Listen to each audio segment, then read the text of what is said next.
Nagpur Mahanagar. The theme of this one-day national conference is preserving Indian knowledge system and envisioning the future of libraries in NEP 2020 framework. I, Dr. Manju Dubey, Joint Organizing Secretary of this conference, heartily welcome you all to this one-day national conference. For this inaugural session, I welcome and invite on stage our esteemed dignitaries who have joined us here for this conference. Dear friends, please join in us in welcoming esteemed dignitaries on the stage with a huge round of applause. We welcome Honorable Pro Vice Chancellor of Rashtrasant Tukaroji Maharaj Nagpur University, Dr. Sanjay Ji Dude on the stage. Please, sir. We also invite a keynote speaker of today's national conference, Dr. A.S. Chakravarti, sir, on the stage. Please, sir. We also heartily welcome Dr. Kalpana Pandey, madam, on the stage. We welcome Dr. Rajshekhar Balekar, sir, who is the Kendriya Karya Adhyaksh of Granthalaya Bharati, to please occupy his seat on the stage. We also welcome the convener of this one-day national conference, Dr. Vijay Khandal, sir, on the dais. I also request Vinay Pandey, sir, to occupy the seat on the stage.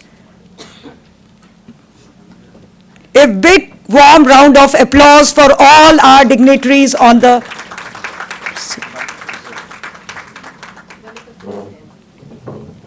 Thank you, sir. Thank you, ma'am. Thank you, everyone, and thank you all the esteemed guests for making it possible, this one-day national conference on for library professionals. बहुत स्वागत, बहुत अभिनंदन. Ladies and gentlemen, let's welcome all our esteemed guests seated here on the stage with a warm round of applause. कहते हैं, तोड़ना है हर पिंजरा, छोड़ना है हर पिंजरा, मेरी उड़ान अभी बाकी है, मंजिलें ज़मीं भर नहीं, आसमान अभी बाकी है. लहरों को थमना नहीं समंदर की बेबसी, लहरों का थमना नहीं समंदर की बेबसी, बाहर खामोशी सही, भीतर तूफान अभी बाकी है.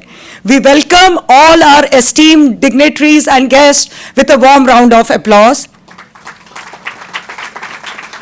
Dear friends, as this is the inaugural session, we would begin by taking blessings of the Almighty, as this is the tradition of in India. May I request honorable dignitaries and esteemed guests on the stage to kindly light the auspicious lamp. Let's pray to God that we may continue to light the lamp of knowledge and awareness today and forever.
Thank you, esteemed guests. May I now request all the dignitaries as well as delegates to please rise for the university song and the Granthalaya Bharati song.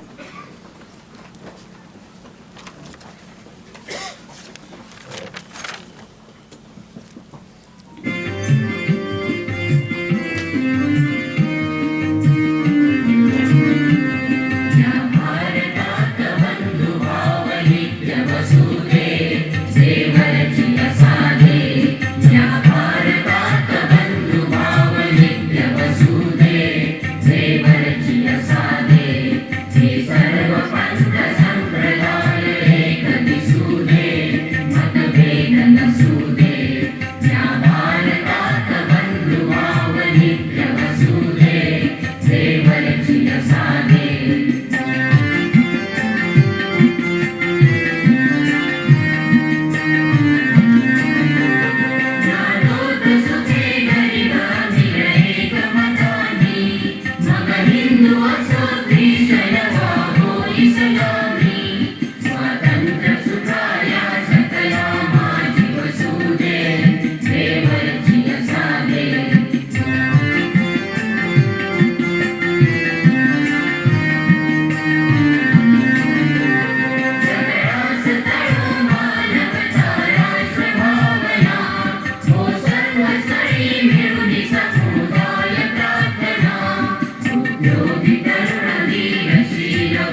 There will be Granthalay Bharti song as well. So I just request to play this Granthalay Bharti song as well.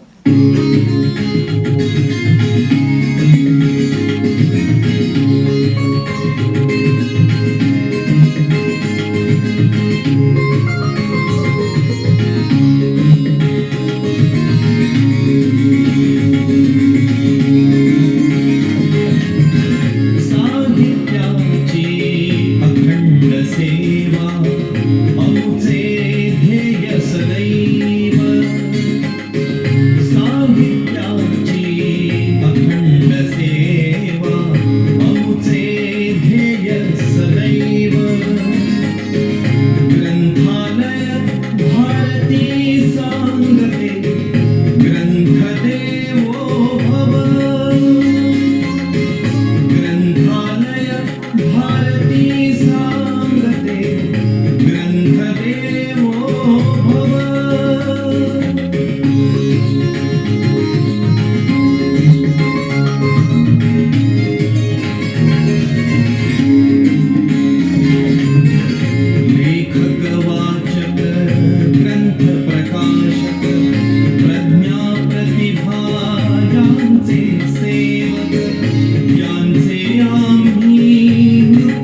समीक्षक वक्ते प्रेरक ग्रंथ व्यवस्थेतील प्रशासक ग्रंथालय भारती प्रबंधक या सर्वांचे कृतज्ञ आम्ही असो उपकारास्तव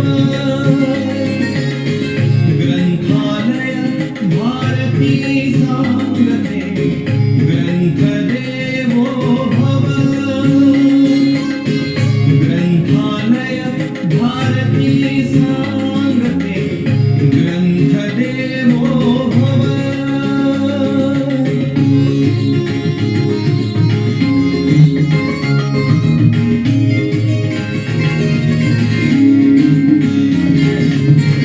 ग्रंथांचे हो नितपारायण ग्रंथांचे हो अविरत पोषण ग्रंथास्तव कर सर्व समर्पण पुस्तकातुनी सकळा मिळतो मुक्तीचा अनुभव ग्रंथालय भारती सांगते ग्रंथदेवो भव ग्रंथालय भारती सांगते ग्रंथदेवो भव साहित्याची अखंड सेवा अमुचे ध्येय सदैव ग्रंथालय भारती सांगते ग्रंथदेवो भव ग्रंथदेवो भव ग्रंथदेवो भव Thank you so much. You may please kindly occupy your seats now. It's time to honor our esteemed guests and dignitaries with a token of our love and appreciation for their gracious presence for this one-day national conference. अतिथि देवो भव एक और हमारी परंपरा, इसी के अंतर्गत हम स्वागत के लिए आगे बढ़ते हैं. I request Honorable Pro Vice Chancellor Sir to honor keynote speaker of this one-day national conference by presenting him shawl, shrifal, memento, tulsi sapling and gram gita to Dr. A.S. Chakravarti sir, who is the University Librarian of Osmania University. Sir, please do the honors. The Tulsi sapling truly holds the significance of the theme of today's national conference, as Tulsi is a testament to Ayurvedic wisdom and our rich national traditional knowledge. A very warm welcome to Dr. A.S. Chakravarti sir, who is the keynote speaker for today's conference, and he is also the University Librarian of Osmania University, Hyderabad. A big round of applause.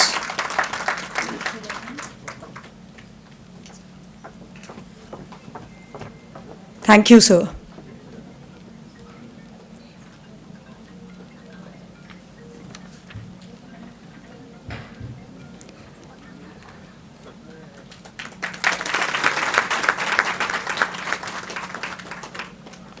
Thank you, sir. I request Director of Knowledge Resource Center and convener of this conference to welcome Honorable Pro Vice Chancellor Dr. Sanjay Dubey sir with shawl, shrifa, memento, tulsi sapling and a gram gita. A big round of applause while welcoming our Honorable Pro Vice Chancellor sir. Welcome, sir. We welcome you to this one-day national conference.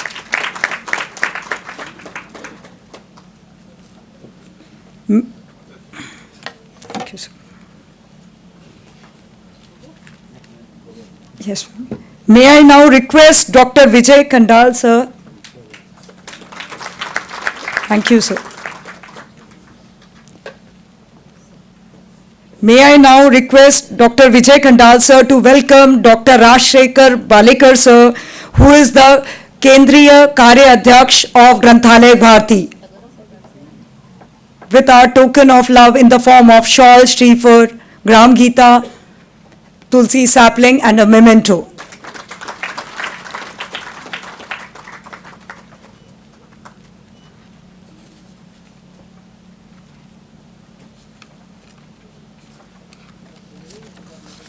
Thank you, sir.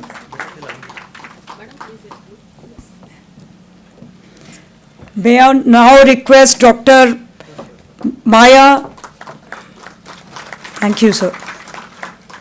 Dr. Maya Rambhade ma'am, who is the member of Granthalaya Bharati, to please welcome our esteemed guest, Dr. Kalpana Pandey ma'am.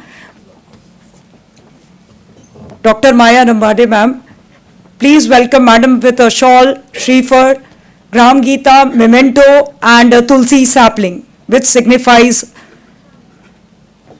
Ayurvedic wisdom in the form of Indian traditional knowledge. A very warm welcome, ma'am, to this conference.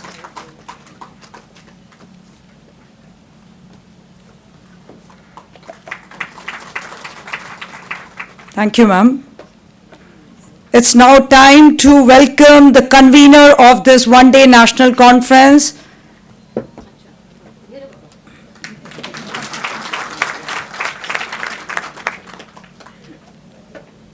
It's now time to welcome the convener of this one-day national conference, Dr. Vijay Khandal sir, and may I request Dr. Gulshan Kute to do the honors of welcoming the convener of this one-day national conference with a Tulsi sapling and a memento.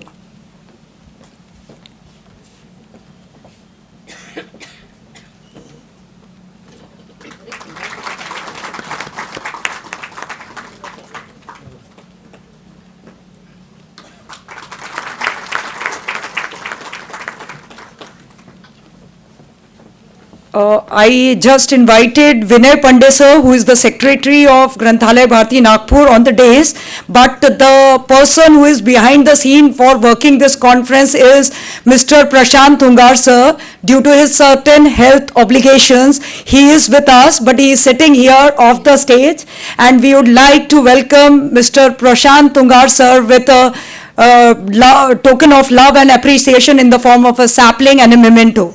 So I request Khandal sir to please do the honors. Sir, you have to just go off the stage because sir cannot come due to his health obligations.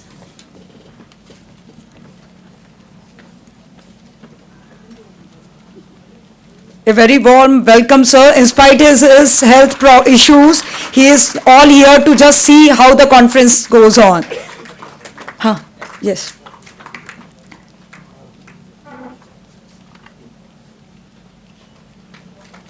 Thank you, sir. A warm round of applause. And finally, the person who has taken over because of the health issues, Tungar sir could not be with us, but the person who was taking charge of his responsibility was no other than Vinay Pandey sir, and we would like to also welcome him with a sapling and a memento. So I request Pooja Dade madam to do the honors.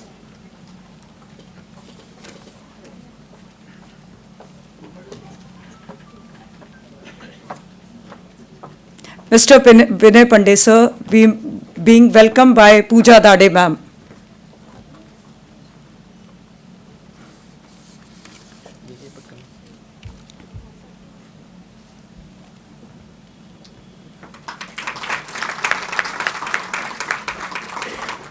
Thank you ma'am, thank you sir.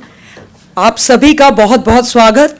आज की ये शुरुआत जिस हमारे registration से हुई, उससे हमें लग रहा था कि हाउसफुल होगा और हमें बहुत सारा प्रतिसाद मिलेगा, और ये हमें देखने भी मिला. तो आप सभी डेलीगेट्स का भी बहुत बहुत स्वागत है इस वन डे नेशनल कॉन्फ्रेंस में, क्योंकि आप सभी के सहयोग से हम इस कॉन्फ्रेंस का आज का दिन बहुत अच्छे से शुरुआत हुई है. Dear friends, the ball start rolling for this preparation of this conference 3 months बैक, when the two organization with a different objective.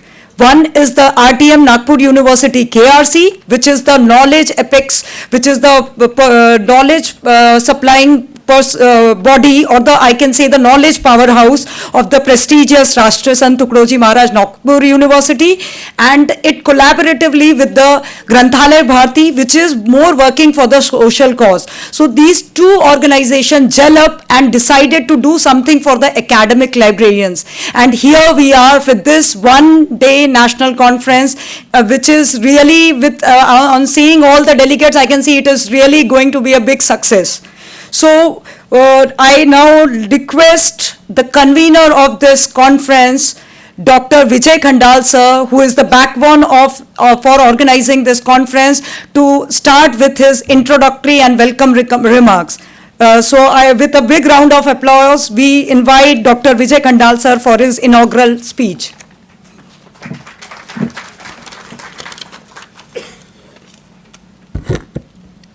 राष्ट्र Sant Tukdoji Maharaj Nagpur university, knowledge resource centre और ग्रंथालय भारती नागपुर महानगर की ओर से आयोजित NEP 2020 one day national conference के उद्घाटक विश्वविद्यालय के माननीय pro vice chancellor doctor Sanjay Dudhe sir, Granthalaya Bharati के केंद्रीय अध्यक्ष डॉक्टर बालेकर सर, कॉन्फ्रेंस के keynote speaker Osmania university librarian doctor A.H. Chaturvedi sir, हम सभी की मार्गदर्शिका शिक्षण मंच की अध्यक्षा डॉक्टर कल्पनाताई पांडे मैडम, ग्रंथालय भारती नागपुर महानगर के अध्यक्ष प्रशांत तुंगार सर, सचिव विनय पंडे सर, यहाँ पे उपस्थित मेरे LIS professional, librarians, research scholars और मेरे विद्यार्थी मित्रों का मैं यहाँ पे ये कॉन्फ्रेंस में तहे दिल से स्वागत करता हूँ। नागपुर विश्वविद्यालय और KRC अपना शताब्दी महोत्सव मना रही है। इस शताब्दी महोत्सव के उपलक्ष्य में हमने ये वन डे नेशनल कॉन्फ्रेंस आयोजित की गई है। ग्रंथालय को विश्वविद्यालय और महाविद्यालय का हार्ट कहा जाता है, इसलिए NEP का महत्व सभी लाइब्रेरियंस को आना चाहिए और अपने क्षेत्र में NEP इम्प्लीमेंट करने में सुविधा होनी चाहिए। इसी मुख्य हेतु से हमने ये कॉन्फ्रेंस आयोजित की गई है। इस कॉन्फ्रेंस का main theme preserving Indian knowledge system and envisioning the future of libraries in NEP 2020 framework ये है। इसके तहत हमने 3 सब थीम भी लिए हैं: Indian knowledge system, national education policy, technological advancement and role of libraries. कुल हमको शुरुआत जब की तो हमको थोड़ा लगा कि प्रतिशत कम आएगा, क्योंकि यहाँ से 25 साल पहले KRC यानी लाइब्रेरी ने कॉन्फ्रेंस ली थी 1999 में। उसके बाद ये आज हो रही थी, तो थोड़ा सा लगा कि प्रतिशत कम रहेगा। बट हमारी कोर टीम, एडवाइजरी टीम और हमारी जो यूनिवर्सिटी अथॉरिटी है, इन्होंने हमको बहुत सपोर्ट किया और मेरे को बताते हुए गर्व होता है कि 252 रजिस्ट्रेशन यहाँ पे हमारे हुए हैं।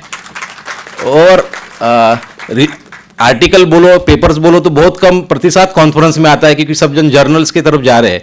बट हमारे को 110 आर्टिकल्स आए हैं, रिसर्च पेपर्स आए हैं। उसमें से हमने 90 रिसर्च पेपर सिलेक्ट किए। वो ई जर्नल, UPA ई जर्नल में पब्लिकेशन है, प्री रिव्यूड जर्नल है। उसी प्रकार हम एक सोइनार का भी, सुंदर सोइनार का हम यहाँ पे इनॉग्रेशन भी करने वाले हैं। मेरे को यहाँ पे कहते हुए खुशी हो रही है कि विश्वविद्यालय के माननीय कुलगुरु डॉक्टर सुभाष चौधरी सर, माननीय प्रकुलगुरु संजय दुधे सर, इनके नेतृत्व में और इनके मार्गदर्शन में हमने कुछ उल्लेखनीय काम पिछले 2.5 साल में किए हैं। सबसे पहला काम हमने लास्ट ईयर स्टॉक वेरिफिकेशन का काम था। विश्वविद्यालय को 100 साल हुए, पर संपूर्ण रूप से विश्वविद्यालय की बुक्स का स्टॉक वेरिफिकेशन नहीं हुआ था। करीबन 5 लाख बुक्स थे। पर मेरे को कहते हुए बड़ा गर्व होता है कि मेरे साथियों ने, मेरे KRC के 50 कर्मचारियों ने दिन रात एक करते हुए पिछले साल स्टॉक वेरिफिकेशन को मूर्त स्वरूप दिया। और इसको मराठी में कहते हैं की इसको अतिशयोक्ती म्हणता येणार नाही की ताई हे भारतातलं पहिलं विद्यापीठ आहे की एवढ्या मोठ्या प्रमाणात स्टॉक व्हेरिफिकेशन केलेलं आहे आणि हे लिखित आहे। त्याचप्रमाणे आपल्या अपने विश्वविद्यालय में करीबन 14,000 मैन्युस्क्रिप्ट्स है। वो देश की धरोहर है, पर उसका जतन संवर्धन करना ये केआरसी का कर्तव्य था। और उसकी हालत, जब मैं ज्वाइन किया 2-2.5 साल पहले, तो उसकी हालत बहुत ख़राब थी। माननीय वीसी सर और मैं बड़े चिंतित थे कि क्या करना, और उसमें जो डिजिटलाइजेशन करना था उसमें करोड़ों का खर्च था, फाइनेंशियल बर्डन्स था। फिर हमने नेशनल मैन्युस्क्रिप्ट मिशन इनसे टाइप किया और उन्होंने हमारे को फ्री ऑफ कॉस्ट वो मैन्युस्क्रिप्ट डिजिटलाइज करना शुरू कर दिया है। 2024 में नागपुर यूनिवर्सिटी की वेबसाइट पे सबको ये उपलब्ध हो जाएंगे। उसी प्रकार नागपुर यूनिवर्सिटी महाराष्ट्र की एकमेव ऐसी यूनिवर्सिटी है जहाँ पे दिव्यांग सेल शुरू हो चुका है। हमने करीबन 40 लाख के सॉफ्टवेयर हार्डवेयर खरीद के Ramdaspeth library, even that campus library में ये सॉफ्टवेयर खरीदे। यहाँ पे दिव्यांग स्टूडेंट हो, पार्शली ब्लाइंड स्टूडेंट हो, ब्लाइंड स्टूडेंट हो, उनके लिए ये सुविधा हमने ओपन की है। उसको इनेबलिंग यूनिट करके नाम भी दिया है। इसी प्रकार कुलगुरु सर की इच्छा थी कि यहाँ के जो नीडी स्टूडेंट है, गरीब स्टूडेंट है, जिनको रहने को प्रॉब्लम्स है, रात को पढ़ाई करने को प्रॉब्लम्स है, तो पिछले 2.5 साल में ऐसे बहुत कम यूनिवर्सिटी है, पब्लिक यूनिवर्सिटी, जहाँ पे 24/7 रीडिंग रूम ओपन रहता है। उसमें हम शामिल हो चुके हैं। हमारी लाइब्रेरी 24/7 रहती है और हम उसमें हॉलीडेज भी इंक्लूड है कि हम हॉलीडेज को भी 24/7 लाइब्रेरी ओपन करते हैं। उसी प्रकार अभी तक अपन ने देखा है कि सब जगह प्रिंट का बुक्स और इसका ही था, पर वीसी सर और प्रोवीसी का विजन था कि कुछ तो भी ई मटेरियल लाइब्रेरी में आना चाहिए। इन्फ्लिमेंट के मार्फत तो हमको काफ़ी सारी चीज़ें मिल रही थी, पर सेल्फ प्रोक्यूर नैक के लिए जाते हैं तो सेल्फ प्रोक्यूरमेंट जरूरी रहता है। इसलिए हमने लास्ट ईयर 60 लाख की ई रिसोर्सेज खरीदी किए हैं। उसमें स्कोपस हो गया, IEEE हो गया, इप्सको हो गया, CMI हो गया। देन हमने टर्निटिन प्लेगरिज्म सॉफ्टवेयर भी परचेज किया है। पहले क्या होता था, सिर्फ पीजी डिपार्टमेंट के ही फैकल्टीज और स्टूडेंट को ये सुविधा उपलब्ध होती थी, पर वीसी साहब के नज़रिए से हमने 503 जो एफिलेटेड कॉलेज नागपुर यूनिवर्सिटी के हैं उनको हमने उनके साथ मेंबरशिप टाइप करके और उनको थ्रू द रिमोट लॉगिंग ये सुविधा हम 503 कॉलेज के सभी विद्यार्थियों को, रिसर्च स्कॉलर को और फैकल्टी को ये सुविधा उपलब्ध करवा चुके हैं। उसी प्रकार रिच टू अनरिच ये हमारा ब्रीद वाक्य है। और वीसी सर का एक ड्रीम था कि जिस प्रकार नागपुर केआरसी में सेट है, उसी प्रकार ग्रामीण में गोंदिया, भंडारा और वर्धा में भी ई लाइब्रेरी और रीडिंग रूम होना चाहिए। तो आने वाले दिन में यहाँ पे केआरसी के उपकेंद्र खोले जाएंगे। उसी प्रकार इसी श्रृंखला में जुड़ते हुए इस बार हमने एक नेशनल कॉन्फ्रेंस का आयोजन किया है। करीबन 25 साल के बाद एक केआरसी लाइब्रेरी ये कॉन्फ्रेंस का आयोजन कर रहे हैं और मुझे अपेक्षा है कि ये कॉन्फ्रेंस आपके लिए बहुत महत्वपूर्ण होंगी और आप अपने क्षेत्र में इसको इम्प्लीमेंट करेंगे, ऐसी आशा रखते हुए मैं अपना स्वागत पर भाषण को विराम देता हूँ। धन्यवाद। Thank you so much, sir. You have really highlighted the objective of this conference as well as you have told us about how the KRC of Rashtrasant Tukroji Maharaj Nagpur University is working relentlessly to provide excellent services to its users. Now, I would like to tell all the dignitaries as well as delegates that this conference has got an overwhelming response as told by Khandal sir. We have got overwhelming registration as well as the people from different nooks and corners of Maharashtra have participated and they have contributed research publications as well. So that speaks volume about the success of this conference. Now it's time for all of us to go for the 2 releases. First one is the release of the conference souvenir, which is a testament of the written document of the journey of KRC as well as the journey of Granthalaya Bharati have been embarked in this souvenir. So may I request the dignitaries on the dais to please do the honors of releasing the conference souvenir.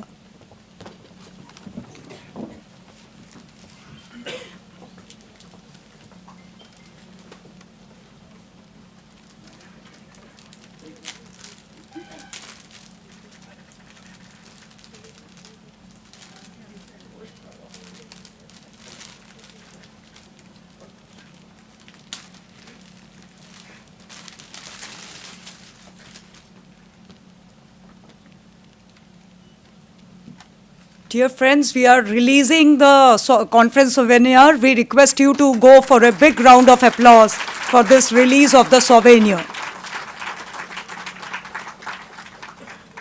Thank you very much. Again, another release as told by Khandal sir, we got a very good number of papers, around 110 papers, out of which 90 have been published in a e-journal. And I request again the dignitaries on the dais to please go for the release of the conference journal. Actually, the journal is in e-form, but for the release function, we have make it in the print form. So I request the dignitaries to do the honors.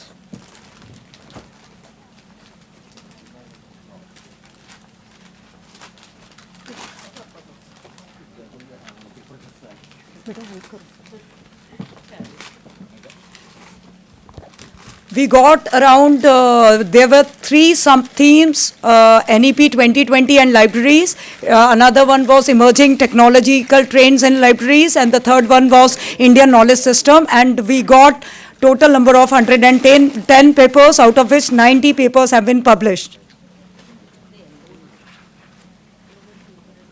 And it was like yes, so that big round of applause for these research publications. The credit goes to the delegates who have contributed to this journal. And I would like to tell all the dignitaries that all the paper have been peer reviewed, strictly peer reviewed, and even the blind peer reviewed have been followed while selecting the papers. Thank you so much. Now, may I request the esteemed dignitaries to do the honor of a very special thing which we have planned in this one-day national conference. I looked at the rising sun and asked, "What you have to teach us today?" I heard a voice which said, "Always generate more light than heat." Yes, dear friends, here we are going to confer 2 Jeevan Gaurav Puraskar. And I feel immensely privileged to announce these 2 names today at this platform of national conference. May I request this august gathering to join us in felicitating and honoring Dr. Dattatreya Deshpande sir. May I request Dr. Dattatreya Deshpande sir to please come on the dais, on the stage, because we are honoring him with the Jeevan Gaurav Puraskar. And I request Dr. Preeti Dharmik to read the scroll of appreciation first, and along with that we are going to felicitate sir with sapling, scroll of honor, memento, shawl. Okay, afterwards. Okay, Preeti ma'am, please.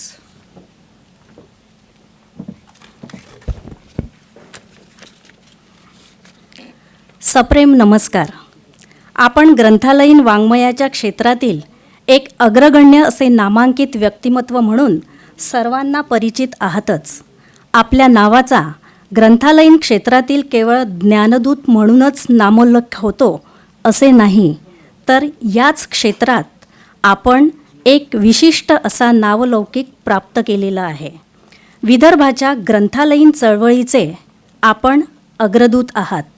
आपली हीच ओळख आपले स्वभाव वैशिष्ट्य बनलेली आहे. हे आपणास प्राप्त झालेले यश सहज साध्य नसून यामागे आपले कठोर परिश्रम आणि त्याग आहे.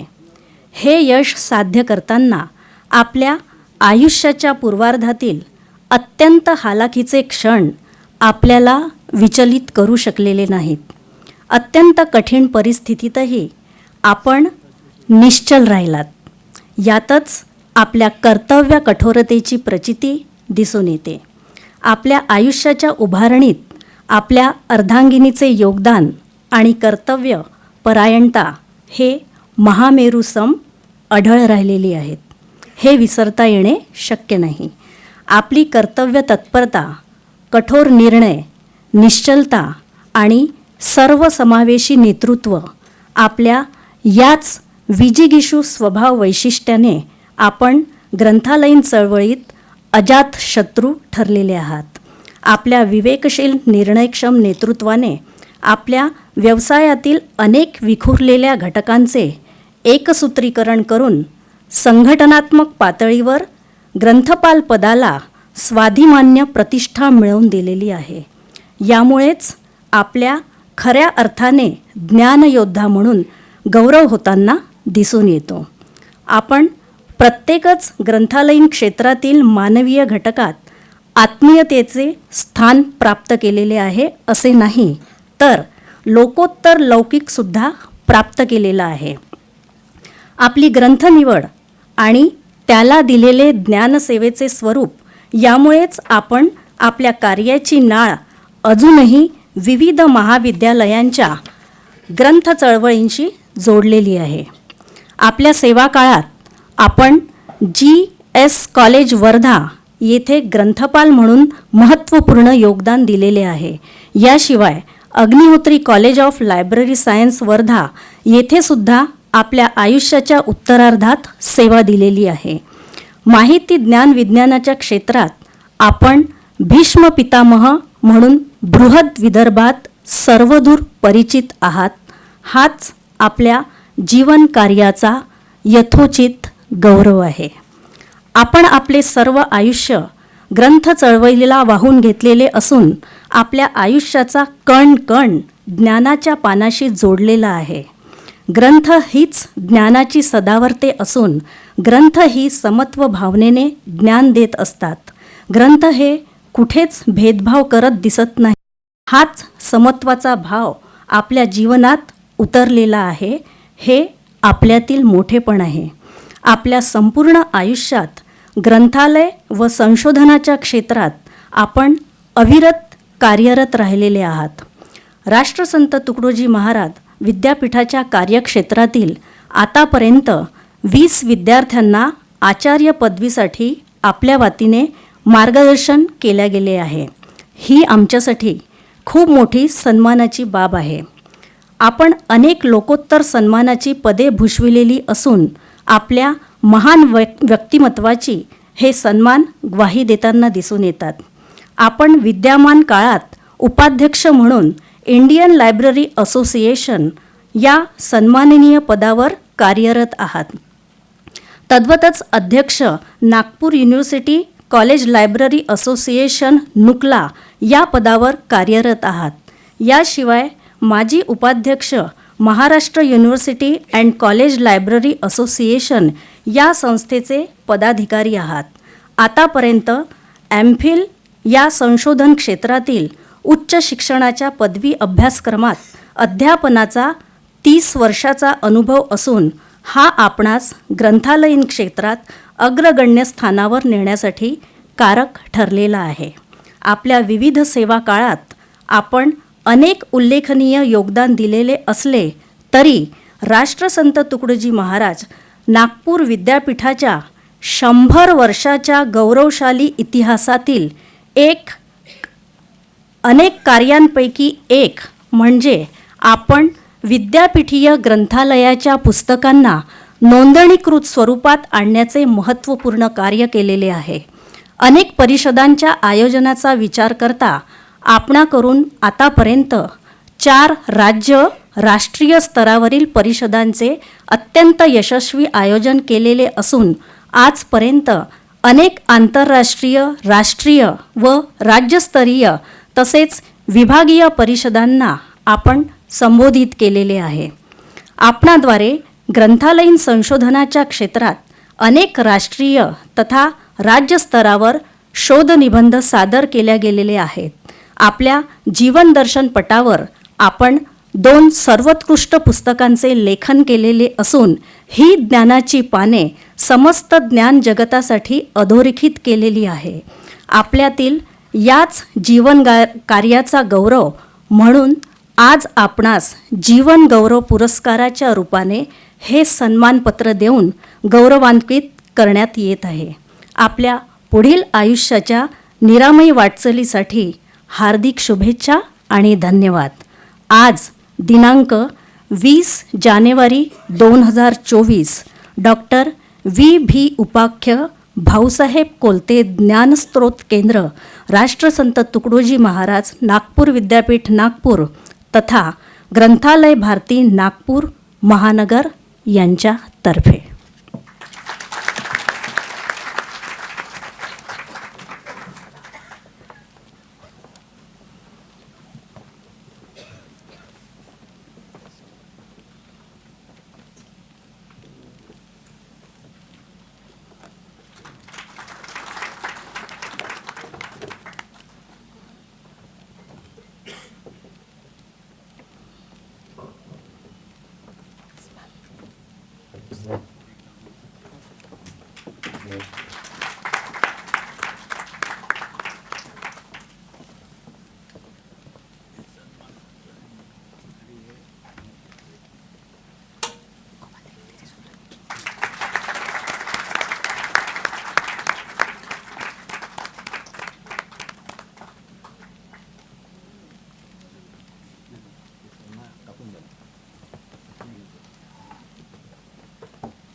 बहुत बहुत अभिनंदन सर। अब हमारे दूसरे सत्कार मूर्ति जिनको हम जीवन गौरव पुरस्कार से सम्मानित करने जा रहे हैं वो है डॉक्टर राजशेखर बालेकर सर, जो केंद्रीय कार्य अध्यक्ष है ग्रंथालय भारती के। He is a very active and dynamic LIS professional. So I request the dignitaries on the stage to please do the honors by welcoming sir. But before that, there will be the reading of the scroll of appreciation for sir. So I request Dr. Maya Rambade ma'am to do the reading of the scroll of appreciation. नमस्कार. Doctor Rajshekhar Shankarrao Balekar, अध्यक्ष ग्रंथालय भारती नागपूर. सप्रेम नमस्कार. आपण अनेक वर्षांपासून ग्रंथालयीन चळवळीशी जुळलेली असून ग्रंथालयीन चळवळीच्या विविध शाखेच्या विविध उपक्रमांना आपण योग्य न्याय दिलेला आहे. आपल्या याच सर्वव्यापी ग्रंथालयीन ज्ञान चळवळीच्या विशेष कार्यातील योगदानाचा सातत्याने गौरव करण्यात आलेला आहे. आपल्या आयुष्याची 32 वर्ष ग्रंथालयीन चळवळीत घालविलेली आहे. हा आमच्यासाठी विशेष गौरवान्वित होण्याचा क्षण आहे. आपण आपल्या आयुष्यातील अनेक उमेदीची वर्ष मानसेवी ग्रंथपाल ते जिल्हा ग्रंथपाल या क्षेत्रात व्यतीत केलेली आहेत. आपल्या सेवाकार्याचा प्रारंभ हा एका क्षीण प्रवाहापासून झालेला असला तरी उच्च शिक्षणाच्या माध्यमातून स्वकर्तृत्वाने आपण त्याला मोठ्या मनवंतर रूपात परावर्तित केलेले आहे. हे आमच्यासाठी विशेष प्रेरणादायी आहे. आपल्या व्यावसायिक जीवनात आपण अनेक ध्येय शिखरं गाठलेली असून आपण दिशादर्शी शिक्षक, व्याख्याता, आचार्य पदवीचे मार्गदर्शक ते आचार्य पदवीचे विविध विद्यापीठांचे मार्गदर्शक, तद्वतच मूल्यमापक म्हणून आपण सर्वमान्य परिचित आहात याची आम्हाला जाणीव आहे. आपल्या सेवा काळात उच्च शिक्षण क्षेत्रातील प्राचार्य या सर्वोच्च प्रशासकीय पदापर्यंतची गाठलेली मजल आपल्या कार्यकर्तृत्वाचा तेजस्वी प्रवास पूर्ण केल्याचे निर्देशित करते.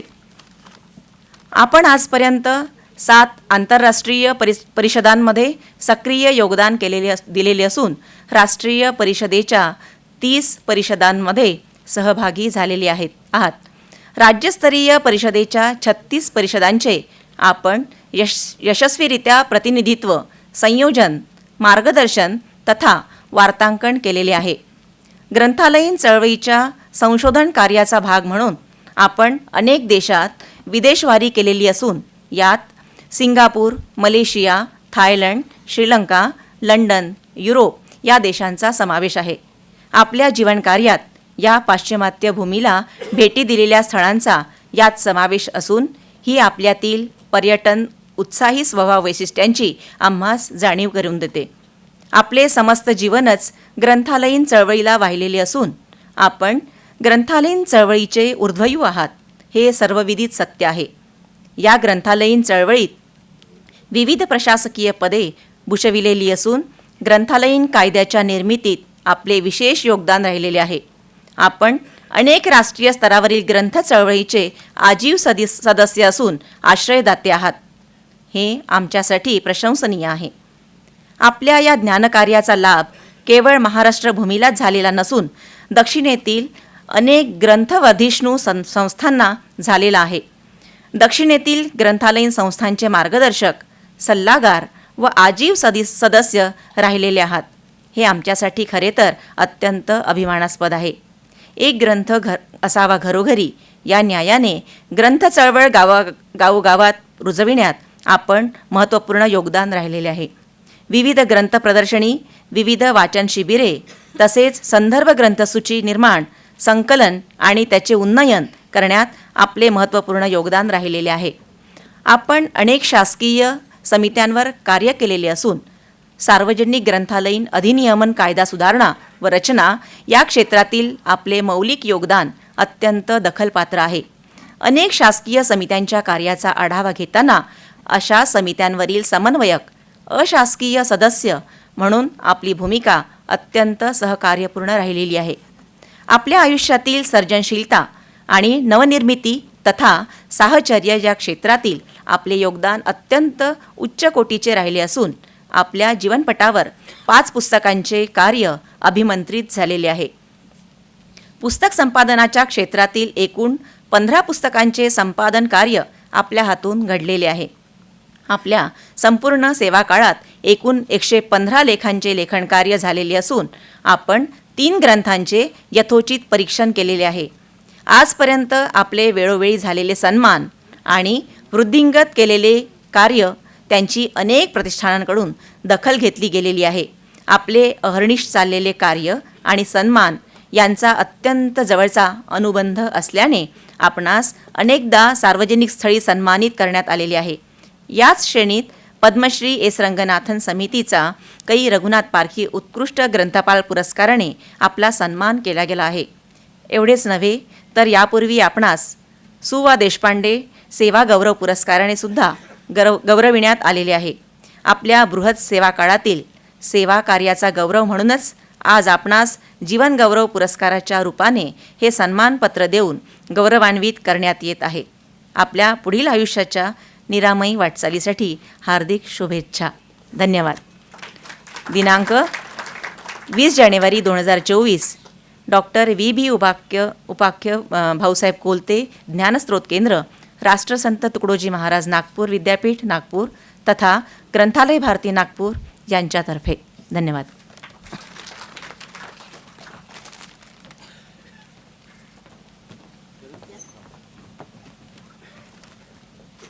जीवन गौरव पुरस्कार doctor Rajshekhar Balekar sir.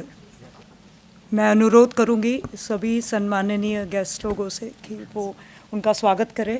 Shawl, memento, श्रीफल, तुलसी एंड सम्मान पत्र.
बहुत बहुत अभिनंदन सर. सभी मान्यवरों को धन्यवाद.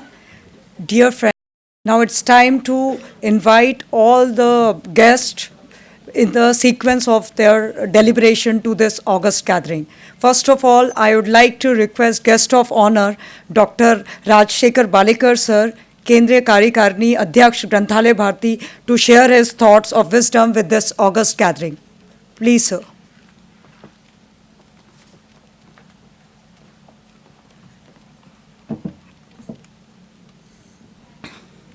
नमस्कार. राष्ट्रसंत तुकडोजी महाराज नागपूर विद्यापीठ ज्ञानस्रोत केंद्र,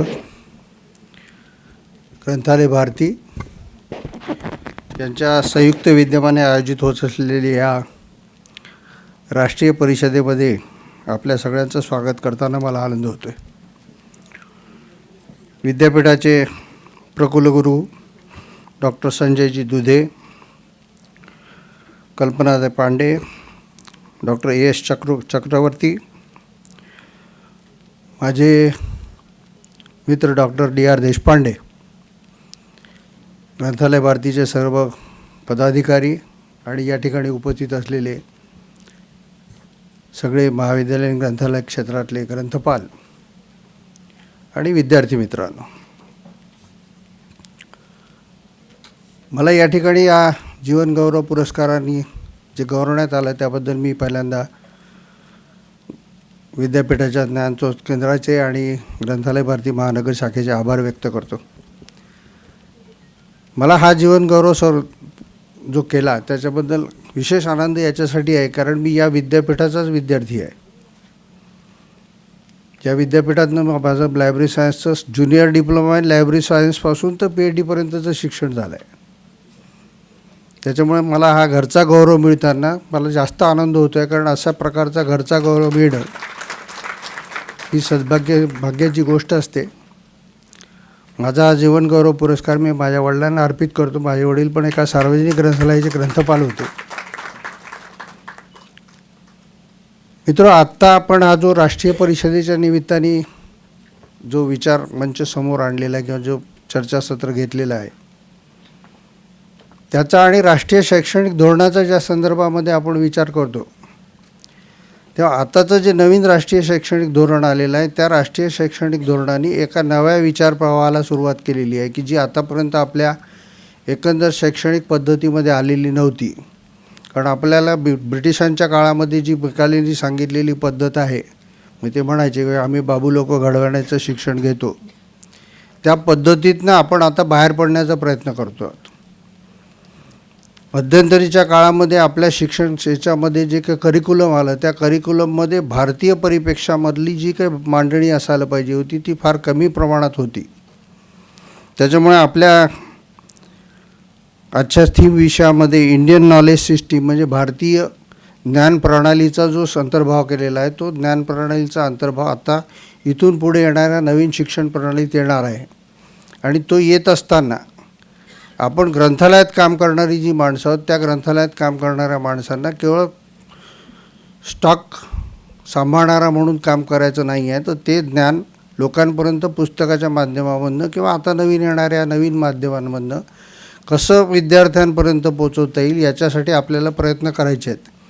आणि हे जे नवीन चॅलेंज आहे, कारण आतापर्यंत कसं होतं की आपण छापील पुस्तक दिले की आपली जबाबदारी कमी होऊन जात होती.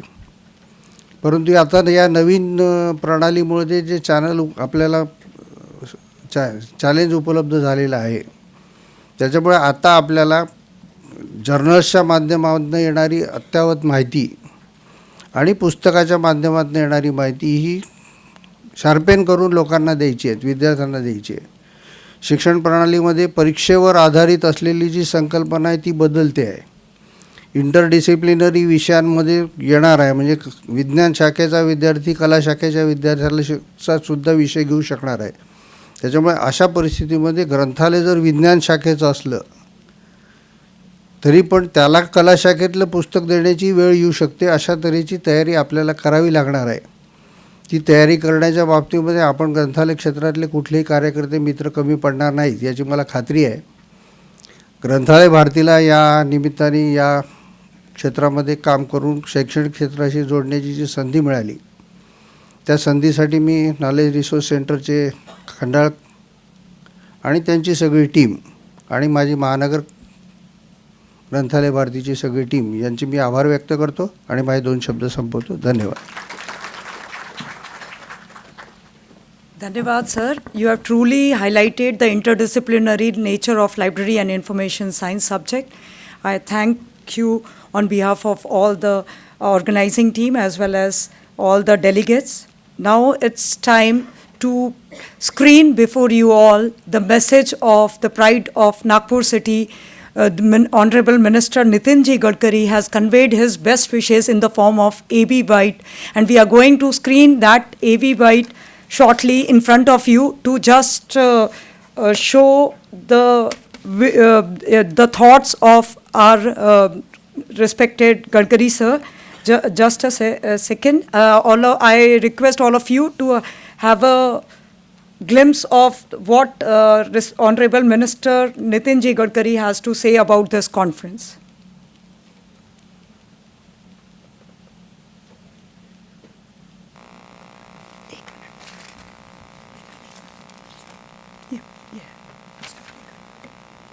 We are just going to play this. Oh, okay, Lisa.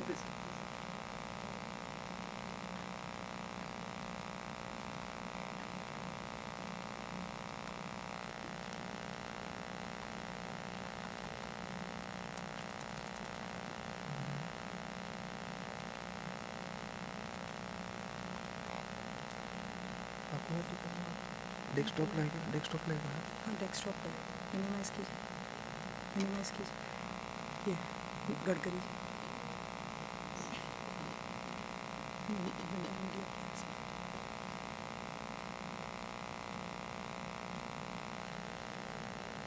नमस्कार नमस्कार सर्व सन्मान्य अतिथीगण, उपस्थित बांधवांनो आणि बहिणींनो, ग्रंथालय भारतीचं नागपूर महानगराचं एक दिवसीय राष्ट्रीय परिषदेचं आयोजन आज अतिशय उत्साहात होत आहे. या कार्यक्रमाला मी स्वतः उपस्थित राहणार होतो, परंतु मला गोव्याला जायची आवश्यकता आल्यामुळे मी राहू शकलो नाही. याबद्दल आपल्या सगळ्यांची क्षमा मागतो. विशेषतः 20 जानेवारीला अत्यंत महत्त्वाच्या विषयावर ही राष्ट्रीय परिषद नागपुरात होते. मी नागपूरचा खासदार म्हणून आपल्या सगळ्यांना खूप खूप शुभेच्छा देतो.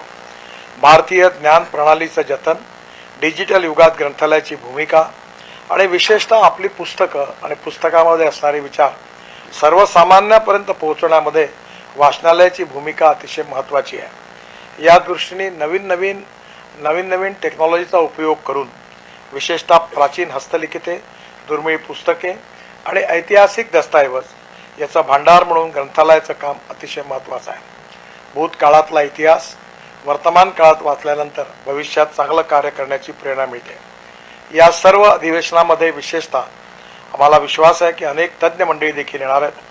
या क्षेत्राला टेक्नॉलॉजीच्या आधारावर नवीन दिशा मिळावी, जास्तीत जास्त आपले ग्रंथ लोकप्रिय व्हावे, ग्रंथाच्या माध्यमातून, विचाराच्या माध्यमातून तरुण पिढीवर संस्कार व्हावे आणि भविष्यातला भारत घडावा, हीच प्रेरणा आपल्या सगळ्यांच्या मनामध्ये आहे.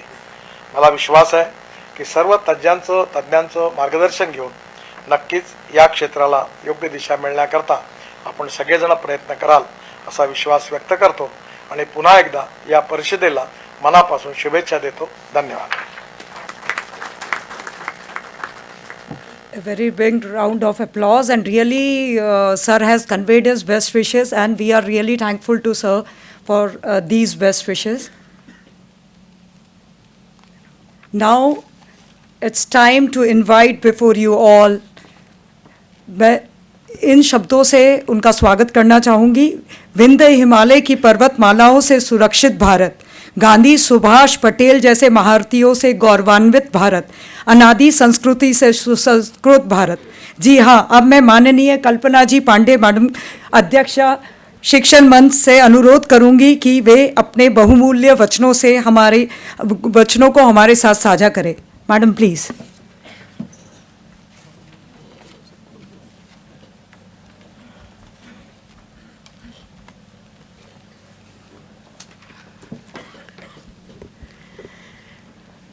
सबसे पहले आप सबका स्वागत.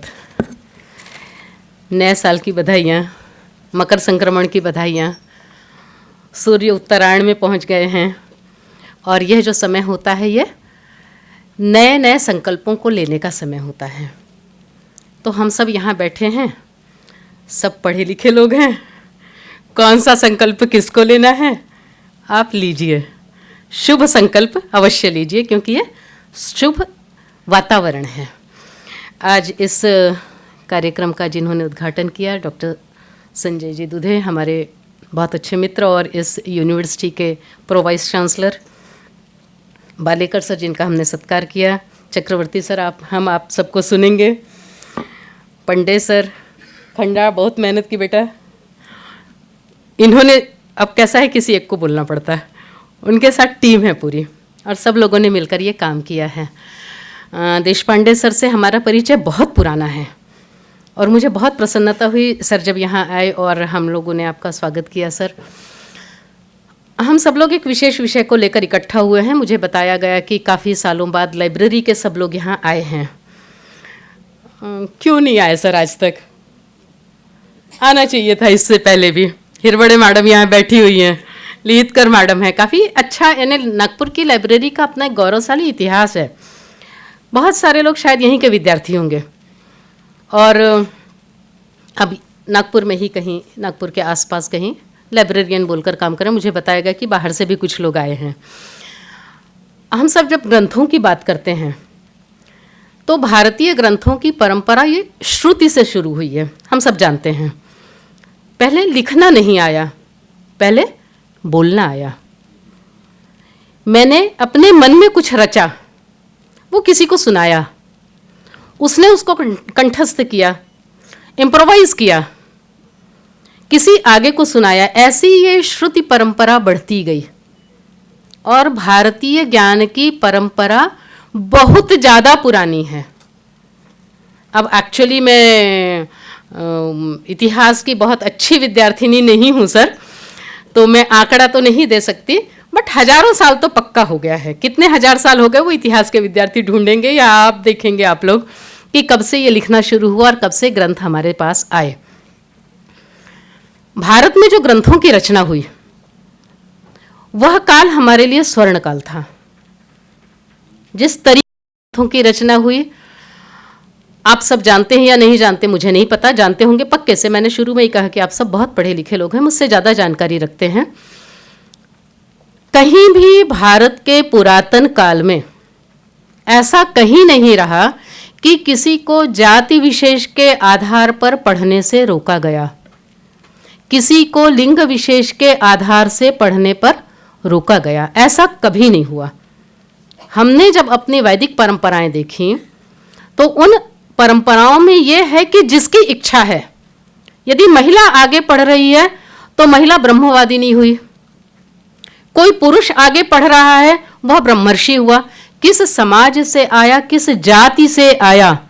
परसों मैं महाभारत पढ़ रही थी, महाभारत का प्रारंभ है कि शौनकादि ऋषि बैठे हुए थे, आप सब लोग जानते हैं प्रारंभ है, और शौनकादि ऋषि बैठे हुए थे, ऋषि का आगमन हुआ तो शौनकादि ऋषियों ने कहा आइए सूतपुत्र आइए और हमारा मार्गदर्शन कीजिए। सूतपुत्र जिसे हम वर्तमान भाषा में शूद्र कहते हैं, उनका वह ब्रह्म सभा सम्मान कर रही है कि आप आइए और आप हमको बताइए कि आपके पास क्या ज्ञान है। ये मेरी वैदिक परंपरा रही। एक छोटा सा उदाहरण जो मैं अक्सर दिया करती हूँ, एक उदाहरण ऐसा है कि एक छोटा सा बच्चा 5 साल का, चूंकि हमारे यहाँ गुरुकुल परंपरा हुआ करती थी, किस तरीके की परंपरा थी इसको मैं एग्जाम्पलीफाई करने की कोशिश कर रही हूँ कि एक छोटा सा 5 साल का बच्चा गुरुजी के पास गया कि मेरी माताजी ने मुझे भेजा है आपके पास और कहा है कि मैं आपके पास आकर शिक्षा ग्रहण करूँ। गुरुजी ने पूछा आपका नाम क्या है, लाइक जैसे होता है आज जैसे होता है ना वाइवा, बच्चे का फॉर्म भरते हैं अपन, तो गुरुजी भर रहे थे। करते करते करते तुम्हारी माता का नाम क्या बताया, पिता, तो बोले पता नहीं। तो बोले एक काम करो आप वापस अपनी माता के पास जाओ, पूछ कर आओ आपके पिताजी कौन हैं। तो बच्चा गया, माता ने जो बताना था बताया, बच्चा वापस आया, गुरुजी को बताया, गुरुजी मेरी माता ने कहा है कि उसे उसके पिताजी का नाम नहीं पता, तो आपकी माता क्या है। तो उन्होंने बताया जिसे मैं अभी का शब्द उपयोग कर रही हूँ, उस समय का दूसरा शब्द था कि मेरी माता वेश्या है, उसे पता नहीं कि मेरा पिता कौन है, और लेकिन उसने कहा है कि मुझे यहाँ पढ़ना है, अब आप मुझे प्रवेश देंगे क्या। माता की ईमानदारी, बच्चे की ईमानदारी, गुरु की ईमानदारी अपने शिक्षा के प्रति।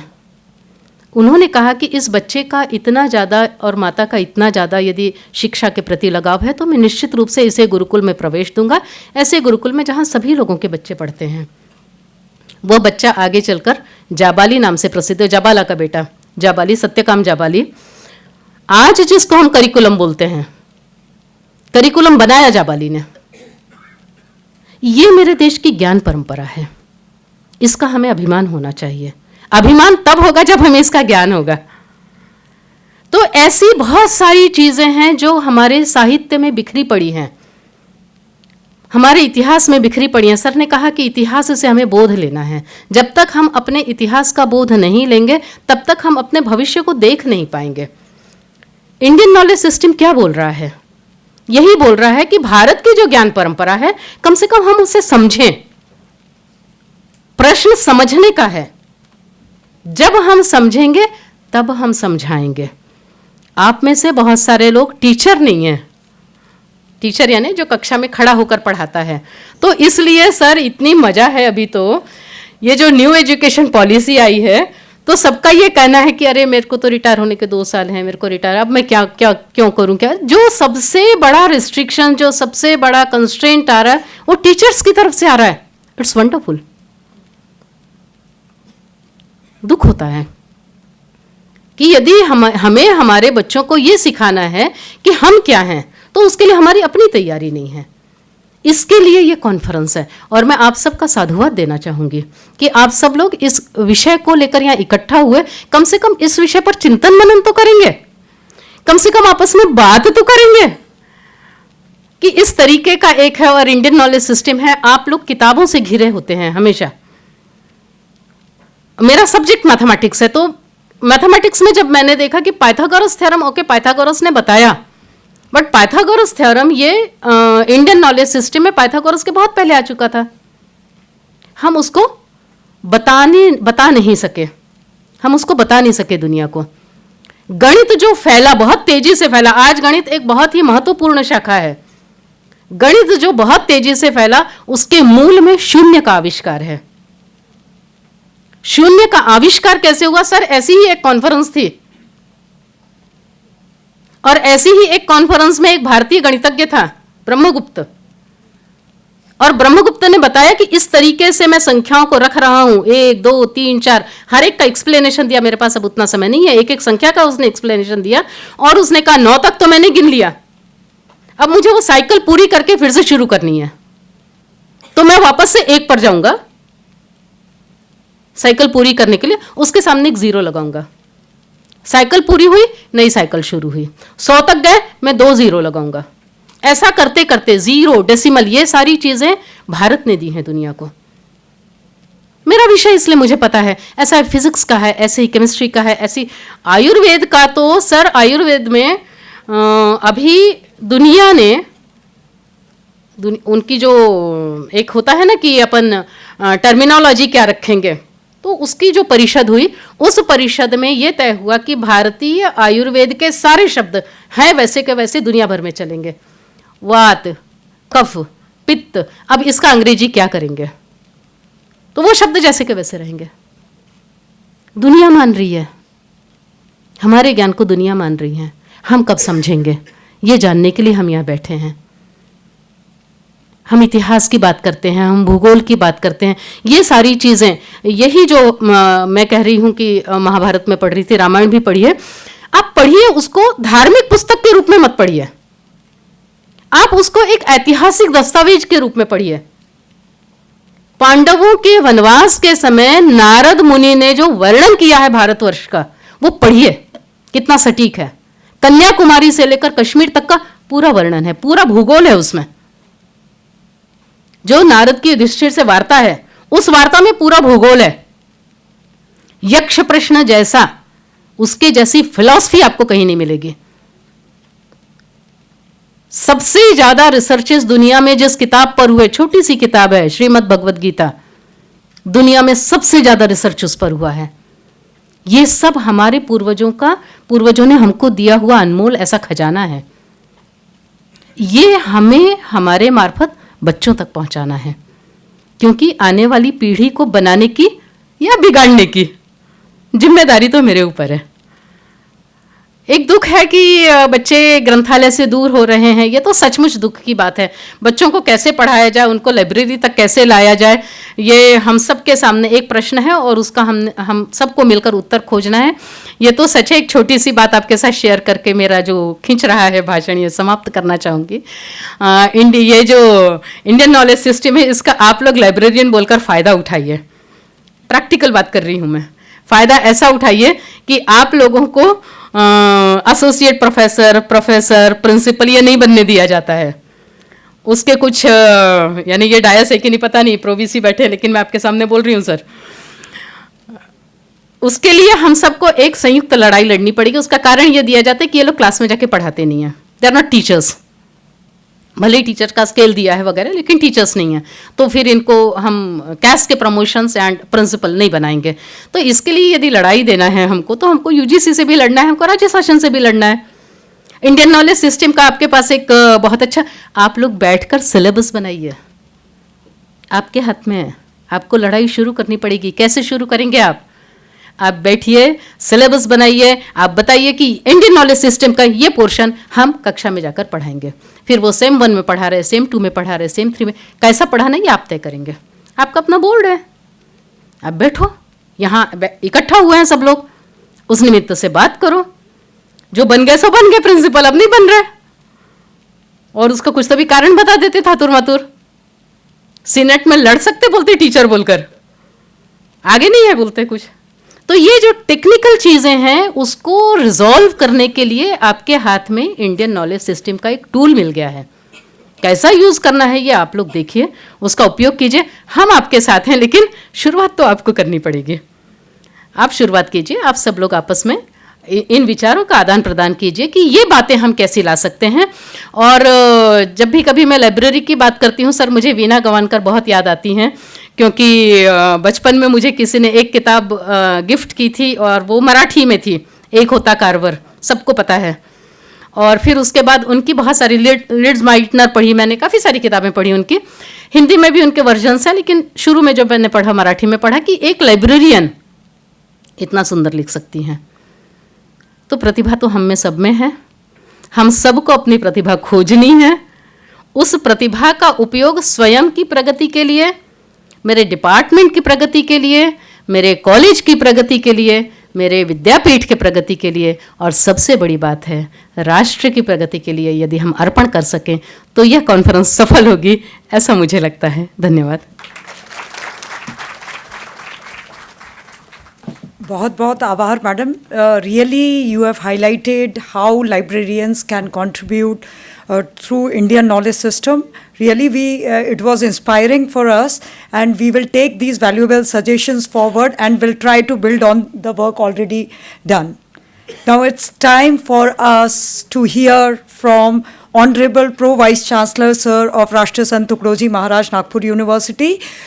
We would like to invite Sir for his presidential address. We welcome you, Sir.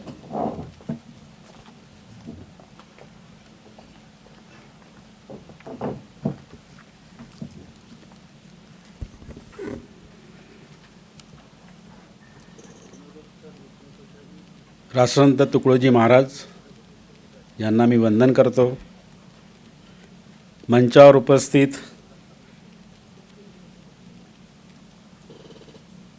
Guest of honour doctor Rajshekhar Bhalekar, president Granthalaya Bharati, keynote speaker doctor Kalpana Pande, president Shikshan Manch doctor A.S. Chakravarti, university librarian, Osmania university Hyderabad, doctor Vinay Pande, आज ज्यांचा जीवन गौरव झाला असे डॉक्टर देशपांडे आणि डॉक्टर बालेकर,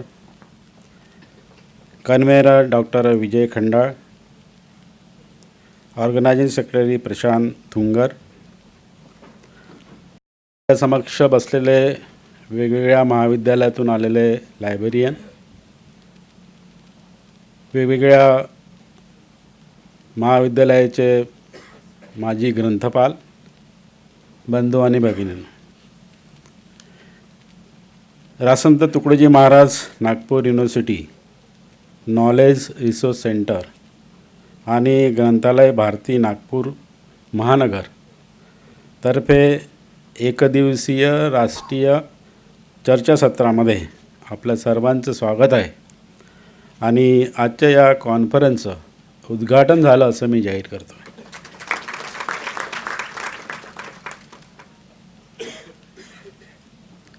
विजय खंडाळ यांनी आपल्या प्रस्तावनामध्ये ग्रंथालयामध्ये ज्या ज्या सुविधा पाहिजे आणि त्यांची अपॉइंटमेंट झाल्यापासून त्यांनी कोणकोणत्या प्रकारचं कार्य केलं आणि आपली लायब्ररी 24/7 कशी सुरू आहे आणि विद्यार्थ्यांना त्याचा फायदा कसा होतो आहे याविषयी माहिती दिली. त्यानंतर डॉक्टर कल्पना पांडे यांनी भारतीय ज्ञान परंपरा याविषयी आपल्याला मार्गदर्शन केलेलं आहे.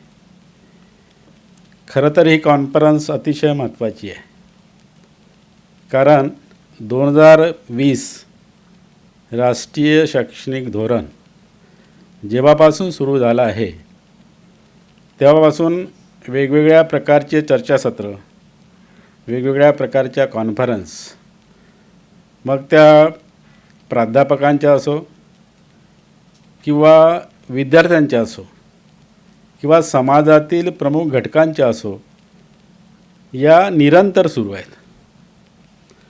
याच्याकरता सुरू आहेत की ही जी आपली नॅशनल पॉलिसी आहे ही खूप साऱ्या वर्षांनी बदलत आहे. अगोदर आपल्याकडे 10+2 पॅटर्न होतं आणि आता जे पॅटर्न आलं आहेत आपल्याकडे ते पॅटर्न आहे 5+3+3+4 पॅटर्न आहे. आणि हे पॅटर्न शाळेपासून पण सुरू झालं आहे. आणि म्हणून शाळेमध्ये जो 5 वर्षाचा कोर्स आहे तो फाउंडेशन कोर्स आहे, 3 वर्षाचा कोर्स आहे तो पॅरा कोर्स आहे, त्याच्यानंतर 3 वर्षाचा कोर्स आहे तो मिडल स्टेजचा कोर्स आहे आणि 4थ्या इयरचा कोर्स आहे तो सेकंडरी स्टेजचा कोर्स आहे. अशा प्रकारचं हे वेगळं पॅटर्न न्यू एज्युकेशन पॉलिसीचं पहिल्यांदा आपल्या इथे येत आहे. आणि मग त्याच्यामध्ये लोकांसमोर भीती निर्माण झाली की एवढं मोठं सर्टन चेंजेस हा जर होत आहे तर याच्यामध्ये शिक्षकांना फार महत्त्वाची भूमिका बजावावी लागणार आहे.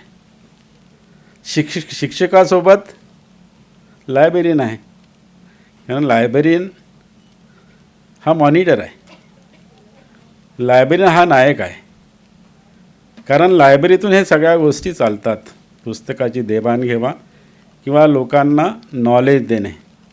आणि मग भारताला जर ज्ञानसत्ता बनवायची असेल,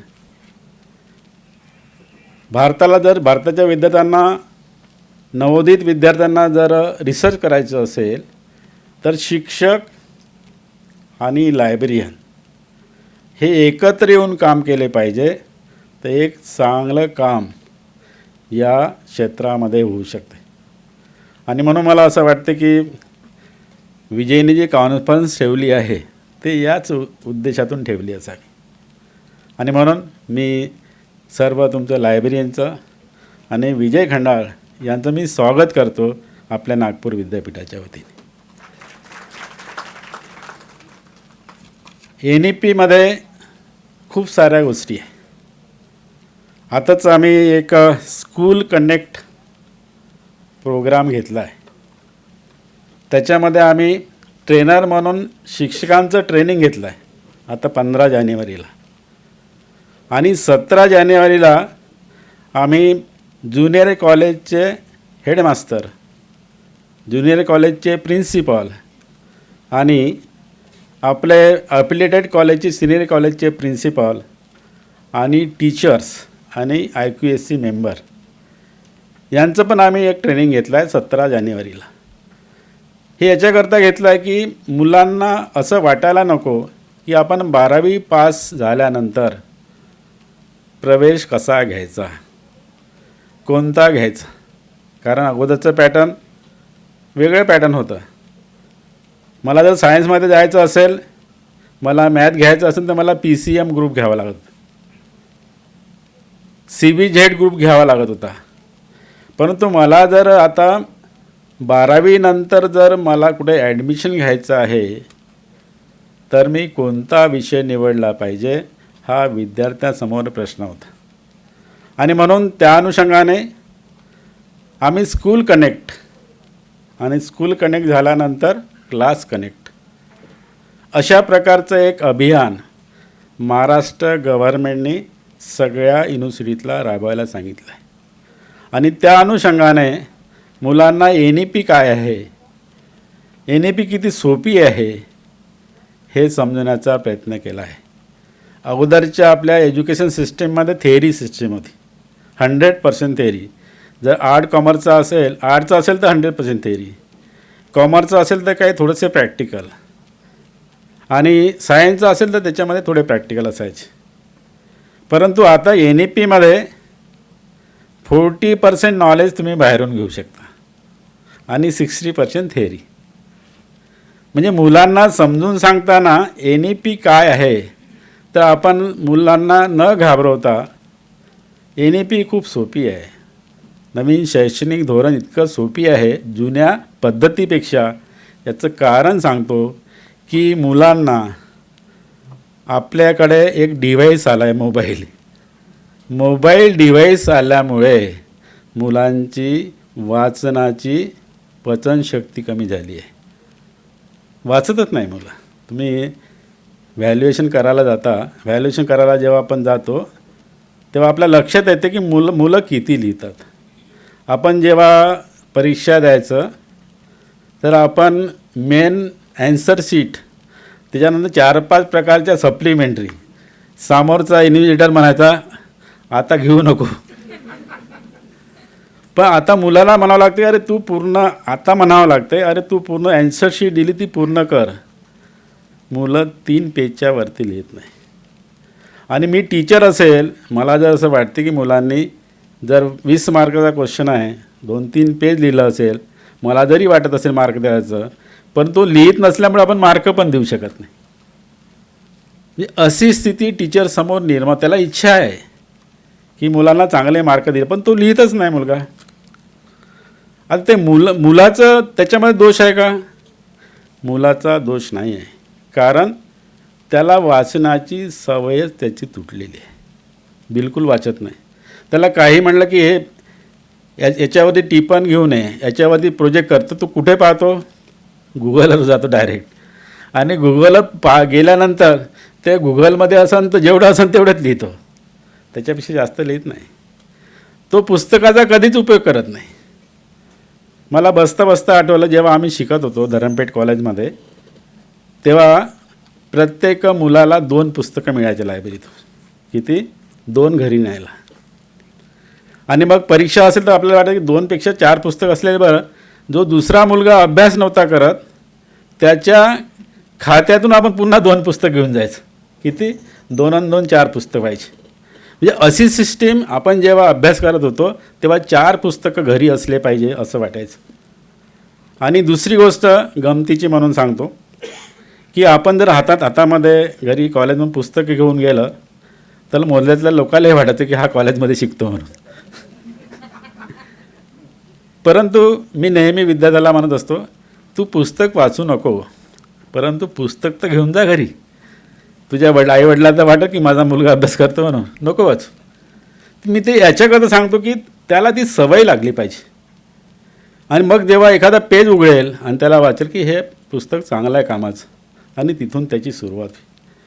दुसरी मी तुम्हाला गोष्ट सांगतो की जेव्हा आपण लहान होतो तेव्हा उन्हाळ्यामध्ये जुना जमाना होता, सगळे लोक खाटा टाकून बाहेर झोपायचे. तर प्रत्येकाच्या उशाशी एक पुस्तक असायचं, त्याच्याशिवाय कोणी झोपत नव्हतं, हे लक्षात घे. म्हणजे आपलं झोपण्याचं साधन काय होतं? तर रीडिंग होतं. रीडिंग करता करता झोप येते म्हणून आई म्हणे पुस्तक मग झोपीन तुला. आता कोणी वाचतं का पुस्तक? सगळेजण त्या छोट्याशा डिव्हाइसमध्ये लुप्त असतात. मुलं पण असतात, आई वडील पण असतात, घरी कोण म्हणजे बाहेरून ऑफिसमध्ये आल्यानंतरसुद्धा मोबाईलमध्ये असतं. याच्यामुळे काय झालं आहे? ह्याच्यामुळे आपल्या फॅमिली पॅटर्नवरती इफेक्ट झाला. लक्षात ठेवा, एकमेकाविषयीची आत्मीयता कमी झाली, संवादच होत नाही, मुलं आई वडील जास्त बोलतच नाही.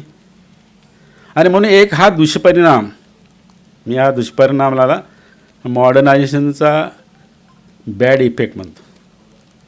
हा खरोखरच बॅड इफेक्ट आहे. येणाऱ्या काळामध्ये ही समस्या आपल्यासमोर उभी आहे. आणि म्हणून याच्यामध्ये दायित्व आता कोणाचं आहे? तुम्ही बसलेले सगळे लायब्ररीने त्यांचं दायित्व आहे. कॉलेजच्या विद्यार्थ्याला वाचनक्षम कसं केलं पाहिजे हे तुमच्या खांद्यावरती आहे. आणि म्हणून वेगवेगळ्या प्रकारचे एक्सपेरिमेंट, जर मुलगा पुस्तक वाचत नसेल तर त्याला छोटे छोटे पुस्तकं त्याच्याकरता कसे तयार केले पाहिजे. आता ताईंनी जो इंडियन नॉलेज सिस्टीमचा भाग आपल्यासमोर मांडला, तर त्याच्यामध्ये आपल्याला महाभारत शिकायचं आहे का? पूर्ण नाही. आपल्याला रामायण शिकायचं आहे का? पूर्ण नाही.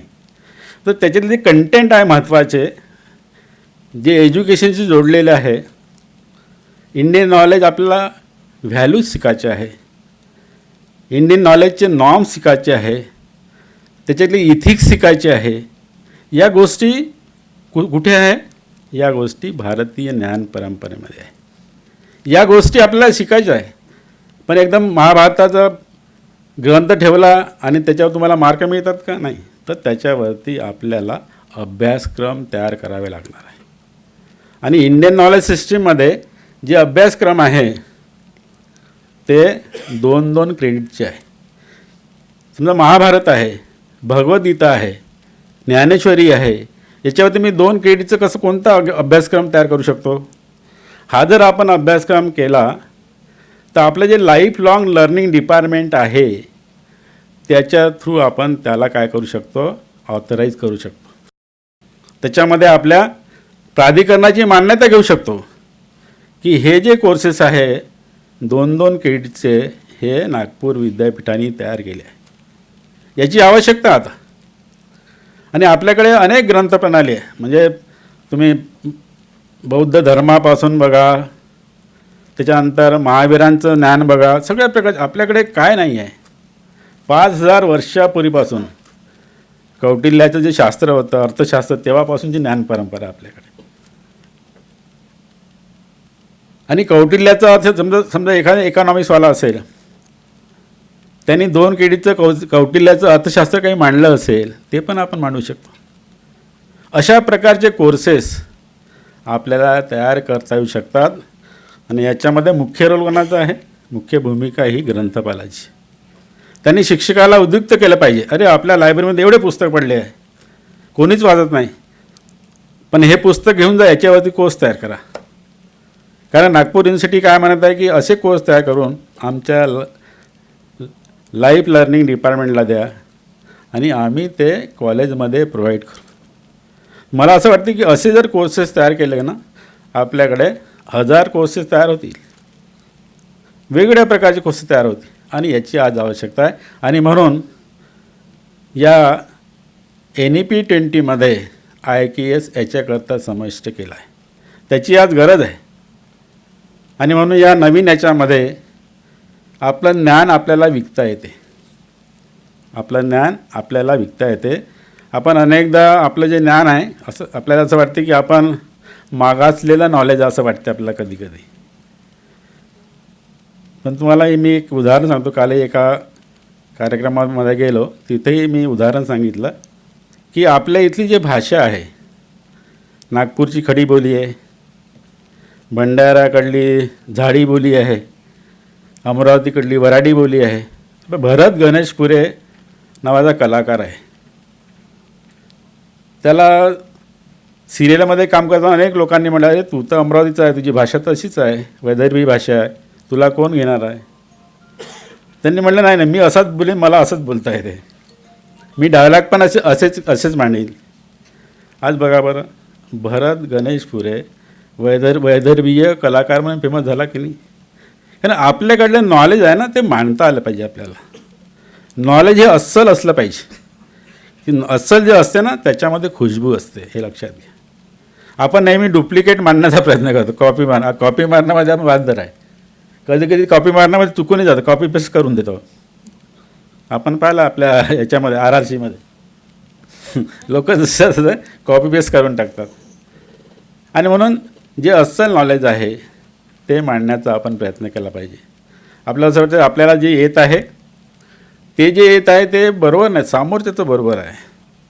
नेहमी आपण समोरच्याकडे पाहतो, त्याला माझ्यापेक्षा चांगलं बोलता येते. आता नवीन एज्युकेशन पॉलिसीमध्ये language is not a barrier. सगळ्या मातृभाषेतून शिक्षण दिलं पाहिजे, हे नवीन एज्युकेशन सिस्टीममध्ये आहे. कारण आपल्यामध्ये जे विचार येतात, आपल्या अंतरात्म्यामध्ये ज्या गोष्टी येतात, त्या गोष्टी कशातून येतात? त्या गोष्टी आपल्या भाषेतून येतात, हे लक्षात घ्या. मी इंग्लिश जरी बोलत असलो तर माझं इंग्लिश मातृभाषेतून येत नाही, त्याचं माझ्या माइंडमध्ये ट्रान्सलेट होतं, नंतर ते बाहेर पडतं. आणि म्हणून मातृभाषेतून दिलेलं शिक्षण हे जास्त फ्रुटफुल असतं. तुम्ही बघा, चीन जो सामोर गेला आहे, चीनमध्ये काय इंग्लिश भाषा आहे का? जर्मनीमधले इक्विपमेंट बघा, जर्मन भाषेमध्ये सगळे जे कंट्री डेव्हलप झाले आहे ना, ते त्यांच्या भाषेतून कार्य केल्यामुळे डेव्हलप झाले आहे. त्यांचं संशोधन त्यांच्या भाषेतून आहे.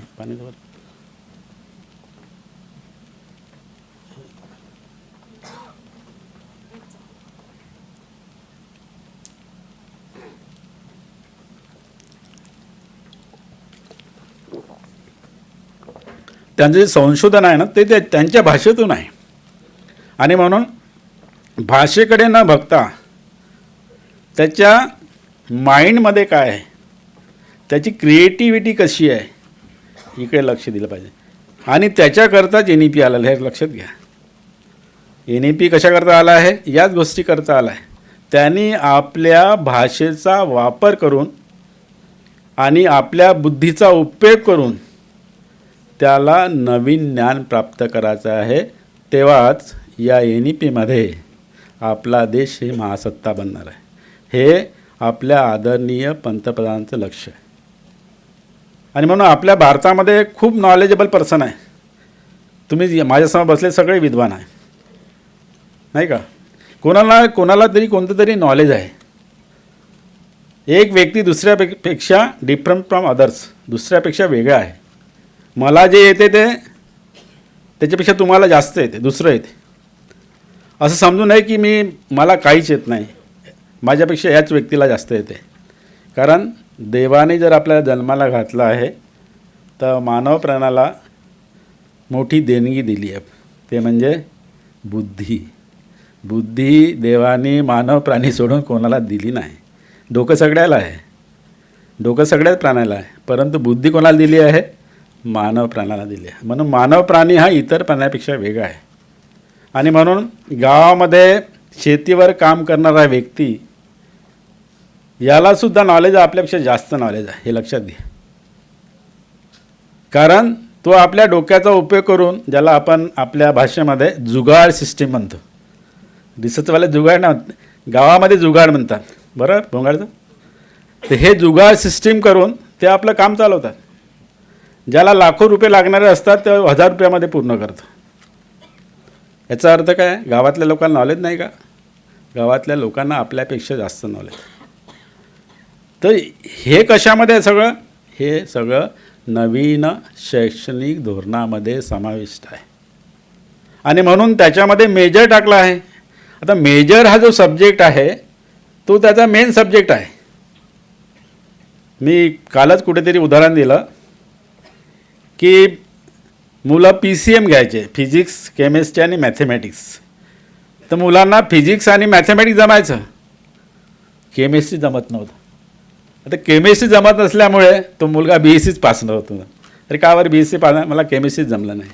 आता या नवीन एज्युकेशन सिस्टीममध्ये तसं नाही आहे.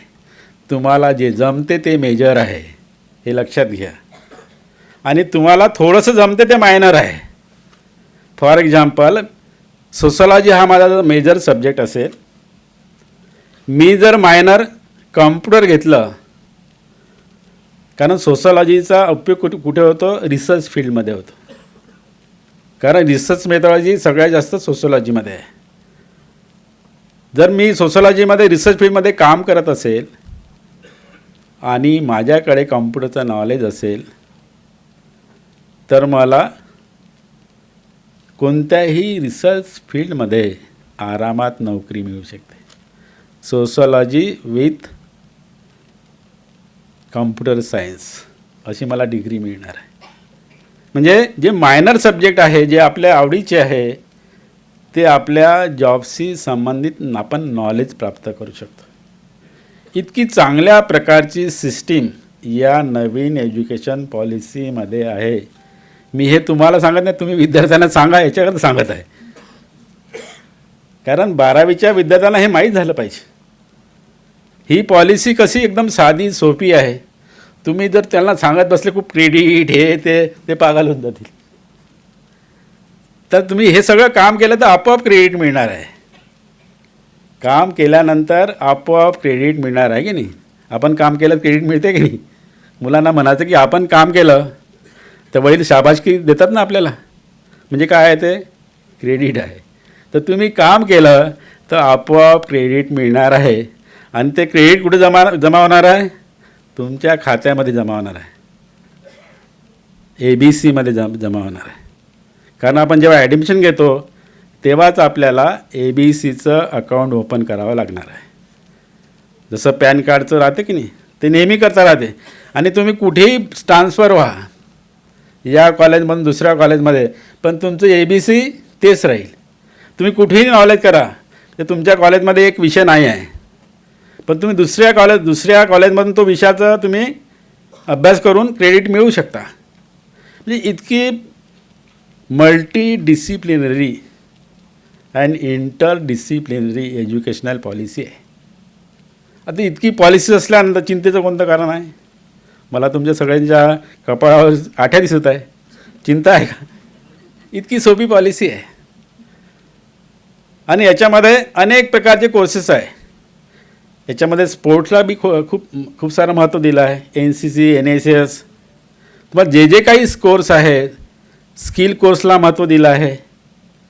आणि याच्या अगोदर काय होतं की 12वी नंतर तुम्ही पूर्ण ग्रॅज्युएट केलं नाही, तुम्हाला डिग्री मिळत नव्हती, आहे की नाही? मिळत होती का degree?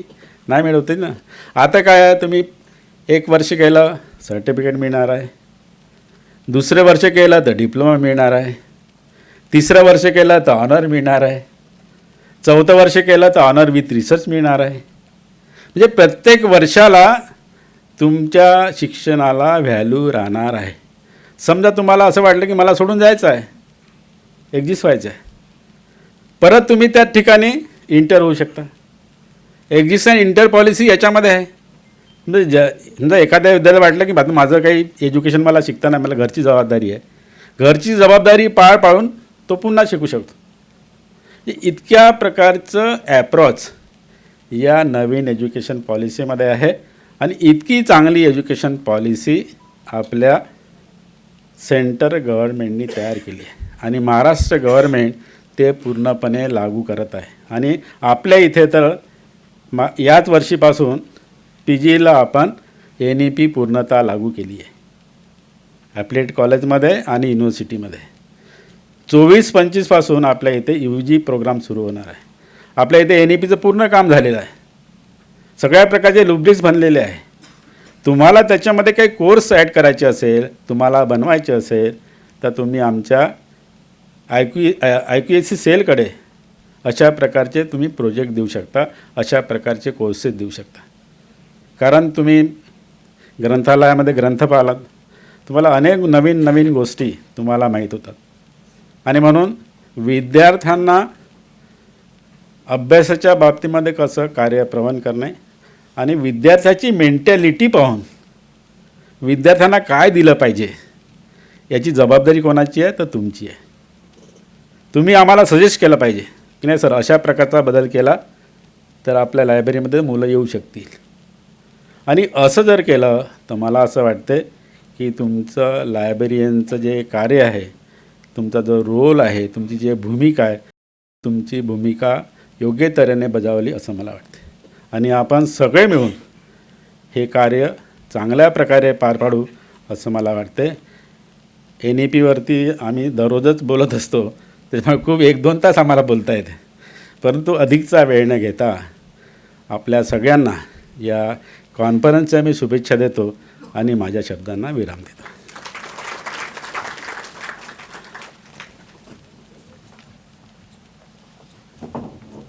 Thank you so much, sir, for your presidential speech in which you have highlighted 360-degree approach and how libraries can be really proved meaningful by correlating actions and initiative to develop a knowledge ecosystem. Now, before going for formal vote of thanks, I would like to make a formal announcement that immediately after this inaugural session, we are going to start with the keynote speaker address of Dr. A.S. Chakravarti, sir. So all of you are requested to be here only. Now, to propose a formal vote of thanks, I request Shri Vinay Pandey, sir, who is Secretary of Granthalaya Bharati, Nagpur Mahanagar, to go give formal vote of thanks.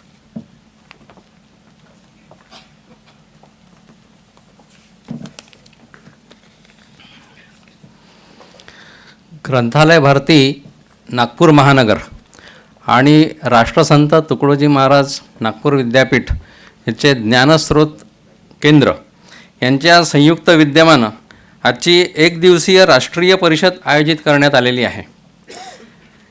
आजची परिषद ज्यांच्या उपस्थितीत साजरी होत आहे असे doctor Sanjay दुधे, माननीय कुलगुरू नागपूर विद्यापीठ यांनी इतक्या सोप्या, छान, सुंदर पद्धतीने आपल्याला आपला विषय सोपा करून सांगितला, त्याबद्दल मी त्यांचे मनापासून आभार मानतो. तसेच या परिषदेकरता सन्माननीय अतिथी म्हणून जे लाभलेले आहेत ते डॉक्टर राजशेखर बालेकर सर, केंद्रीय कार्याध्यक्ष ग्रंथालय भारती यांचेही मी मनापासून आभार मानतो. या परिषदेकरता मुख्य वक्ता म्हणून लाभलेले डॉक्टर एस चक्रवर्ती, उस्मानिया विद्यापीठ हैदराबादचे ग्रंथपाल, तसेच डॉक्टर कल्पनाताई पांडे, अध्यक्ष शिक्षण मंच यांचेही खूप खूप आभार मानतो. कल्पनाताई पांडेंनी रामायण महाभारत याचा उल्लेख केल्यामुळे मला एक उल्लेख या ठिकाणी करावासा वाटतो आणि तो मी मनाला आवर न घालता आल्यामुळे आपल्यासमोर करतो. तो माझ्या आभार प्रदर्शनाचा भाग नाही आहे, तरी पण करतो. रामायणामध्ये आपण सगळ्यांनी बघितलं असेल की तो समुद्र उल्लंघून जायचा असतो आणि त्या ठिकाणी सगळेजण जमलेले असतात. प्रत्येकजण विचार करत असतो की इतका मोठा समुद्र कसा उल्लंघून जायचा. प्रत्येकजण आपापला विचार करून सांगतो की मी 2 योजनं उडी मारू शकतो, मी 5 योजनं उडी मारू शकतो, पण तो पूर्ण समुद्र उल्लंघन करून जाण्याचं कोणाचं धाडस नसतं आणि तितकं समोर कोणी जाऊ शकत नाही. त्यावेळेला जांबुवंत जो असतो तो हनुमंताला जाणीव करून देतो की तुझी शक्ती किती आहे आणि तू किती उडत जास्त म्हणजे पूर्ण समुद्र पार करून जाऊ शकतो. तर आजच्या ह्या प्रसंगाने मला हे उदाहरण असं आठवलं की ग्रंथपालांमध्ये ती हनुमंताची शक्ती आहे आणि ती जागृत करण्याचं काम जांबुवंत जसं करतो तसं ग्रंथालय भारती त्यांची शक्तीची जाणीव करून देतो असं मला वाटतं. म्हणून मी त्याचा उल्लेख या ठिकाणी केला. नागपूर विद्यापीठ ज्ञानस्रोत केंद्राचे संचालक डॉक्टर विजय खंडाळ सर यांचेही मी यावेळी यांचे वेळोवेळी आम्हास मार्गदर्शन प्राप्त झाले. त्यांनी अतिशय मेहनत घेतली. आम्ही अनेक वेळा त्यांच्यासोबत बैठकी केल्या आणि त्यांच्या मार्गदर्शनाखाली आम्ही या स्थितीला येऊन पोचलो. मी खंडाळ सरांचे पण फार आभार मानतो. ग्रंथालय भारती नागपूर महानगरचे अध्यक्ष श्री प्रशांत तुंगार सर यांची नुकतीच बायपास सर्जरी झाली असून तशाही परिस्थितीत त्यांची कार्याप्रती तळमळ व मार्गदर्शन प्राप्त झाले, त्यांचेही मी आभार व्यक्त करतो. तसेच ग्रंथालय भारतीचे केंद्रीय कार्याध्यक्ष श्री रवींद्र पांडे सर हे एका जीवघेण्या अपघातातून वाचले. थोडे स्वस्थ झाल्यावर लगेच ते ग्रंथालय भारतीच्या कामात रुजू झाले. त्यांचेही आम्हास मार्गदर्शन प्राप्त झाले, त्यांचेही मी आभार मानतो. या परिषदेकरता एवढ्या मोठ्या प्रमाणावर नोंदणी करणाऱ्या आपणा सर्वांचेही मी मनापासून आभार मानतो. सभागृहाच्या प्रवेशद्वाराजवळ जी मनमोहक रांगोळी आपण सर्वांचे लक्ष वेधून घेत आहे, तसेच स्टेज डेकोरेशनमध्येही ज्या विद्यार्थिनींच्या टीमने सहकार्य केले त्या सर्वांचे मी आभार मानतो. या परिषदेला यशस्वी करण्यासाठी संपूर्ण टीमने अविरत मेहनत घेऊन मोलाची कामगिरी केली.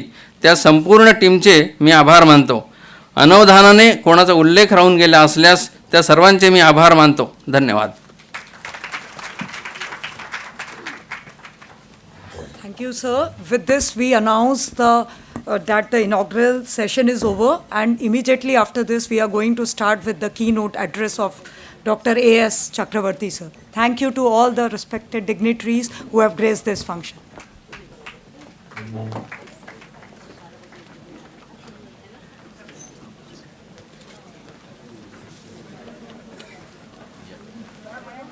चला, छान झालं. Thank you, ma'am. Yes. All of you are requested to be seated because immediately we are going to start with a session of Dr. A.S. Chakravarti, sir. Please.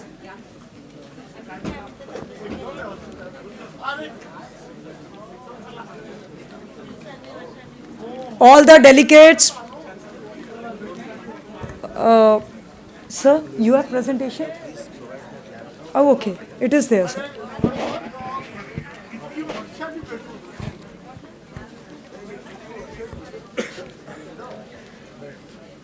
Yes, dear friends, we are going to start with the keynote speakers session, and before that I feel privileged to introduce before you all today's keynote speaker, Dr. A.S. Chakravarti sir, who is University Librarian of Osmania University. We feel blessed that he has graced this function as a keynote speaker. Dr. Chakravarti has a rich 35 years of experience of librarianship with 18 years of teaching experience as well. To his credit, he has 74 plus national and international publications in the form of research articles. He has attended around 65 plus conferences and seminars. He has been actively organizing seminars and workshops with around 18 such events to his credit. Dr. Chakravarti has also authored 5 books with reputed publishers. Under Sir's guidance, 12 students have been awarded PhD, and Sir has specialization in library automation, digitization, DSpace, e-resources, information and communication, and plagiarism. On behalf of the organizing team as well as on behalf of all the delegates, we welcome you, sir, and I request request Gulshan Kuthe, if he is there, because he is busy with. I request Dr. Mangla Hirwade, madam, please to do the honors of felicitating sir with a Tulsi sapling.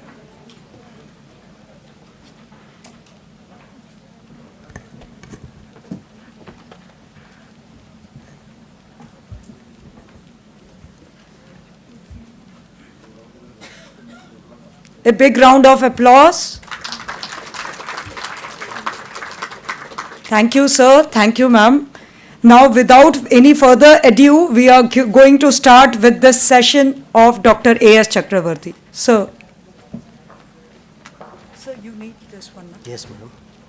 You have pen drive? Yes, pen drive. I think it is copied. It is copied here. Okay, sir. Okay. Let's start. It's there. In the morning, I've copied. Okay. I'll check. Okay, sir. If you need any help, we will help you. Rule of libraries. This Yes, one? yes, madam. Hey, beta, the screen.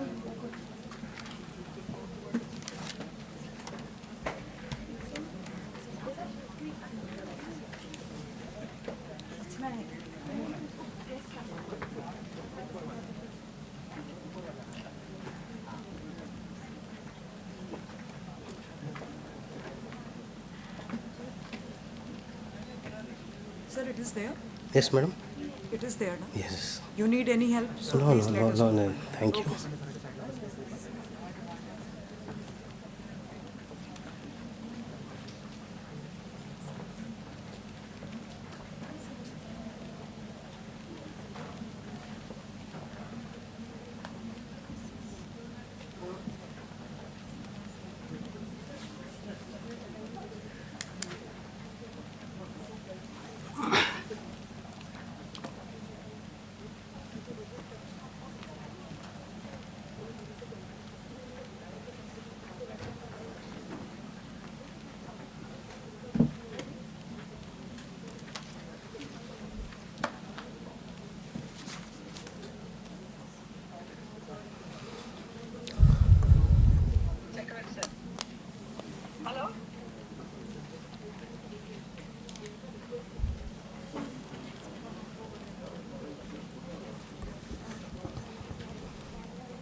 Madam start कर सकते हैं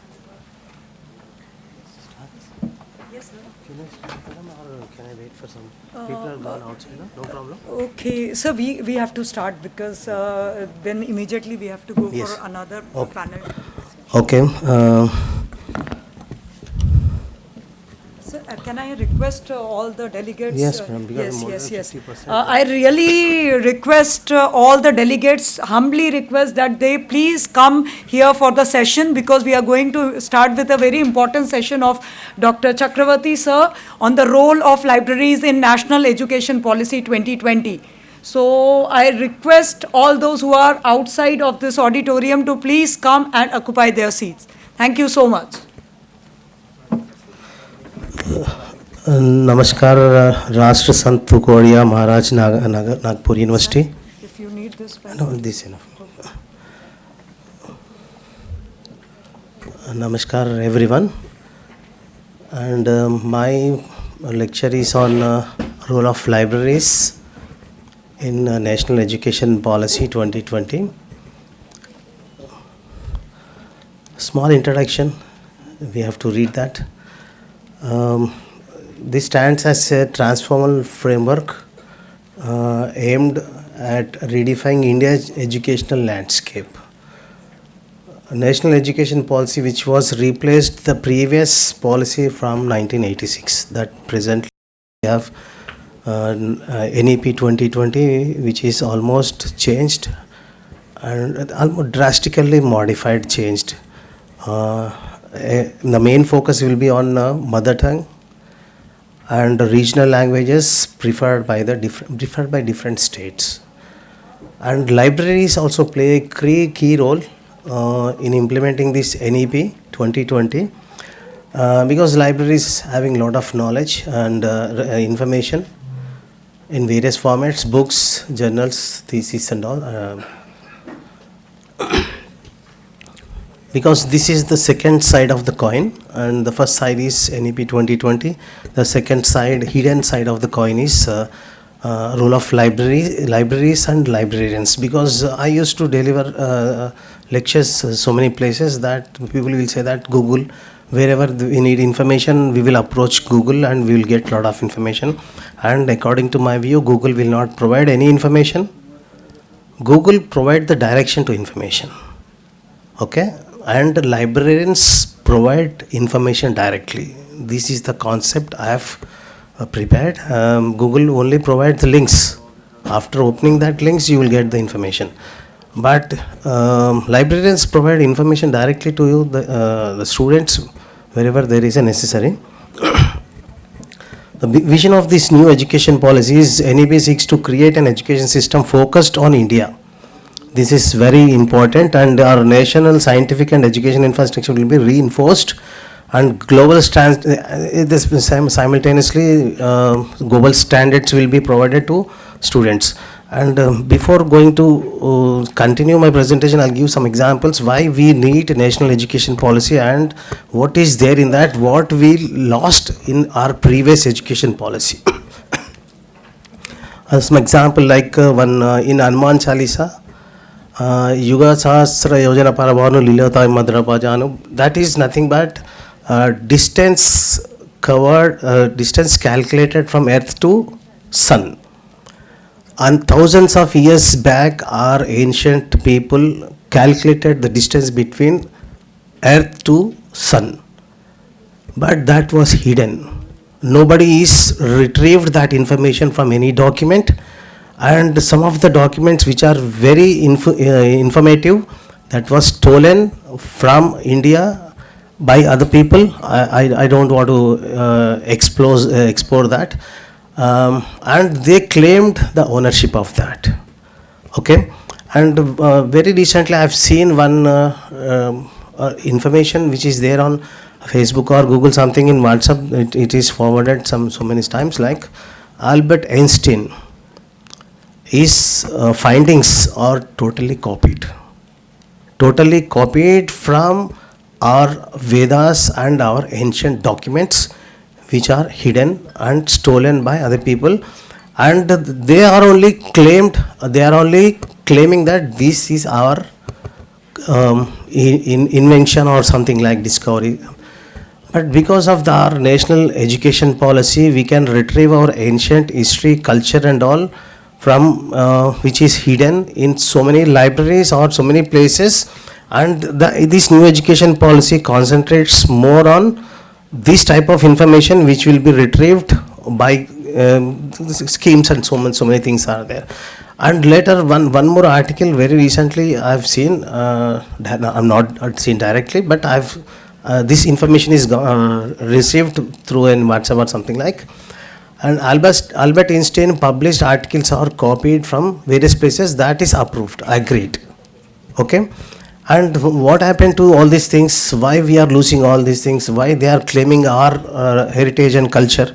Why not we claim ourselves, and why can we do great things by introducing our new education policy and so many things which is involved in that policy by applying global standards. Why? Because if you retrieve any information, if you create any information, that should be in standards. Library is nothing but application of standards in various places. Okay, cataloging, classification, in metadata, something like. If any information is created, that should be having some standards. Here, Indian knowledge system, how it works, like the Bharati way is sustainable and strives from the welfare of all. Each and every information is for welfare of our individual. It is important to regain the comprehensive knowledge system of our heritage, just I am telling, and demonstrate in Indian way. This requires training of scholars. Of course, our curriculum is totally changed with this new NEP, and so many this Indian knowledge system also. Almost more than 1,000 training programs conducted, which is there in the document. And NEP recognizes that this rich collection of ancient Indian knowledge that was retrieved by extending in curriculum and all. And this IKS Indian knowledge system comprises of Gnan, Vignan, Jivan Darshan. This is from experience, observation, experimentation and rigorous analysis. This is nothing but Gnan Vignan is nothing but experience and observation and all, and to be incorporated in scientific manner in the school and IS school. Of course, this NEP, what it tells, the curriculum having all this ancient and culture, this should be introduced in from school level. School and our pro vice chancellor sir, as he said, 4+2+2, some curriculum system is entirely changed. In that, from grassroots level, if you introduce this heritage and culture to the students, so that people will work in the right way, and we will retrieve the information which is hidden so many years, and which covers mathematics, because our ancient people are so much familiar in doing all these things. One of the examples explained by the mathematicians and some Kalpana Pandey madam also told that mathematicians, because introduced zero something like, because this is, they are hiding everything. They are hiding our information, what they are hiding, our inventions and all. The main aim is behind this NEP is to retrieve all these things, to present Indian knowledge globally. Okay. It covers, because we are familiar in mathematics, astronomy, philosophy, yoga. Of course, you know better that since 5 years or since 10 years, yoga gone universal, and throughout world yoga is accepted in the same way. This yoga is one thing is spread around the world, and in the same way, the main aim of NEP is to spread our entire culture, history, and all entire universe. Okay. And the IKS policy recognizes knowledge of India should be explored under Ek Bharat, Shrestha Bharat. More than 100 tourist destinations will be identified under this Ek Bharat, Shrestha Bharat. Will send students to these study these destinations and their history, scientific contributions, traditions, indigenous literature and knowledge. Because I am from Usmania University, we have almost 6,825 manuscripts, which is not having any catalog for that. Maximum manuscripts are in palm leaves, because I have visited your library, P.V. Narasimha Rao library, displayed manuscripts and all. We have our manuscripts, and luckily we have digitized entire manuscripts in Usmania University, almost 6,825, and we don't know what is there in that manuscripts. If students prefer to do research in that manuscripts, we are ready to provide that manuscript, because they can explore what is there in that manuscript, so that we can explore all these things to the universe. That is the main aim of this NEPs. And this Ek Bharat, Shresth Bharat, under that identified 10 tourist places. And we have to engage students to do research in that place, and they have to explore like what is about that history of that particular tourist place, monument or some temple, something like, and the scientific contributions, traditions, indigenous literature. If you have with that, that will be explored and publicized, and the knowledge behind that, because we are seeing so many videos and all. Our traditional architecture, how it is very tremendously they created that architecture. We don't know how they created, what type of technology is there, what type of engineering is there at that moment. There is no record right now. That we have to explore with this NEP. The main guidelines for this NEP is incorporating Indian knowledge system in higher education curriculum. Of course, that almost started. Guidelines for training, orientation of faculty on Indian knowledge system. Guidelines for empanelment, that means identifying experts in that particular area and involve that experts in exploring all these things. And in higher education institutions, guiding for introduction of courses based on Indian heritage and culture, and almost 32 IKS centers established till now. And this is one side. And the second side is importance of libraries in fostering education and knowledge. One statement given by Chris Jamie is, it is difficult exercise to achieve higher education without the support of resources of the library, as well as to achieve the purpose for which education is being communicated. Okay? If you want to communicate anything, you have to visit library, you have to refer the resources there. Finally, you will reach your goal and all. This is the thing explained by Chris Jamie. And libraries serve as a vital repositories of information. Here the problem is we have limited resources in any library. You take any library, even if you take Library of Congress, which holds more than 14 crores documents, still they have some problems here. They cannot have entire universe of knowledge in that particular library. Okay, the importance of libraries extends beyond providing access to books. Initially, the libraries are only providing books and material which is there in the library, but that we have crossed that limit, and now we are in that stage there where we are working as parallelly with software engineers and data analysts, information scientists, something like. We are working in that way, and we are providing information through various new technologies. We are adopting technologies, and maybe even funding problem, budget, something like. Still, we are going in parallel with the technology and all. And libraries also play a crucial role in promoting a reading culture, just love and for learning and critical thinking. Because we are organizing so many committees, awareness programs, lectures and something like exhibitions and all. With that, people have some knowledge that library holds so many things, so that we can refer and we can explore that knowledge. In Usmania, we have one library one section called UN Depository Center.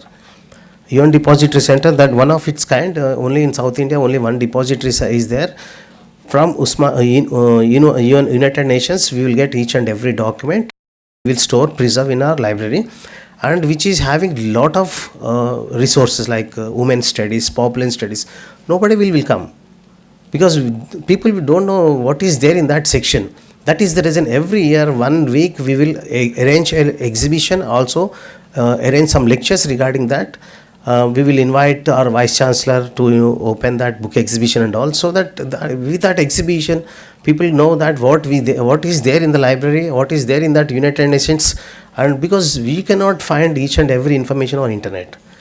Some of them, almost 70% of information is there on internet in electronic form, but what about 30%? Still 30% information is there in print resources that we are missing by not going to the libraries. Okay.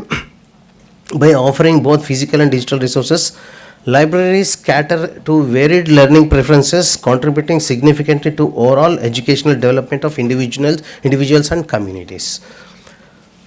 Actually, this NAPLIS, I think librarians know about that. In 1985, one committee is formed. The main objectives of this library and information policy are recommended as to promote, maintain the organization availability and speed of information in all areas of course, we are doing all these things. We are promoting our literature, what we have, and we are providing information in speed way.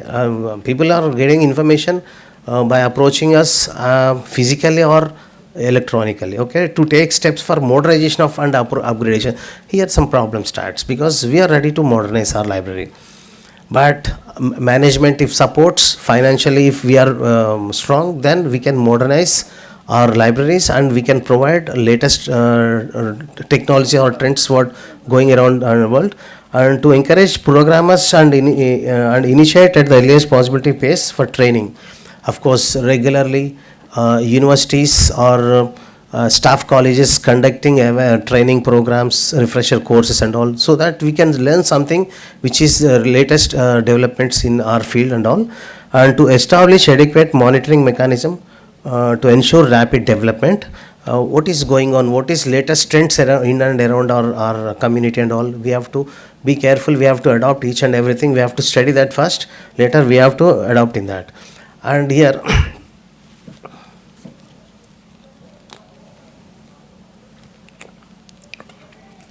we the librarians are ready to serve communities and people, and the problem is due to lack of resources or lack of financial things, we are unable to acquire each and every document or every resource which is available on internet or something like commercial databases and all.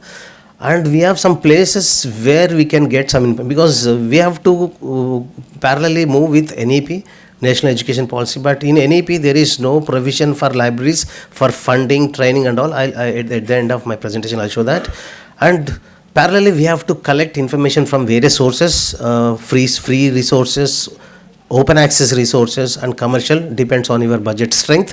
And this role of library, National Digital Library is also playing a key role in providing information. Like you see, this is actually government funded initiative, and basically what it is doing, it is collecting each and every institute's information and uploading into one single platform, so that we can retrieve a common gateway to retrieve all the information. Because I am Usman University, I am the in charge for a big project of digitization, a mega project. Under that project 45,000 books digitized in 2005 to 11, which is almost having 1 crore 32 lakhs pages.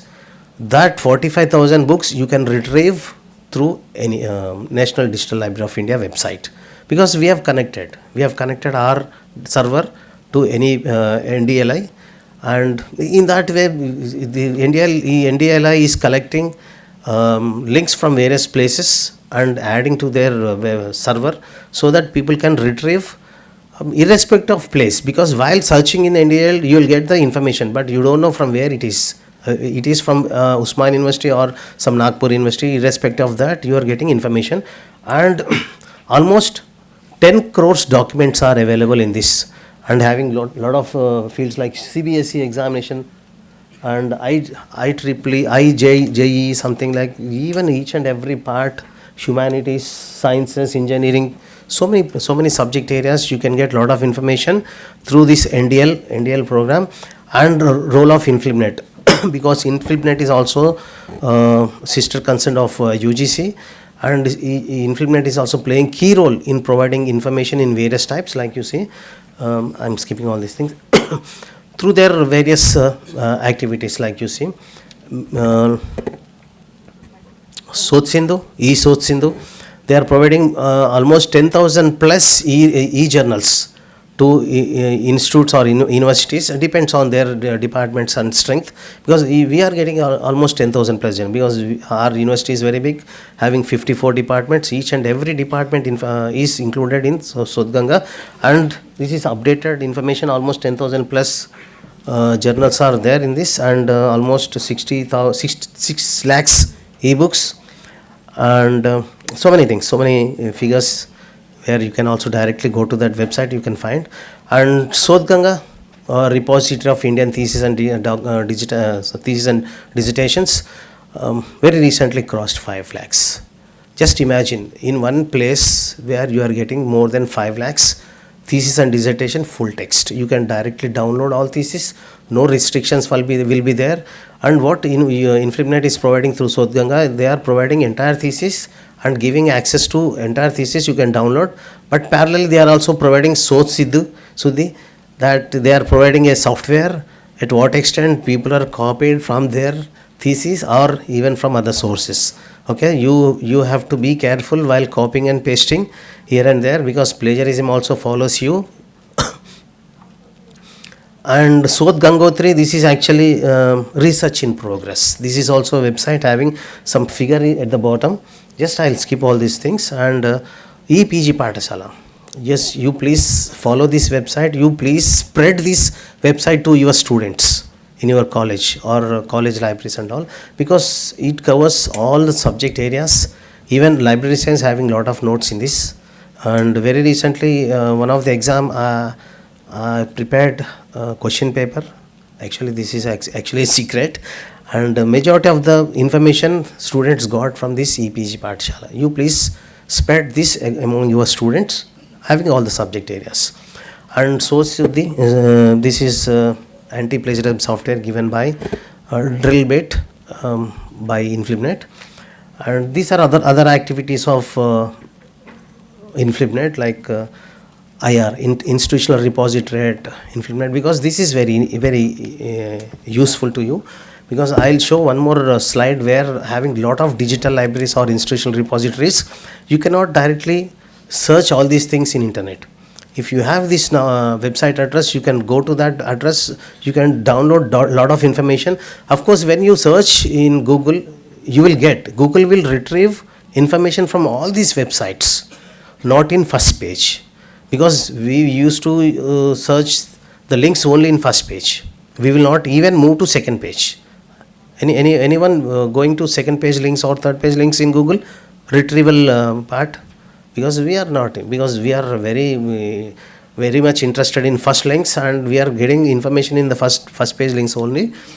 And this information is there in maybe in 10th page or 11th page, but we are losing. If you have knowledge, you can directly place all these websites in your library website and all. Because very recently in Telangana Governor Office, they formed a committee. One of the member, I'm one of the member in that committee. What the honorable governor's intention is to create a digital library for exclusive flavor for governor office. Of course, it's created. It is there in the. You please, if you have time, you open that governor website, Telangana governor website. Search for digital library, where we acquired some e-books, because to reach rural areas, so that people can retrieve, access all this. For that first instance, the governor allotted 25 lakhs for that, because I am the one of the member in that to select all these things. Of course, it is running successfully. If you have time, you please visit that website. And libraries as learning spaces, facilitating access to diverse resources, creating a conducive environment for study and research, support multidisciplinary learning, role of libraries in promoting interdisciplinary. Of course, if someone asks some book, if it is not there, we will also suggest other books, something like other information. And bridging the digital divide, providing equitable access to information and technology. Initiatives to enhance digital literacy through library programs. Preservation of cultural heritage. This is actually the main aim behind this NEP, is to preserve our cultural heritage in digital format, like archiving, digital preservation, collaboration with indigenous communities, because we have digitized our manuscripts in a project, a Dubai-based project. We don't know, very long back in 2005 or 6, they have copied one to entire documents, entire manuscripts, and taken away. Okay. That information, maybe they sell that information to any other third-party sources and all, and we have to collaborate with indigenous communities for this heritage information, for this heritage literature. You please try to follow some conditions which is there on NEP.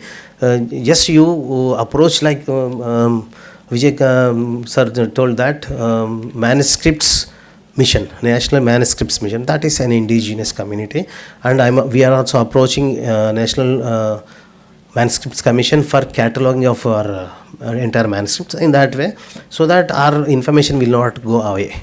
Okay, and promoting cultural heritage, showcasing traditional knowledge through events, exhibitions, and all. In the morning, I have seen manuscripts exhibition presented at the entrance of the library. Thanks, madam. Without asking directly, I have seen all these things. Because in Usmania, we will not provide directly, because the entire collection is digitized. On request, we will provide physical copies, access control. And what happens here, all these things, because tremendous amount of information is now available. We are unable to gather all the information. This is nothing but information overload, information explosion. Okay. Every minute 300 websites are coming in and out.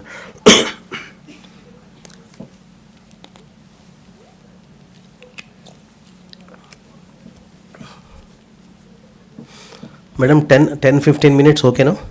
Okay. In 60 seconds, what is going on?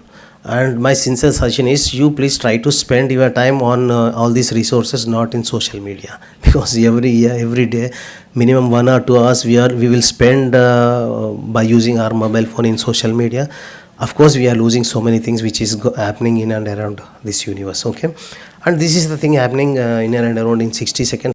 7 lakh hours of videos watched, and 400 hours of videos uploaded into YouTube, something like. In this space, information is added to internet, and how to retrieve all these things, we are unable to retrieve, because so many things we are getting while retrieving and all, which is not necessary for that particular keywords and all. And I've categorized, we have so many resources available on internet free of cost. You try to download, try to create your own website links in your library web page, so that people can directly approach that websites. They will get lot of information. The main aim behind this NEP is to provide lot of information regarding our culture, heritage, and so many other research activities, where we cannot provide by purchasing all these things, because we have limited resources to purchase, because each and every international database is costing 20 lakhs, 30 lakhs. Even we are spending 55 lakhs for only IEEE journals in Usmania University, and only one database we are subscribing by spending 17 lakhs, that is SciFinder. How can we purchase all these things? If you go through all these websites, so that 50% it will be helpful to you to provide information to your scholars and all. The main aim behind this NEP is to provide information that we have to purchase, or otherwise we have to collect from various places. But I am showing here is only free resources which are there on internet. Of course, we are getting all these things not in first page in Google. You please be careful. We are getting somewhere in 10th or 100th page. Before going to access any resources, we have some hurdles like copyright and digital rights management and all. And so many publishers also, some of the publishers are there outside of this. They are also moving towards open access. They are providing some of their resources freely from their website. Like you see, commercial free access. This is one website where you can get 60 lakhs books. Yes, you try to open this website, you will get more than 60 lakhs books only in single website. So that you search in that and you try to explore and provide this information to your students, those who are doing research and all.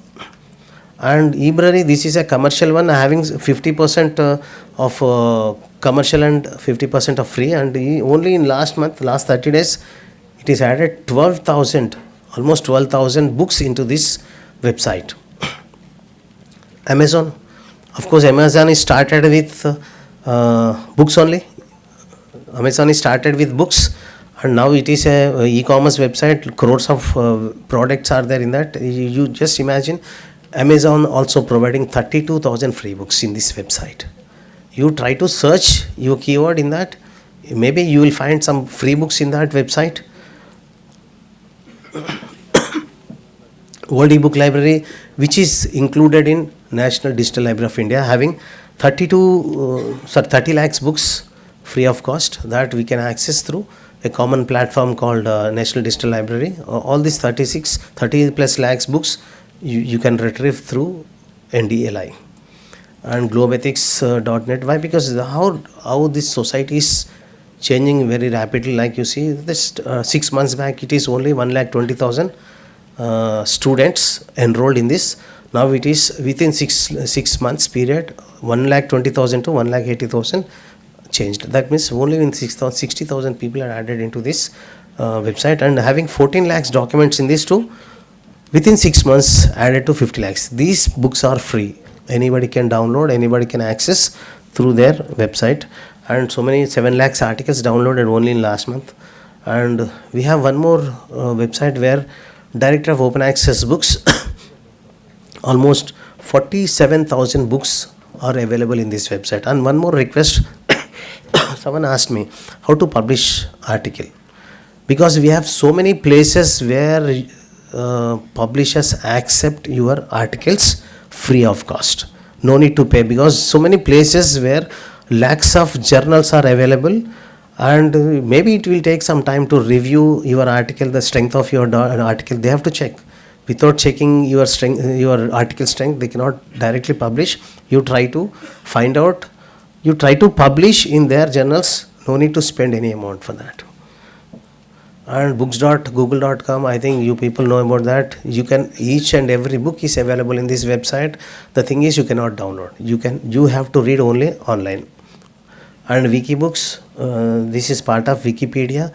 More than 1 lakh books are there in this website, because we are not spending time on all these resources. If you spend time on these resources, we can do miracles, and we can also provide a lot of information to our students, community, as well as faculty. And Gestor, this is purely commercial, but more than 50,000 books are there. Out of that, 5,000 books are free in this website. And MOOCs.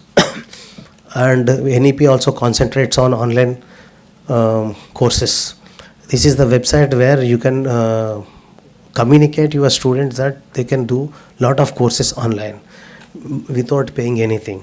Only certification, it charges some amount like 500 rupees for examination and all. Having lot of subject areas and courses and all. Just Swayam, we have one more website where we can also do so many courses, and so many videos are present in that. And so many digital repositories. Just I have given this information initially that each and like Usman University, we have our own digital collection like ebooks, manuscripts, our own journals, our own faculty collection, faculty articles that we have preserved in our digital library, the institutional repository. Okay, in that way, this is our Usman University digital library. Anyone can access this. Otherwise, no need to come to this place. You can directly access our resources through National Digital Library of India. Okay. And so many popular digital libraries that I am skipping because I'll provide this presentation.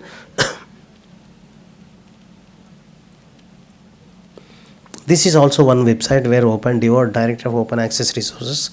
So many institutional repositories are a common platform where you can search and retrieve directly without going any individual institution. Almost you see having a lot of filters, because I want information only from India, not from China or any other Sri Lanka, something like that. Preferences you can provide in this website, so that you will get only indigenous information will retrieve by just you see that India 79 something like, where you can select the country or something like. ETD's electronic thesis and dissertations, because this is fastest growing, and our own repository crossed 5 lakhs, Sodh Ganga, and in Sodh Ganga we have 5 lakhs. But in National Network Digital Library of Thesis and Dissertations we have 62 lakhs. Anyone searched this website, retrieved any document, any full text thesis, of course you can do. You can open this website. This is 100% free. You can search your topic. Those who are doing research, they can go through this website. Out of 62 lakhs, maybe your topic is also included in this website, and you can download entire thesis. But be careful, after downloading, don't use as it is. Software will come in between you and your thesis, a plagiarism software, And one more thing, I am also coordinator for anti-plagiarism software in Usmania since 5.5 years. In these 5.5 years, I have checked almost 7,000 theses in this. Out of 7,000, 4,000 is awarded and going successfully since 5.5 years. And this is why our ATD index having nearly 1 lakh theses in this. What I am showing, every website information is free. You can directly download without any hurdle. And that European thesis having more than 7.5 lakh theses in this website. You try to explore this website, you can find full text thesis in this. Those who are doing research, these theses are, because we will not get direct information, but we will get some ideas to write our own document by using all these websites. ProQuest digital dissertations and thesis, of course, having lot of documents in this. And this is open access thesis and dissertations, part of DOA books, something like, where you can get 62 lakhs. Just imagine how big lab, because madam, your collection is 4 lakhs, something like, and Usmania's collection is 6 lakhs. But only in one single website you are getting more than 60 lakhs or 70 lakhs means, just imagine how much information is there on the internet, free of cost. You explore all these things and you adopt all these things to successfully implementing in NEP 2020. And Google Scholar, filtrations, lot of filters you can apply to retrieve your document, newspapers and all. Of course, free journals, UGC Infonet. Previously it is UGC Infonet, now it is eSource Sindhu. Out of that we are getting almost 10,000 plus journals. And this is our website, okay, searching and all. And in national education policy, because before coming here I read some policies there, and retrieval part also they are having some rules and regulations, how to retrieve information, how to provide, how to search information, because we are losing so much of information by using your wrong keywords and all. Okay, I'll give only one slide where it will help you to search and retrieve in proper way. Like you see, this is only a simple tricks to find out, because usually what we will do, we will give some keywords in Google search box or any database search box, multiple keywords and all. But where we are facing so many problems and we are losing so much of information which is not there in that, by giving only fake and wrong way keywords. Okay, like you see words and phrases like accounting and financial and banking, if you use in that way, we will get lot of information. Like Google is, when you give any keyword in Google, you will get 20 lakhs, 30 lakhs, more than 1 crore records. Are we able to search each and everything? Of course we are not. We are only first 10 or 20. Okay.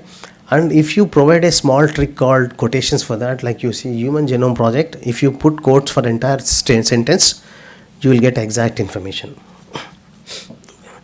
Entire information within a short period. Okay, in that way, abbreviations, American English, British English, like you see, we will use FIBR here, and where Americans use FIBR is something like, it creates so many problems, and 50% of information only we will get through that keywords what we are giving on internet. You be careful, and in some cases we can also use abbreviations for getting information, like NEP. NEP is popular than National Education Policy. GST is more popular than goods and service tax. Like in that way, sometimes we are also ready to give some abbreviations to the search. Okay, beware of spellings and use Boolean operators and synonyms also. If you are not able to get some information, you try to use synonyms of that word so that you will get some information in that way. Yes, open access journals, almost more than 10,000 journals.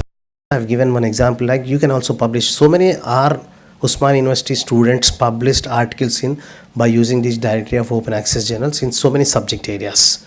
Okay, you please try to find out this website. And so many journals, where lakhs of journals are there in these websites. Yes, you see here 15,900 journals for free website.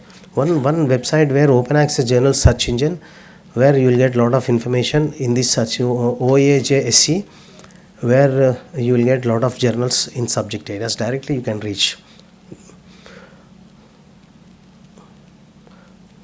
And addressing resources constraints, this is disadvantages, nothing but. And because to implement NEP in libraries or any university, something like, we have first problem is funding.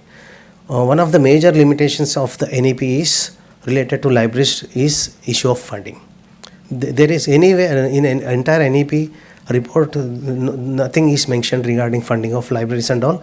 That should be observed by the authorities regarding that. And infrastructure, many school colleges in India lack of necessary infrastructure. Not only schools and colleges, even universities like us also facing some problem of infrastructure, because we have to develop as parallel with the development of the society, that we have to upgrade our infrastructure regularly.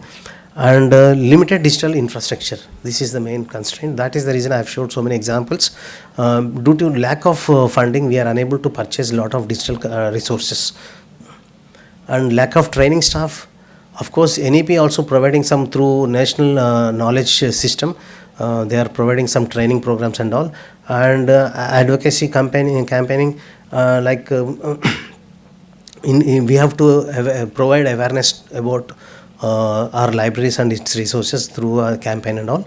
And efficiency measures like cost effective measures, how to, such as optimizing resource utilization, exploring shared services. Or share means cooperation in between universities and all, because we introduced one thing in Usman University, that we are providing access to affiliated colleges by institutional membership.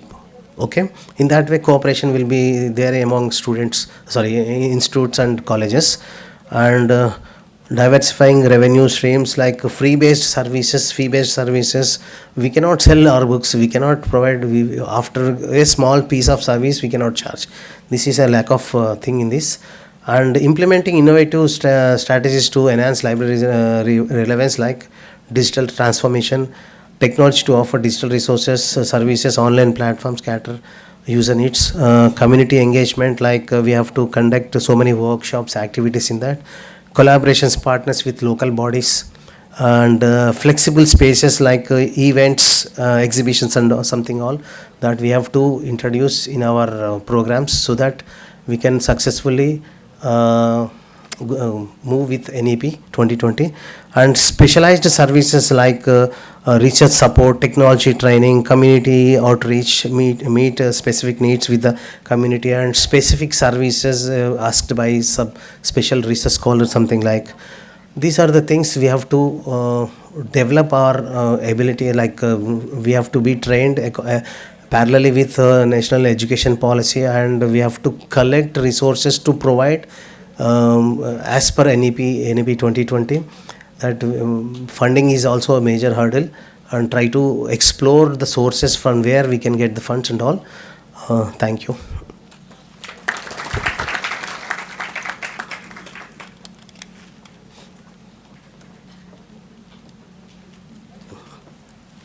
Thank you so much, sir. It was indeed an exhaustive presentation highlighting the various aspects of NEP, where sir has discussed about the various tools and techniques and various resources which are available to really mobilize our resources and services towards the objective of NEP 2020.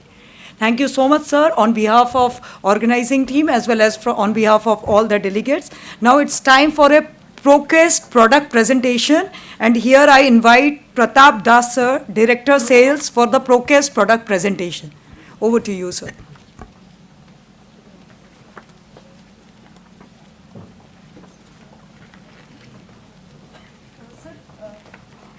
Yes, please.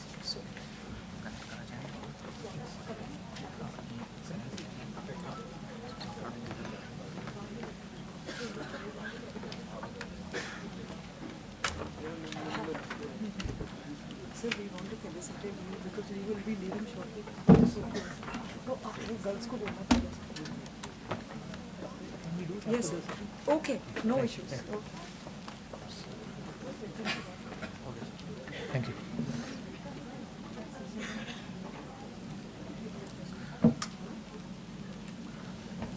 Namaskar, my name is Pratap and I'm the Director for ProQuest South Asia Operations. I've been advised that I should kind of complete this session in 10 minutes. What we are trying to do is we would not talk about products. but we will name some products. So if you can make a mental note in terms of what we are trying to say, and go back to your library and let us know about the requirements. So firstly, I'm very happy to be here on a Saturday morning, afternoon, good gathering. I'm joined with my colleague Sachin More, who is the senior account manager. He's based in Pune, and he's looking after the region very closely. And this university is a very special customer for us, as during the inaugural session, it was told that the library subscribes to a range of electronic books from us, and we are very happy to partner. And there are many more new projects that we are working with the library going forward. As you can see, the landscape is completely changing in terms of teaching and learning. And here we would like to highlight, when it comes to teaching and learning, and you are important facilitators in your colleges, in your universities, and students need a lot of new avenues now, a lot of new source types, be it books, journals, dissertations, videos, working papers, and as a collection, ProQuest offers you everything in one single platform, and it is very affordable. And Dr. Chakravarti mentioned that some of the products that were appearing, 4 or 5 products already have appeared in his slides. It indicates that we are strategic partners for your library and research ecosystem. What we would like to also highlight is this is the world's largest repository of doctoral dissertations, and it is editorially controlled. We are accepting theses from institutions also. So if your institution has any doctoral dissertations, please let us know. Please, I'll have Sachin's email at the end of the session. Just send an email to Sachin, and we will be happy to include your PhD work in our collection. How does it improve?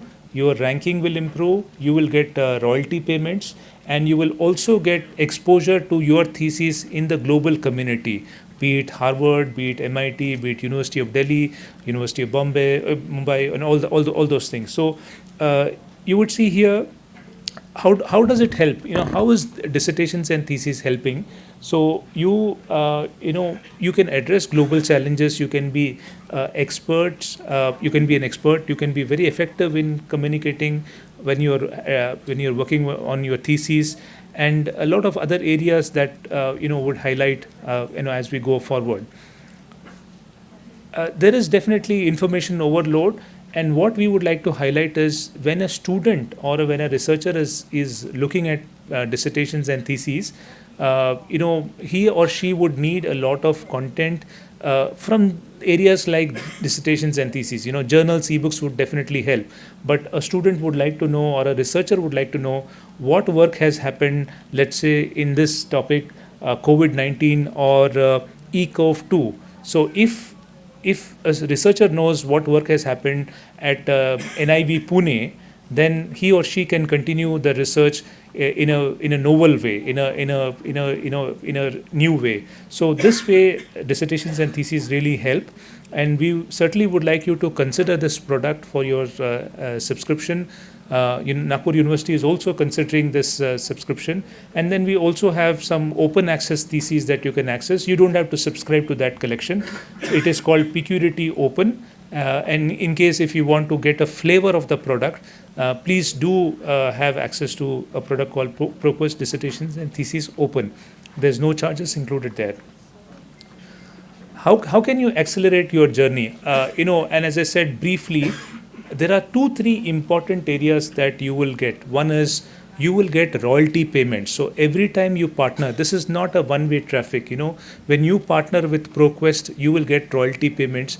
I know every quarter universities in India are getting royalty checks because they hosted their collection in our database.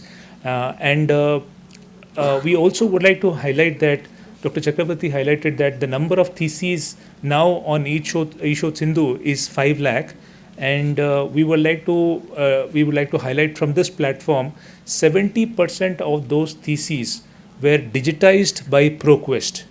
We have testimonial from InflubNet. What we did, we went to these universities. We said, you have rich heritage don't waste this heritage. Sometimes there could be floods, there could be a fire in the library, you may lose content. So we have helped 70% of those theses, those were in print format, and we digitized them. And the biggest customer here in Maharashtra is Shivaji University. The entire project of Shivaji University Kolhapur was done by us, where we digitized their theses, we gave a digital copy to university, and we gave a digital copy to InflibNet to host it in Shodhganga. So this way, royalty benefits will come. They are in the top 20 now. And when we talk about IKS, imagine a lot of unique content is there in your library. Why don't you preserve it? So the preservation happens when you partner with institutions like us, and it's a mutual understanding. It's not a one-way situation where you just give us the work and we go away by getting commercials from you. No, it's a two-way approach where we work with you collaboratively. So just continuing on the research journey, you can get new insights, and this is very important when it comes to dissertations and theses. The product today in focus is this product. We have over 300 products, but I felt that this is a product which will be in play very soon at the university, and researchers here at Nagpur University will have access to this content. Many, why dissertations and theses? So you can uncover the undiscovered, and clearly many dissertations don't end up contributing to future scholarships. We see institutions like IIT Bombay, IIT Delhi, who are subscribers, use this product to gain a lot of mileage on scholarships. So please utilize this. There are a lot of funding opportunities available. These dissertations will help you gain access to those fundings. There are new areas, including which is suggested by accreditation agencies. Sustainability is becoming a very important issue for all of us. So if you want to get some new funding on sustainability projects, ProQuest dissertations and theses can be a good platform. So I quickly move now. It talks about discover, uncover. You can focus on your subjects. In terms of the coverage, you see here about 5 lakh theses available, 50 lakh theses available here, and a lot of Indian coverage was also there. About 15 years back, we had 100, 200 theses from India. Today, we have 50,000 dissertations and theses from the Indian universities, and this is again thanks to all of you in the room and other professionals in India who are understanding the value of preserving your digital theses and putting it in a repository that can be exposed to global community, and royalty payments can be achieved. So I kind of move fast now, considering we have limited time, and just wanted to highlight one part. We always feel that this particular product is only meant for researchers, which is a kind of a myth, but there are students who are using this, there are faculty members who are using this, there are faculty who suggest a small chapter of a thesis to students for their classroom activity. All that is happening. So please consider this product at all stages, for students at all stages. Last part is this database called ProQuest Central, which is now journals. So from dissertations, we are now moving to journal. What does it do? It is the largest collection of journals, multidisciplinary. So if your college is involved in social sciences, languages, sports, all this, and all major IKS subjects also are covered here in this particular database.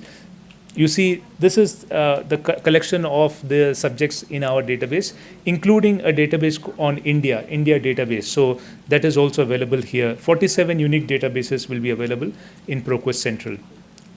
These are the counts: journals, dissertations, videos, newspapers, case studies, all that available in one single platform. So from dissertations, we move to a second product, ProQuest Central. And why is it important? All this appears here. And before I go to the last slide, I just want to highlight 2 products which Sachin actually wanted me to convey. One is ProQuest is now a Clarivate company, and we are kind of offering you another product called Web of Science. So if you are interested in knowing citations, it's an analytics database, very popular database, Web of Science. So please let us know. We are also working with Nagpur University for this product. And the fourth product is Summon. Summon, which is a discovery service. So if you have more than 5 electronic resources in your library, please let us know. We can give you a proposal where you can discover all of your 5, 6, 10, 20 resources in one single platform. It will give you like a Google-like feel and interface. So these are products that we wanted to highlight. We started with dissertations. We went to ProQuest Central, which is journals. Web of Science, which is a very popular analytics database. And the fourth one we touched was Summon, which is a discovery service. And I think I don't have his number here, Sachin, but Sachin is in the stall. But if you would like to take his number and email for publishing theses in the collection at no additional cost, let us know. We are here, and we would like to end the session and also make sure that we complete in time. So thank you so much for your time. We are in the booth during the break, so please come to us and we will be happy to take your queries. Thank you so much. Namaskar.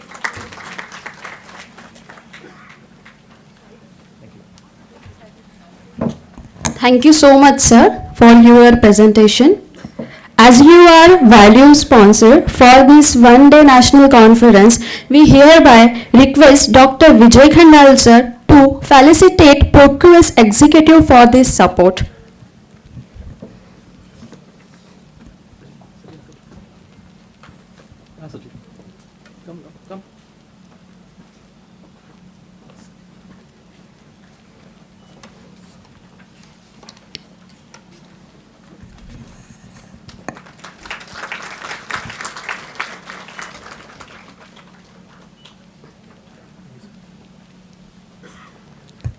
Now the technical session is going to start immediately.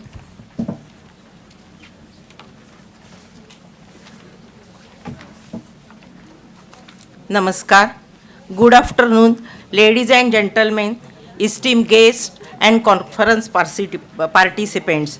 Welcome to National Conference on Preserving Indian Knowledge Systems and Envisioning the Future of Libraries in NEP 2020 framework in the beautiful Orange City, Nagpur.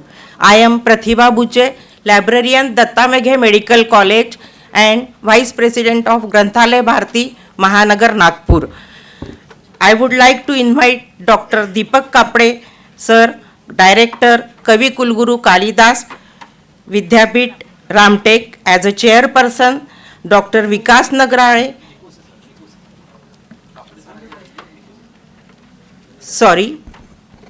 Dr. Satish Nikose, sir, Head of Department.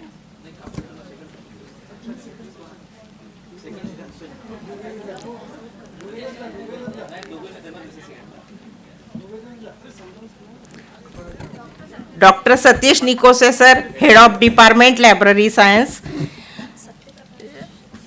Dr. Vikas Nagrale, today's guest of honor, Director, Jamia Millia University, New Delhi, and Mr. Rajabhau Jatkar, retired librarian, Government Engineering College, Amravati. Dr. Parag Paratkar, sir, our resource person of today's session. Please welcome. Please have a seat on the dais. Sir, please.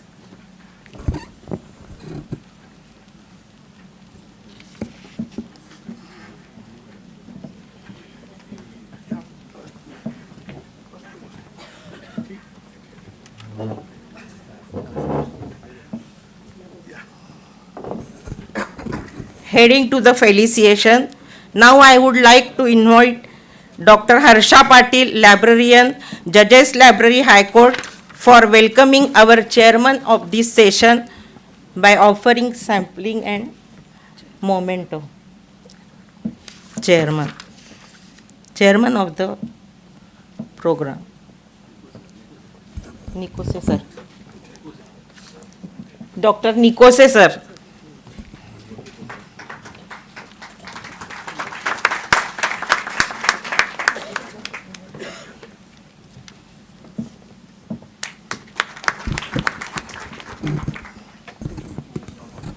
I would like to invite Dr. Maya Rambhale, madam, to felicitate Dr. Vikas Nagrale, sir, Director, Jamia Millia University, New Delhi, with offering sampling and memento.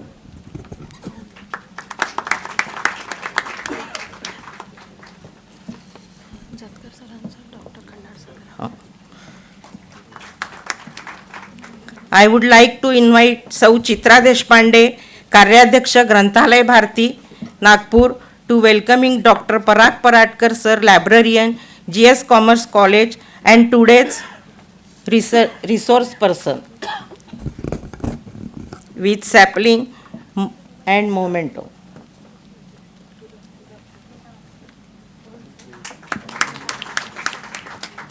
I would like to invite Dr. Vijay Khanda Sir to welcoming Rajabhau Jatkar Sir, retired librarian, engineering library, government engineering library.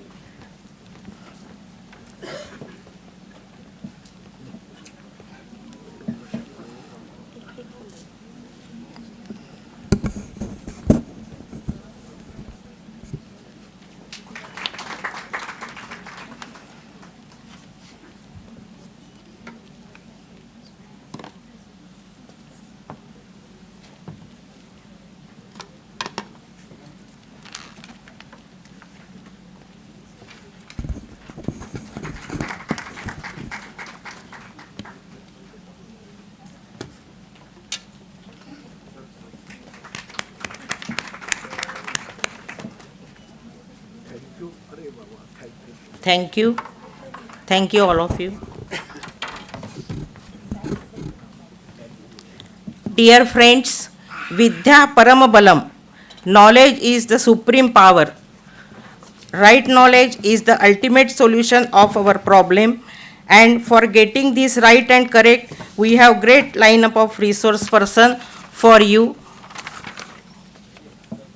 today, and he give informative knowledge to all of you. Our speaker is Dr. Parag Paratkar, who will talking about NEP 2020 role in libraries, and he has over 21 years experience as a librarian.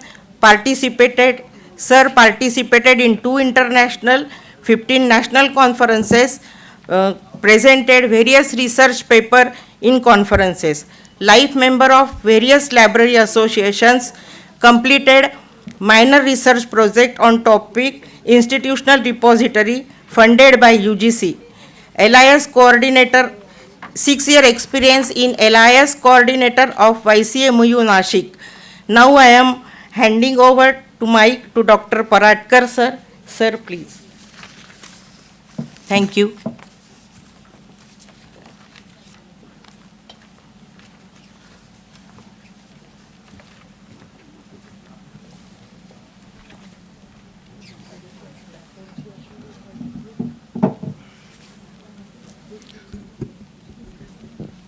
Good afternoon, everyone.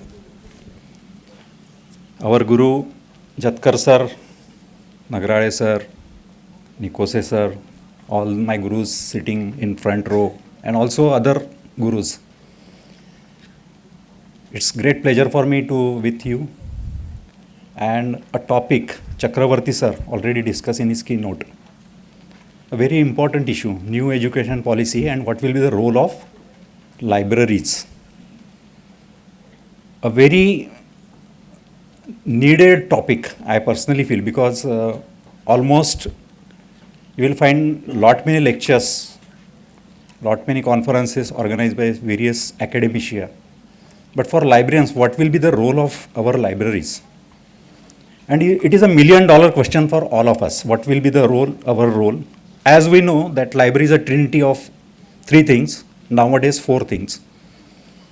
Our users, our library staff, our resources, and 4th one, because now we are moving towards globally, and you have heard about it.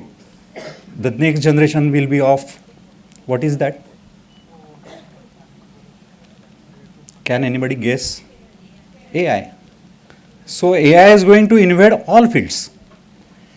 And when we talk about the new education policy, because of this particular thing, 2020, COVID, after COVID, we have observed so many changes in every sector. And new education policy is more relevant from my point of view because of these, all these global things. We accepted COVID, we accepted technology, we accepted everything. So whatever indigenous Indian education system we have to propagate it, because our nation is the second largest education system all over world. And you see the future of our student, and we have to think about it. I will read out two interesting paragraphs which is going to be focus of my talk. This is actually NEP document, you must be read it. But for today's discussion, these two things I personally feel that it is very important for all of us. NEP 10.7, what they expected and what is their vision. By 2040, all higher education institutions shall aim to become multidisciplinary institutions. So right now, the more focus of this NEP is multidisciplinary education, and shall aim to have larger student enrollment, preferably in the thousands, for optimal use of infrastructure and resources, and for the creation of vibrant multidisciplinary communities. Since this process will take time, all HEs will firstly plan to become multidisciplinary by 2030. So this is what they expect, and gradually increase student strength to the desired level.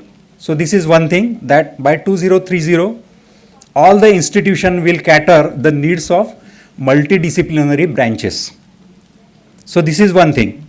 And second, more HEs shall be established and developed in undeserved regions to ensure full access, equity and inclusion. There shall be by 2030 be at least one large multidisciplinary HEI in or near every district. Steps shall be taken towards developing high quality higher education institution, both public and private. This is underlined, this is very important, public universities plus private universities, that have medium of instruction in local Indian language or bilingually. So we have to focus upon the regional language also. The aim will be to increase the gross enrollment ratio in higher education, including vocational education. Right now, this is the data of 2018 they have given. Vocational education percentage is 26.3%, and they want to increase 50% by 2035. So the skill development is very important. And open distance learning and online programs. This will be the need of the hour because of the pandemics, and everywhere we are now observing n number of platforms available. So my basic intention is to tell you about what will be our role. Since we are catering the diverse need and the area where we are serving, mixed community we are serving basically, rural area plus urban area. And most of the libraries now catering the needs of diversified group. Most of our students, basically they are from vernacular medium. Some of them are from convent schools.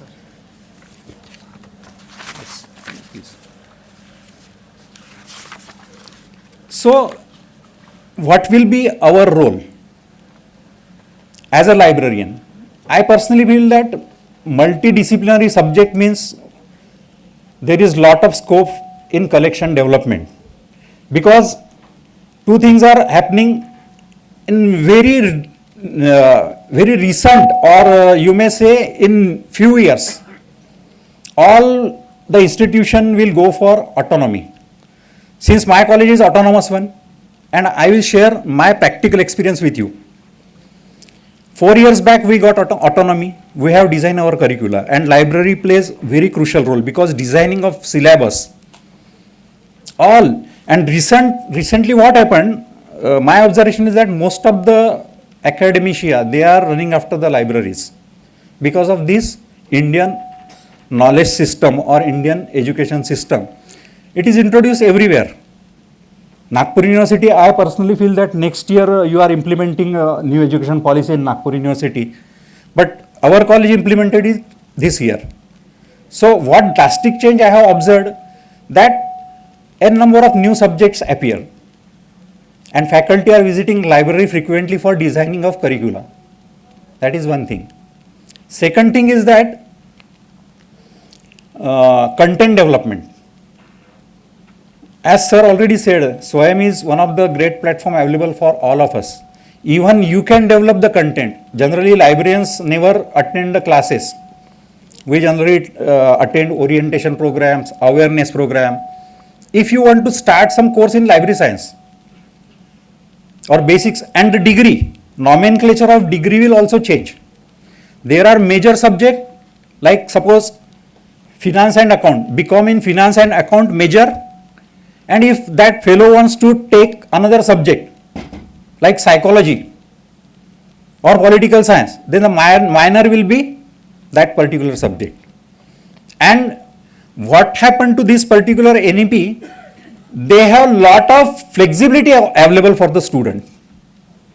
They can take advantage of any university, any college, any HE, because now in near future you must be heard about the cluster, and there are lot of circular available on the net. So cluster of colleges in nearby area. So, excuse me.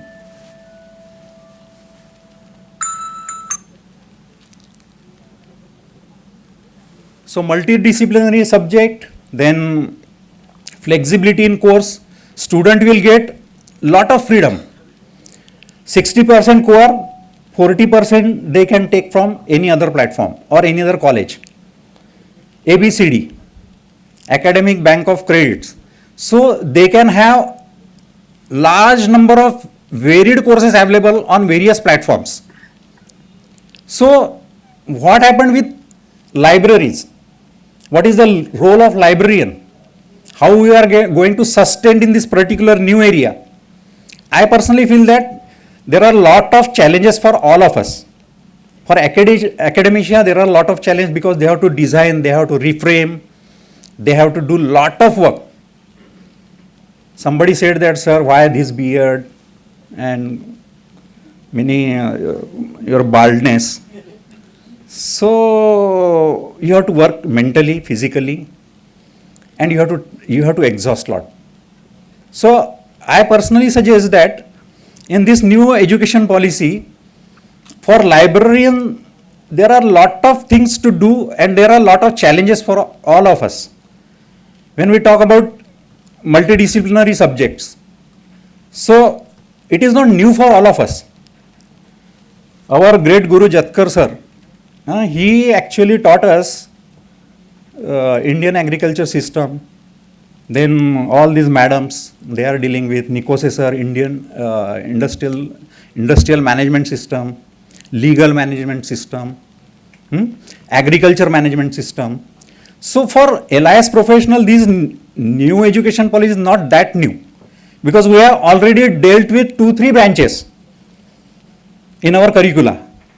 So it is very easy for us to mold us. And it is going to be, I personally feel that our role will be very special one. It is observed that in all documents, we have and physical science department people, their role is not defined anywhere. But I personally feel that without these two fields, if you are physically fit, then it's okay. And another thing is, as LIS professional, we are always mentally fit. So we have to play a very crucial role, head and heart. We generally say library is heart of institution. I personally feel it is the head of the institution. So both things are blended.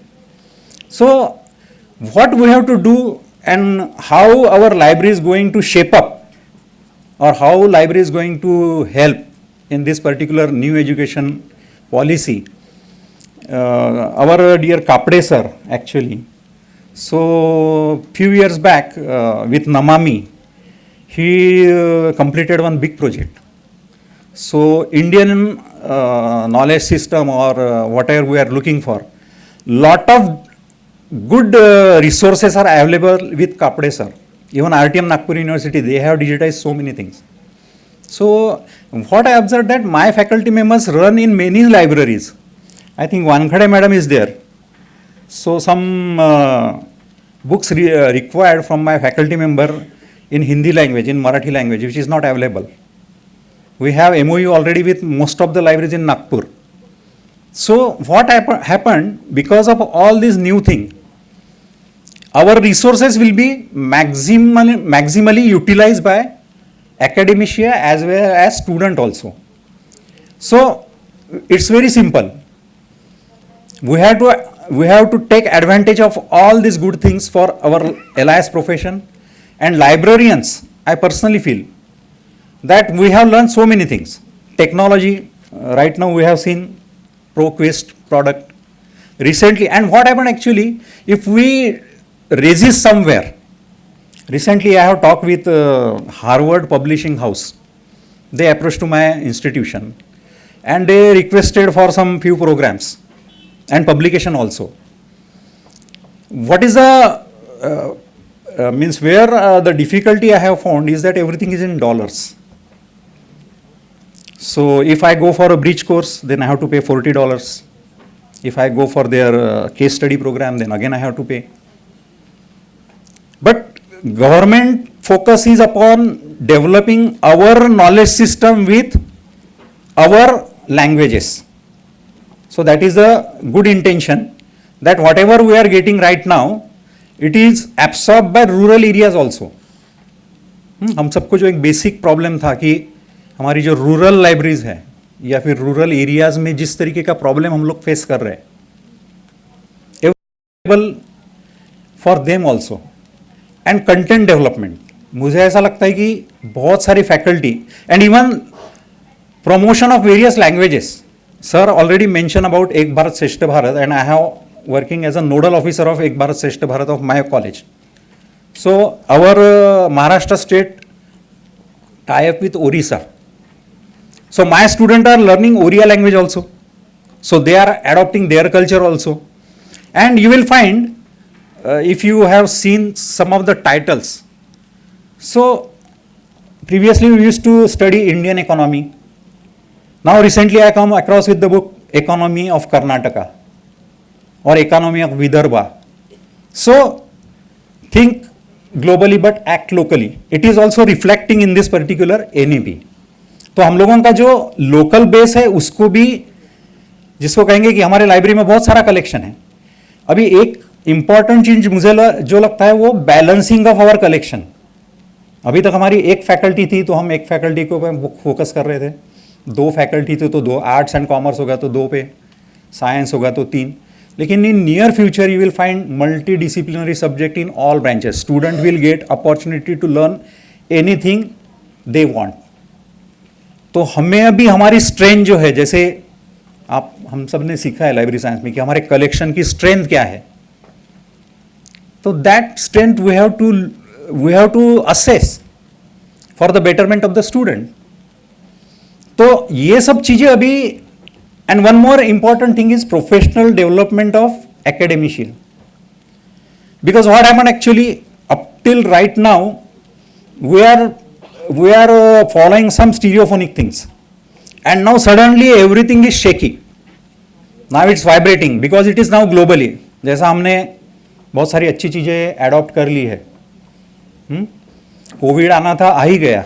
हम नहीं चाहते थे कि Covid आए, और बहुत सारे उसके वेरिएंट्स अभी आ रहे हैं, वो आएंगे. Globally when we think of globally we have to accept everything. अच्छी चीज़ें भी हमें लेना चाहिए, बुरी चीज़ें भी हमें लेना चाहिए. लेकिन एक फ्यूचरिस्टिक पॉइंट ऑफ व्यू से आप यदि देखेंगे कि इंडियन एजुकेशन सिस्टम जो है, that will going to really shape up the world economy, world value system. क्योंकि हमारा जो बेसिक्स है वो बहुत स्ट्रांग है. हमने, आप देख रहे हो अभी lot of conflicts are going on throughout the world. हमने बुद्ध दिया है, हमने युद्ध नहीं दिया है. What we have offered to the world? Buddha, not war. So you take anything of our ideology, anything of our knowledge system, you will find there is a peace. हमारी education system now there is a lot of focus on our university system because we are known for those education system millions of years back. Takshashila, Nalanda, Udantapuri, many names are there. And what they offer to the world? They offer best knowledge. आप अभी एक simple आपको example बता दूं, आप यदि एक आपके घर में कुछ पुरानी चीज़ें होंगी, जैसे आप देखो आपके घर में कोई सिल्वर का एखादा कॉइन होगा या एखादी चीज़ होगी, you just check the quality of that particular product and the mechanize product. आप मेटलर्जी जो फील्ड है वो हिंदुस्तान में नहीं था क्या?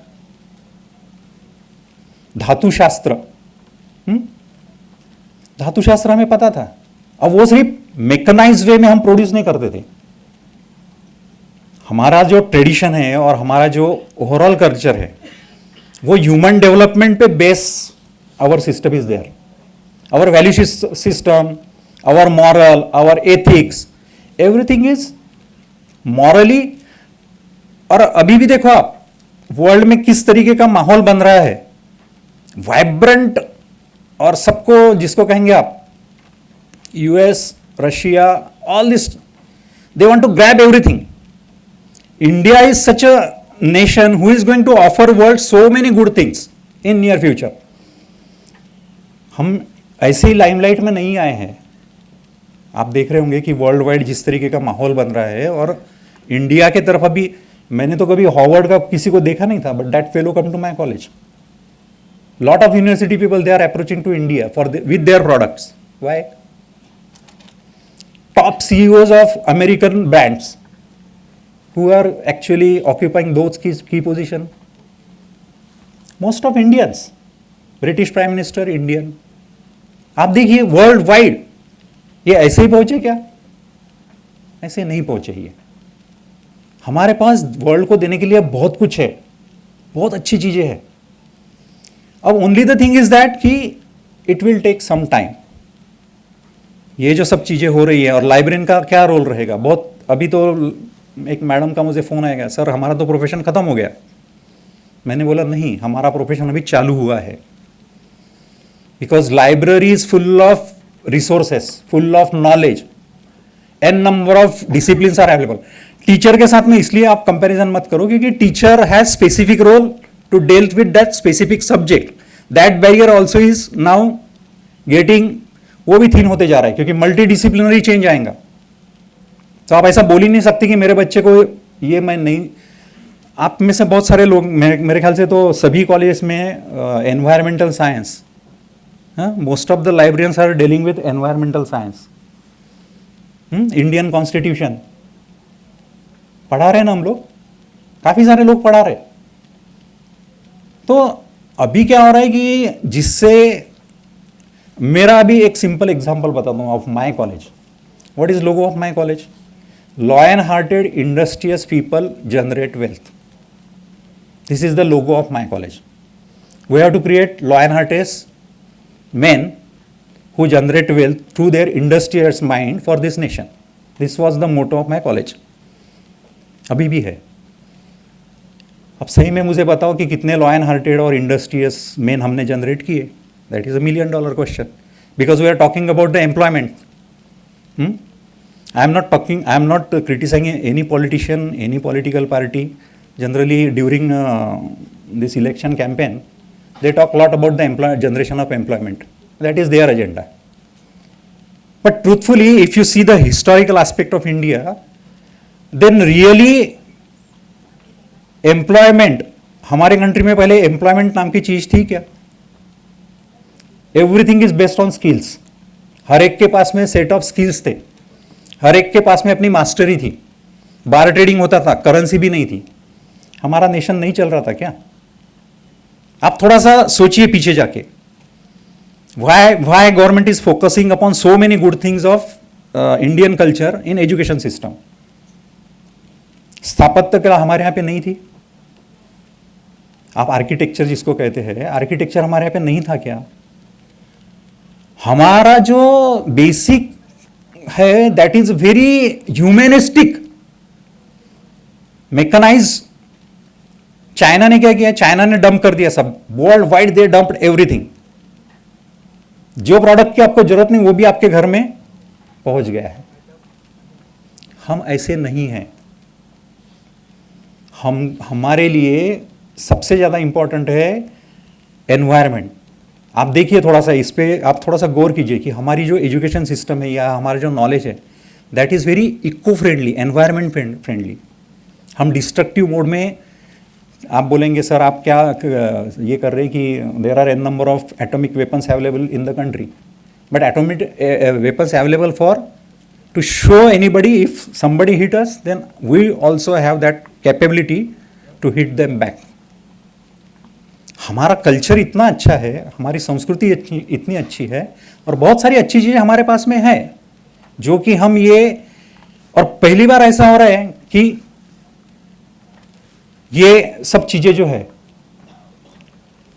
जैसे आपने देखा कि languages, our literature is such a, आप देखिए ना लिटरेचर इतना महान है हमारा, हमने उसको छोड़ दिया और उसके दुष्परिणाम अभी हमें दिख रहे हैं।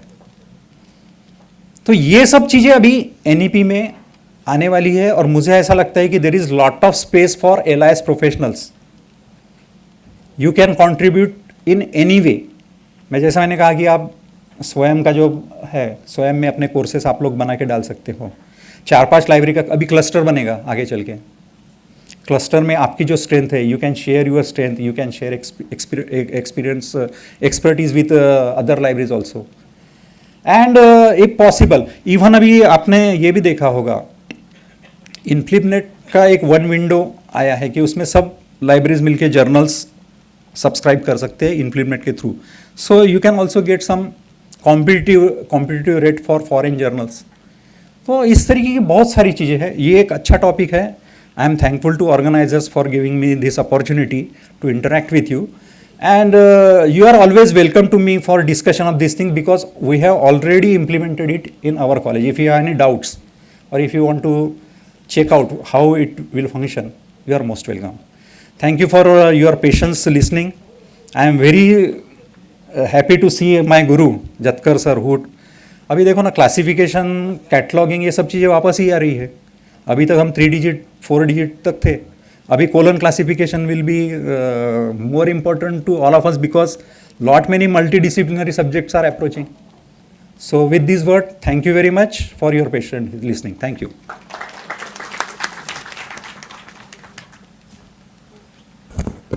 Thank you sir. किसी को क्वेश्चन आंसर्स करना होगा तो आप सर से पूछ सकते हो।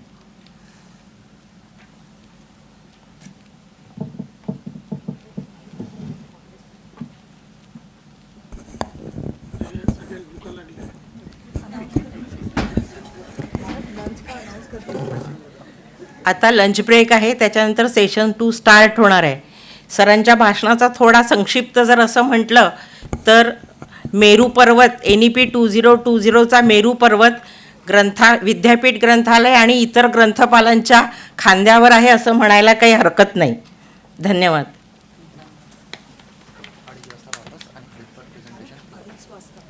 2:30 वाजता लंच ब्रेक नंतर परत सेशन 2 स्टार्ट होईल।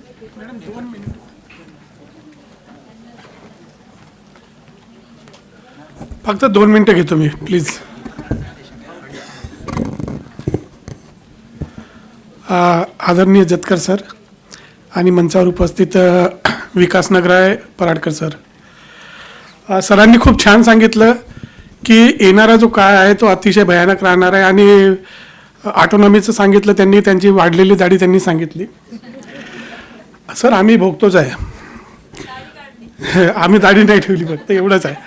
कारण ऑटोनॉमी ॲक्च्युली कसं आहे की काही चांगल्या गोष्टी आहेत त्याच्यामध्ये, पण त्याच्यापेक्षा कामं इतके वाढवून टाकलेले आहेत आमच्या मागे। आता NEP 2020चं म्हणाल ना तर आमच्या विद्यापीठामध्येच जे सांगतात आम्हाला NEP 2020बद्दल त्यांच्यामध्येच एकमत नाही आहे। कोणी एक सांगते कोणी दुसरं सांगते, त्याच्यामध्ये कॉन्ट्राडिक्शन्स पण खूप येतात. आणि सर तुम्ही जे AI बद्दल बोलले की नाही, AI आता गुगलपेक्षा की नाही ChatGPT जास्त चालून राहिला. तर ChatGPT मध्ये आता एक रिसर्च पेपर रिसेंटली मी पाहिला, ऑथरनी सेकंड ऑथर ChatGPT टाकलेला आहे. आता हा सगळ्यात मोठा धोका आपल्या सगळ्यासमोर राहणार आहे ChatGPTचा. आणि AI आणि बऱ्याचशा कंट्रीजमध्ये आता AIला बॅन करायचं हे पण सध्या सुरू झालेलं आहे. आणि सर तुम्ही फार छान सांगितलं, पण आपण विश्वगुरू बनण्याच्या तयारीत आहो, पण आपल्याकडे गुरु तर पाहिजे आधी. आपण एक शिक्षकी शाळा चालवतोय, बऱ्याचशा शाळा मराठीच्या शाळा आहेत त्या बंद पडत आहेत. आपल्या विद्यापीठांमध्ये शिक्षक नाही आहेत, शिक्षक भरतीचे काय हाल आहेत आपल्याला माहीत आहे. आणि अशामध्ये NEP 2020 लावून आपण छान आहे, चांगलं करतोय. 1986 नंतर कोठारी कमिशन नंतर आपण जवळजवळ 34 वर्षांनी आपण NEP 2020 आणलेला आहे. पण NEP 2020 जेव्हा आपण इम्प्लिमेंट करतो त्याचं खऱ्या अर्थाने इम्प्लिमेंटेशन जेव्हा होईल, जेव्हा शाळेमध्ये शिक्षकांची संख्या पूर्ण राहील. कारण आता विद्यार्थी कमी झालेले आहेत, शिक्षक कमी झालेले आहेत, त्यांचं आपण क्लस्टर बनवण्याचं करतोय, विद्यापीठामध्ये स्कूल सिस्टीम आणण्याचा प्रयत्न करतोय. पण याच्यामध्ये काय होतं की शिक्षकांची संख्या कमी होण्याचे चान्सेस जास्त आहेत. आणि अशामध्ये आपण स्वयंमुख सारखे पण प्लॅटफॉर्म्स उपलब्ध आहेत, त्याच्यामध्ये आपण विद्यार्थ्यांना सांगतो की तुम्ही स्वतःहून शिक्षण घ्या आणि क्रेडिट अर्न करा. सर आपण आहेत त्याचे मेरिट डिमेरिट सगळे आहेत. आपण NEP 2020च्या बाबतीत काही फायदे सांगू शकतो, पण त्याचे काही डिसएडव्हान्टेजेस पण आता येणाऱ्या काय ते अजून आपल्याला दिसलेले नाही आहे, कारण आता हळूहळू सुरू होत आहे. पण त्याचे काही डिसएडव्हान्टेजेस पण आहेत सर. जसं आपण लँग्वेज बद्दल बोलतो की नाही, तर लँग्वेज बॅरियर हा आहेच सर त्याच्यामध्ये. कारण काय होते, आपण खेड्याच्या लेवलवर किंवा ग्रामीण भागामध्ये जे विद्यार्थी शिकतात ते त्यांच्या मदर टंगमध्ये शिकणार आहेत, पण जेव्हा ते वरच्या लेवलला येतील तर त्यांना इंग्रजीतच त्यांना स्कोप असणार आहे. तर अशा वेळेस अशा प्रकारचे बरेच बॅरियर्स अजून आहेत, पण आता ते याच्यामध्ये जास्त डिस्कस करू नये. मी फक्त माझा एवढंच सांगायचं होतं की AI येणाऱ्या काळामध्ये आपल्यासाठी खूप घातक राहणार आहे. आणि जर आपण NEP 2020 चांगल्या प्रकारे जर राबवायचा प्रयत्न करतो आहे, तर त्याच्यासाठी पहिले विद्यापीठामध्ये शिक्षक, शाळेमध्ये शिक्षक नेमणं अतिशय आवश्यक आहे. Thank you sir.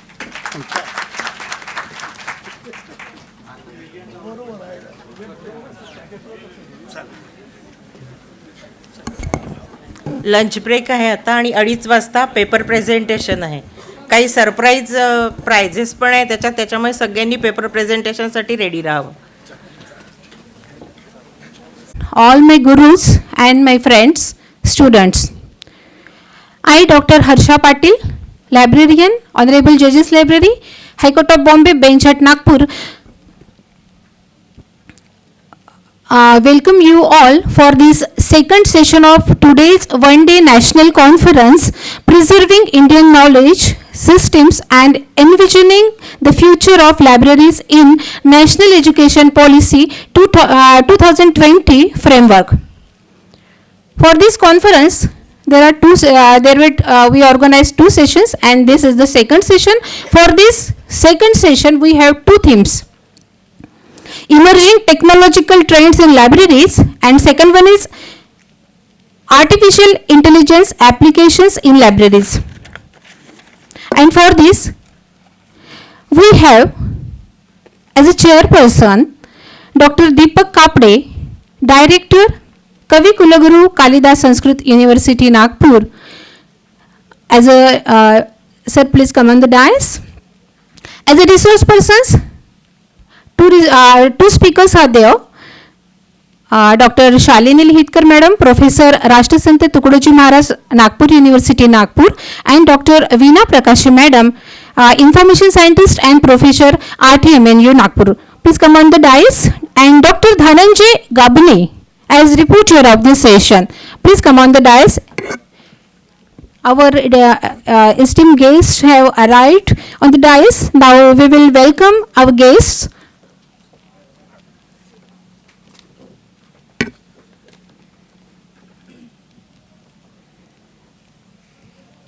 Thank you. Thank you everyone for welcoming our chairperson of this session.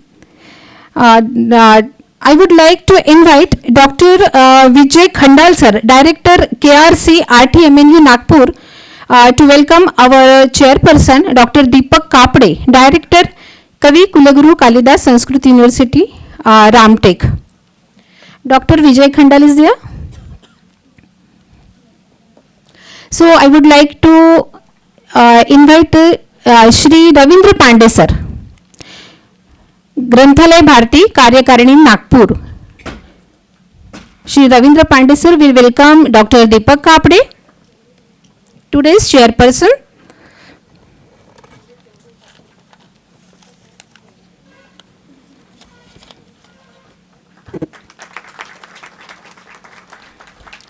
One sapling and memento is the form of this honor. A big round of applause should be there. No conjuncture for this. Thank you, Pandey sir. Thank you. Then may I request Shri Bhushan Kanade from Granthalaya Bharati Nagpur for welcoming Dr. Shalini Lhitkar Madam, Professor RTMNU Nagpur, today's speaker. Shri Bhushan Kanade ji.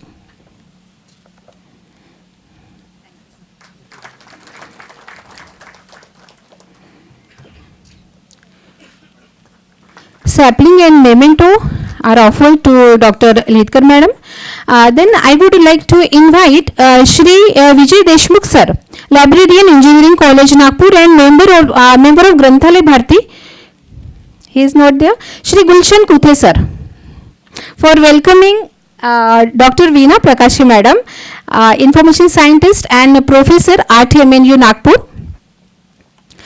Veena Prakashi Madam is getting honored by offering Tulsi sapling and memento. Thank you Prakashi Madam and Gulshan Kuthe sir. Now our report chair Shri Gabni sir. He will also be welcomed by Dr. Maya Rambhari Madam.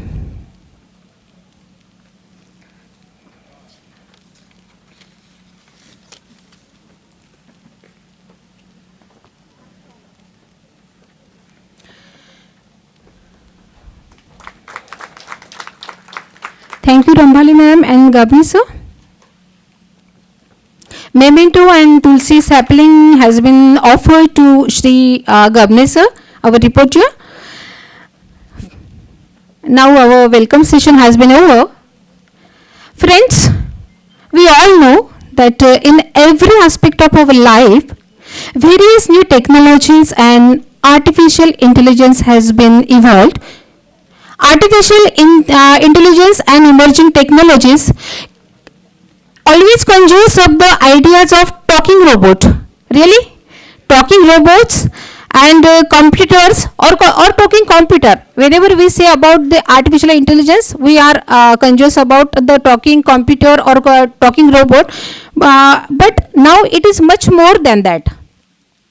AI powered chatbots, self-driving cars, Alexa, then Google Assistant, image recognition, healthcare, education system में भी जो भी developments हुए AI की, that's all are the these all are the emerging technologies and artificial intelligence, and this is the theme for our today's session. For this first theme, emerging technological trends in libraries, I would like to invite now Dr. Shalini Lhitkar to present over here her lecture. So please Dr. Shalini Lhitkar ma'am.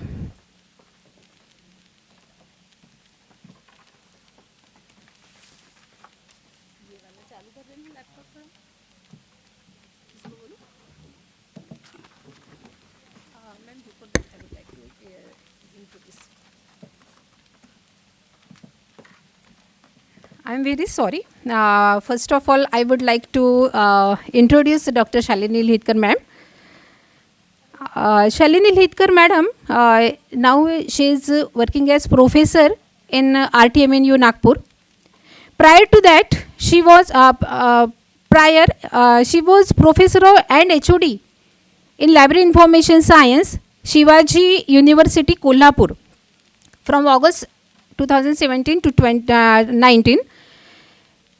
She is in this profession since 2002.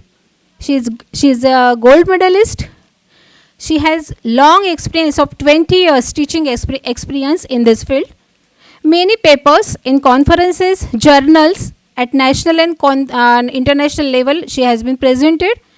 More than 232 papers to her credit. She edited 20 conferences and workshop proceedings. She has been author of 10 books. She completed UGC research projects and ICSSR projects also. She organized 10 workshops and 2 national conferences. She has honored with Young Allies Professional Award and Best Paper Presentation Awards also, etc. etc. Many things are to tell about her. So I am very shortly, I have introduced her. So I will call upon now Dr. Shalini Lidkar Madam for her speech.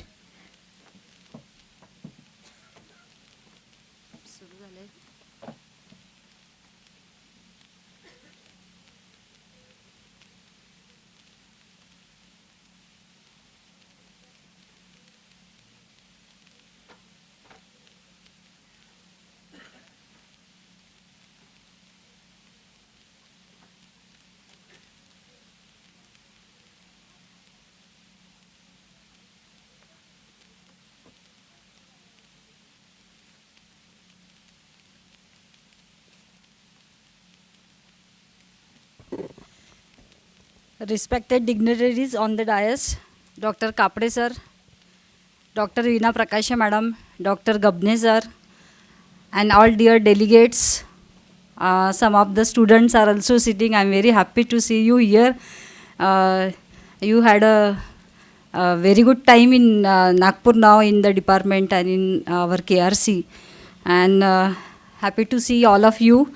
As Dr. Khandar sir said, after a long years, we have organized such type of conferences, and this will be really a fruitful gathering for all of us. Because of this COVID-19, we could not meet, and I think after this COVID-19, this is the opportunity we got, and it's a very good opportunity. So on behalf of the KRC and the department, I'm very much grateful. Khandar sir has given us chance to see you all in this August gathering. And regarding this one-day national conference, which has been jointly organized by Rashtrasant Tukdoji Maharaj, Nagpur University, KRC, and the Granthalaya Bharati, Nagpur Mahanagar, at the outset, I would like to congratulate both the organizers for organizing such a grand conference in this Orange City, and the response are overwhelming already. Khandar sir has told that. So congratulations from my side. You have done a wonderful things in this Orange City. And at the outset, I would also like to thanks for giving me this opportunity to express my view related with the emerging technologies in libraries, and which will navigate the future of information access. As we all know, this information technology has created the milestone in the development of libraries, and nowadays it becomes, means information technology becomes a very essential part for all of us. If we are not accepting the technology, then we are lagging behind, because technology is drastically changing and dynamically it is also changing.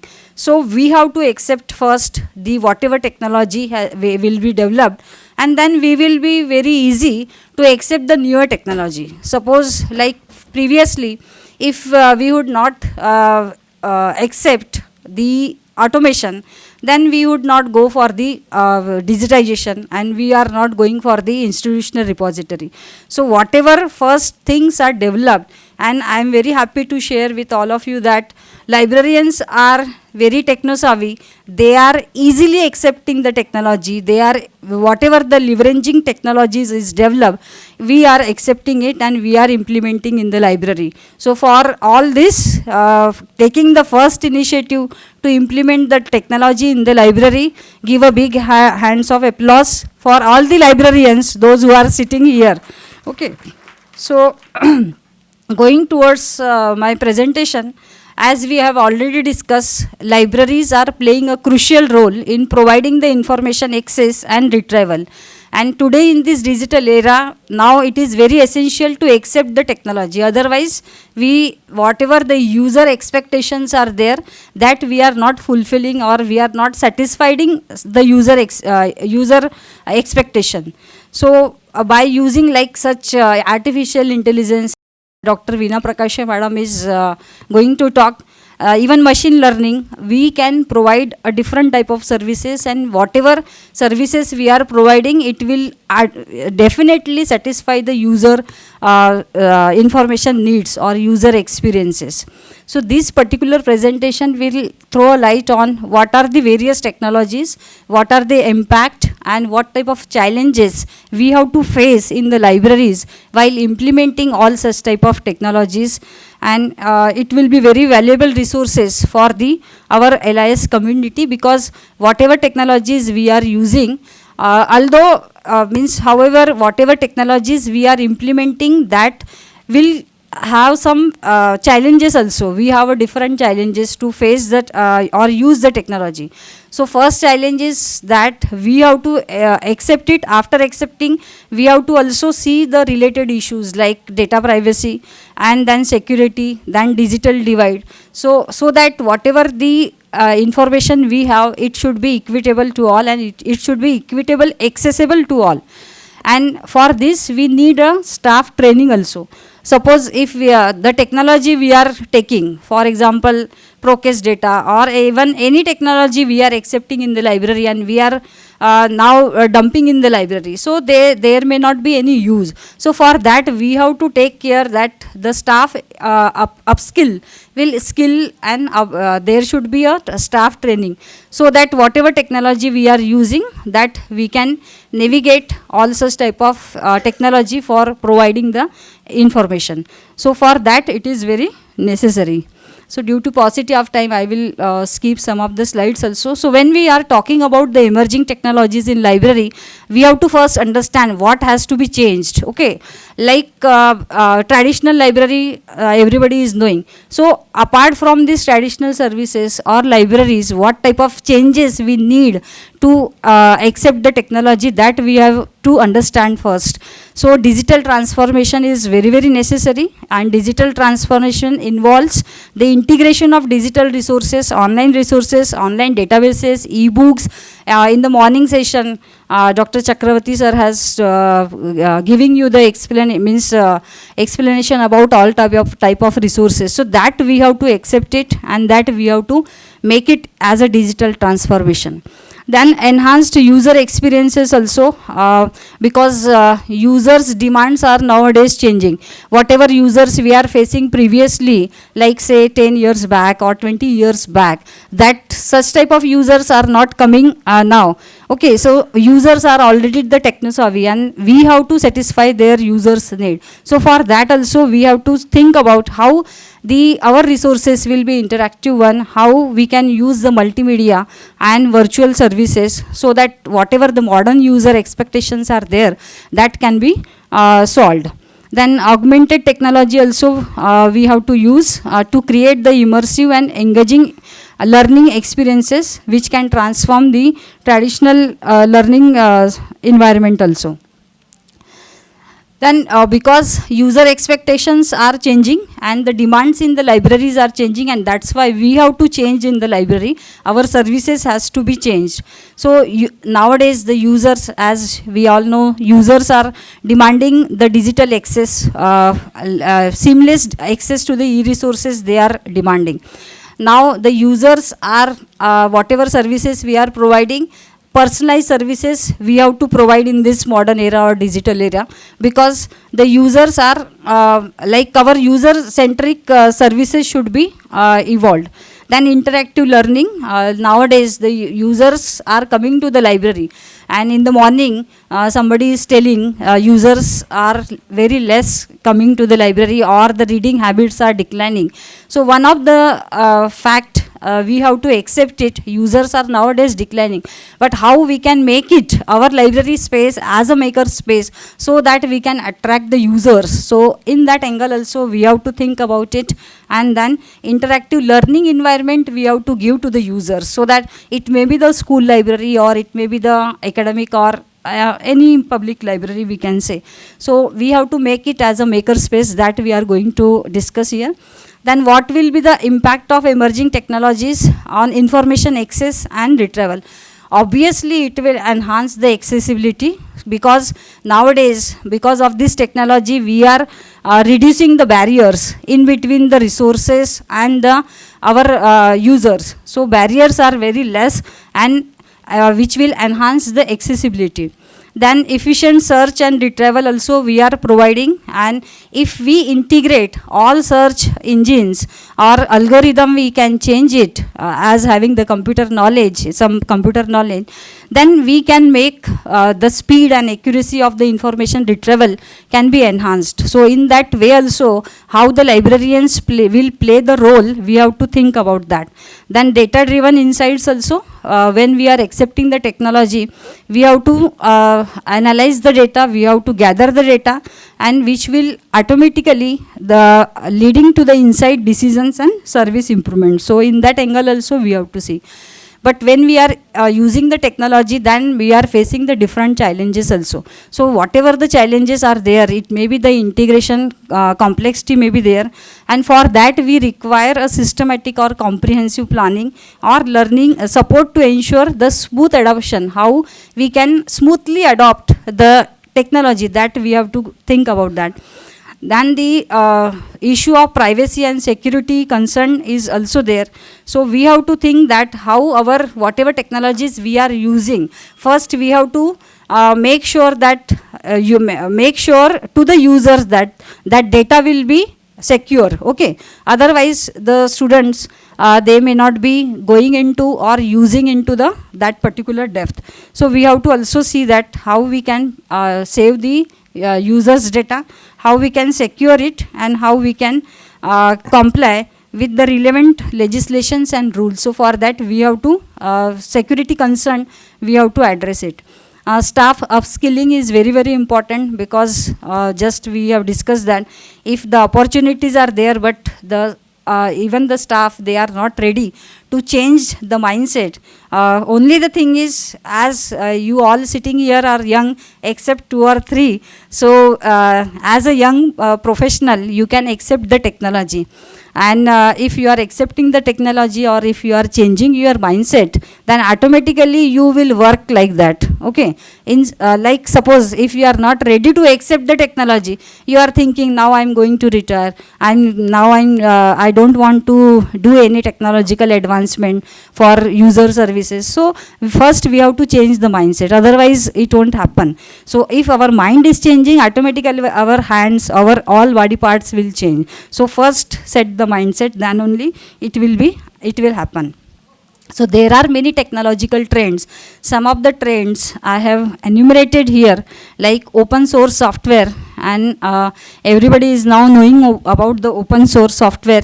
RFID technology also we have to use, we are using in the library internet.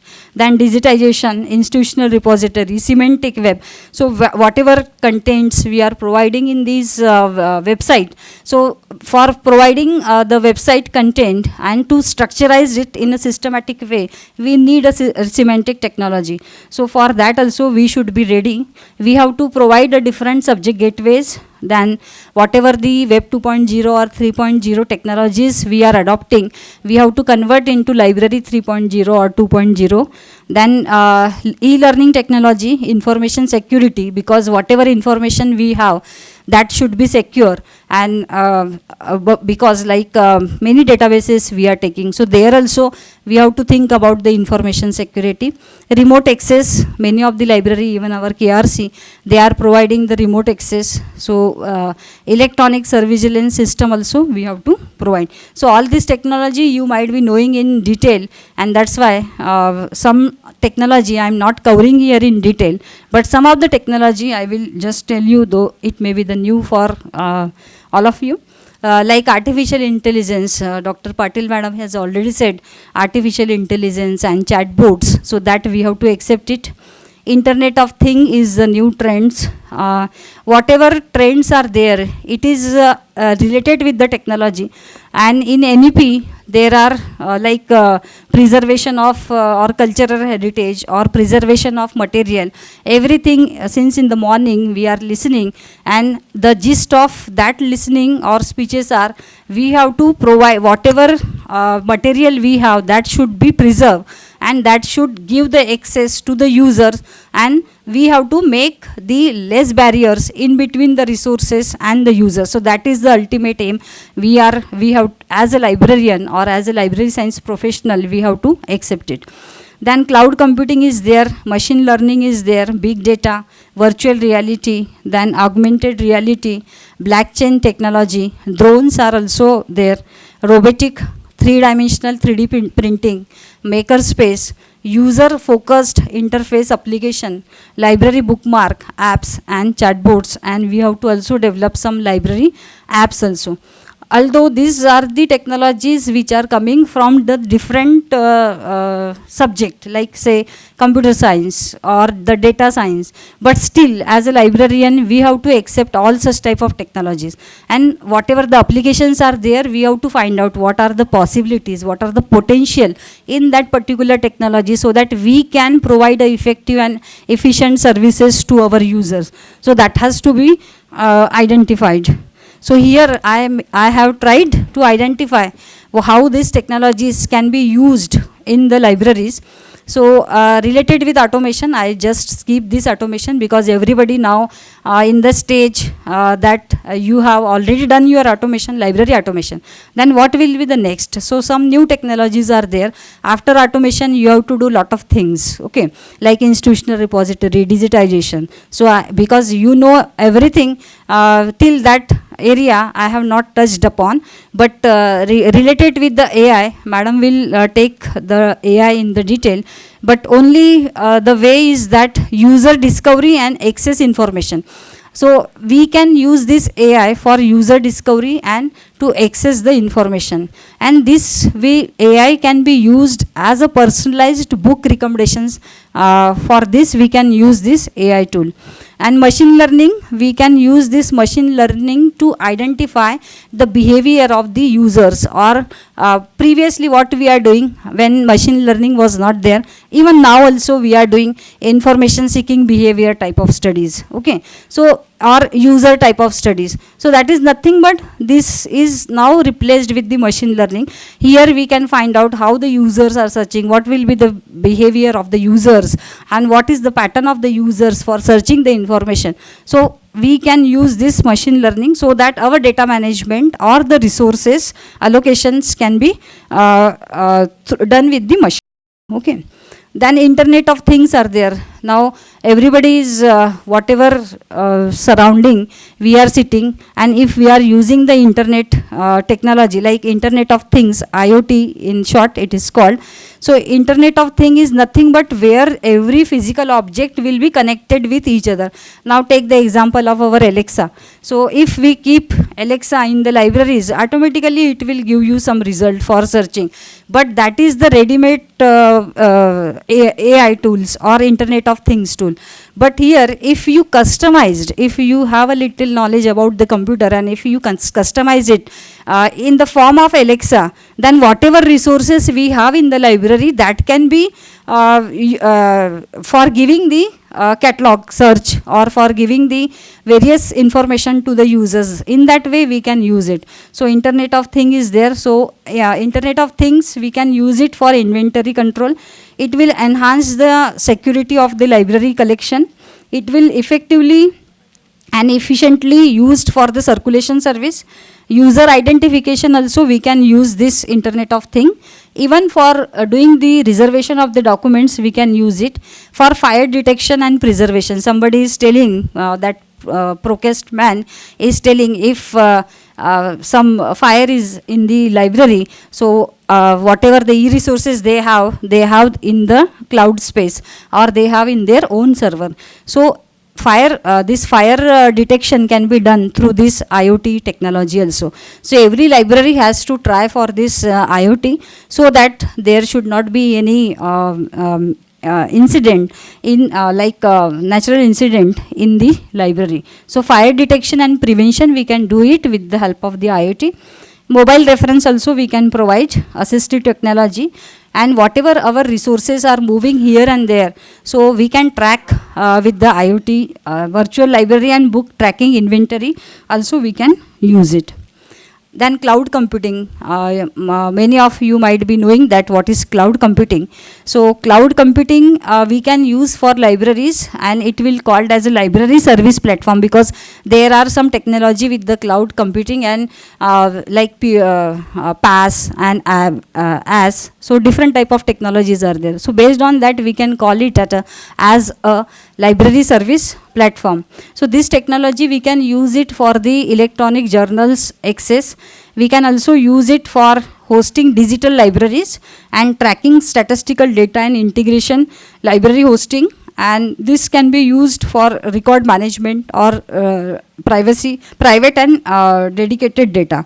So through cloud computing we can use, otherwise many of the library automation software, even our institutional repository, nowadays we don't have a server in the library, server is in elsewhere. Okay, so with the help of the cloud computing technology we can use such type of services.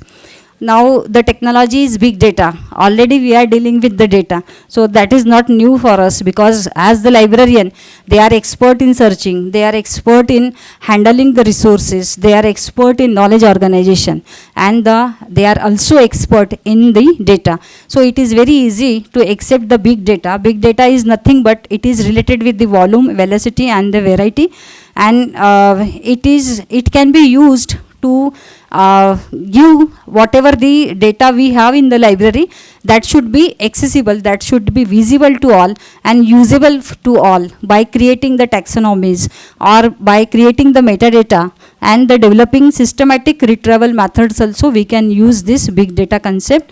And for searching also we can use this big data concept. Even for the retrieval we can use this, even for data curation also we can use this big data concept. The next technology is virtual reality and augmented reality, and which will emphasize on the different computer generated images we are creating here from the point of view of virtual user's view to the real world. Okay, so this such type of technology we can use it for virtual stack. We can create the virtual stack by taking the original photo of the stack, and we can convert into the virtual stack. Tours for library, and we can also use for the storytelling also. So such type of technology, many of the school librarian, they have already implemented such type of technology, and as we are from the academic library, we have to also use. Then blockchain technology is there. So blockchain technology, it will be very helpful for the security purpose and preservation purpose, and we can reliability of data also we can take here. Blockchain technology, we can use it for storing, preserving and sharing the information. It will be also very helpful for acquisition purpose, that it will also improve the collection development or collection maintenance. Blockchain can be secure the record of users and patron to advance privacy of users and research data, and it can be also used for the digital preservation and tracking. and we can use this community based collection to share our object, tools and services. And one good thing is that for library verification we can use this blockchain technology. Even we can create the library cards, and the different corporate library record keeping can be also done through these blockchain technologies. So many of the libraries, they are using this blockchain technologies. Robots technology, we can use it for shelving and locating the information or library material. For security purpose we can use this robot. For inquiry purpose also we can use this robot. Whatever the reference queries we are receiving, and if the repetitive answers is there, so the human will be tired when he or she will be giving answers repeatedly. But if we feed that repetitive questions or frequently asked question in the robot, then automatically that can be used.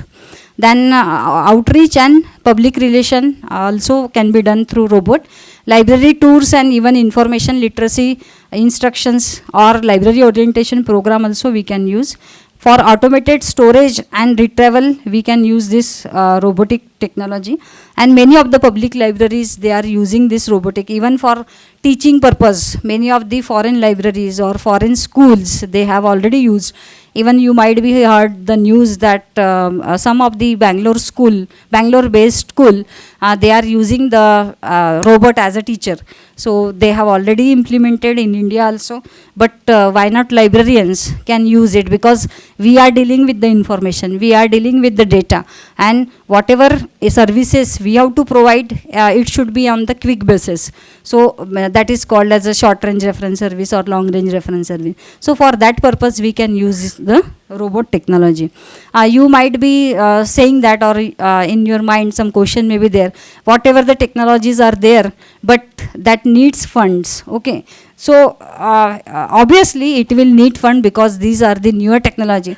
But when we are using the computers before, like we say 2 decades back or 20 years back, so by using the computer it was very expensive for middle people or for the student. But nowadays every student has the computer. Now the price of the electronic media has drastically down. Okay, so from that angle, in somehow, if you learn the technology, automatically you will use it or you will accept that technology in future also. Okay, so if not now it is possible, but you should have the knowledge of the technology. Okay, and then you can use it whenever you have the opportunity, in terms of financial, in terms of training, or in terms of infrastructure. Now the drone technology is also there. Drone, we can use it as a document delivery service. We can use it. You can see in picture, drone is there and book is there. So if our users are sitting outside the library, or he or she may be very far away from the library, then we can send it. Some public libraries, they are using such type of activities. Like even IIT libraries, they have used this drone technology. So we can also think about it. Then 3D dimensional technology. Here we don't have to deal with the technology. Only the thing is that technology we have to keep in the libraries, okay, so that the users can attract. Nowadays we are saying students are declining in the library, they are not coming. So these are the ways, technologies is the way from where we can attract the users, because now the users are techno savvy, and if we give everything technological instrument or the equipment, then automatically users will come. Because that like 3D printer we don't have in our homes, even we don't have in the offices, but if it is available in the library, then anybody can come and to the library and they will utilize such type of services. And many of the agriculture library, they have already keep this 3D printer in their library so that users can attract.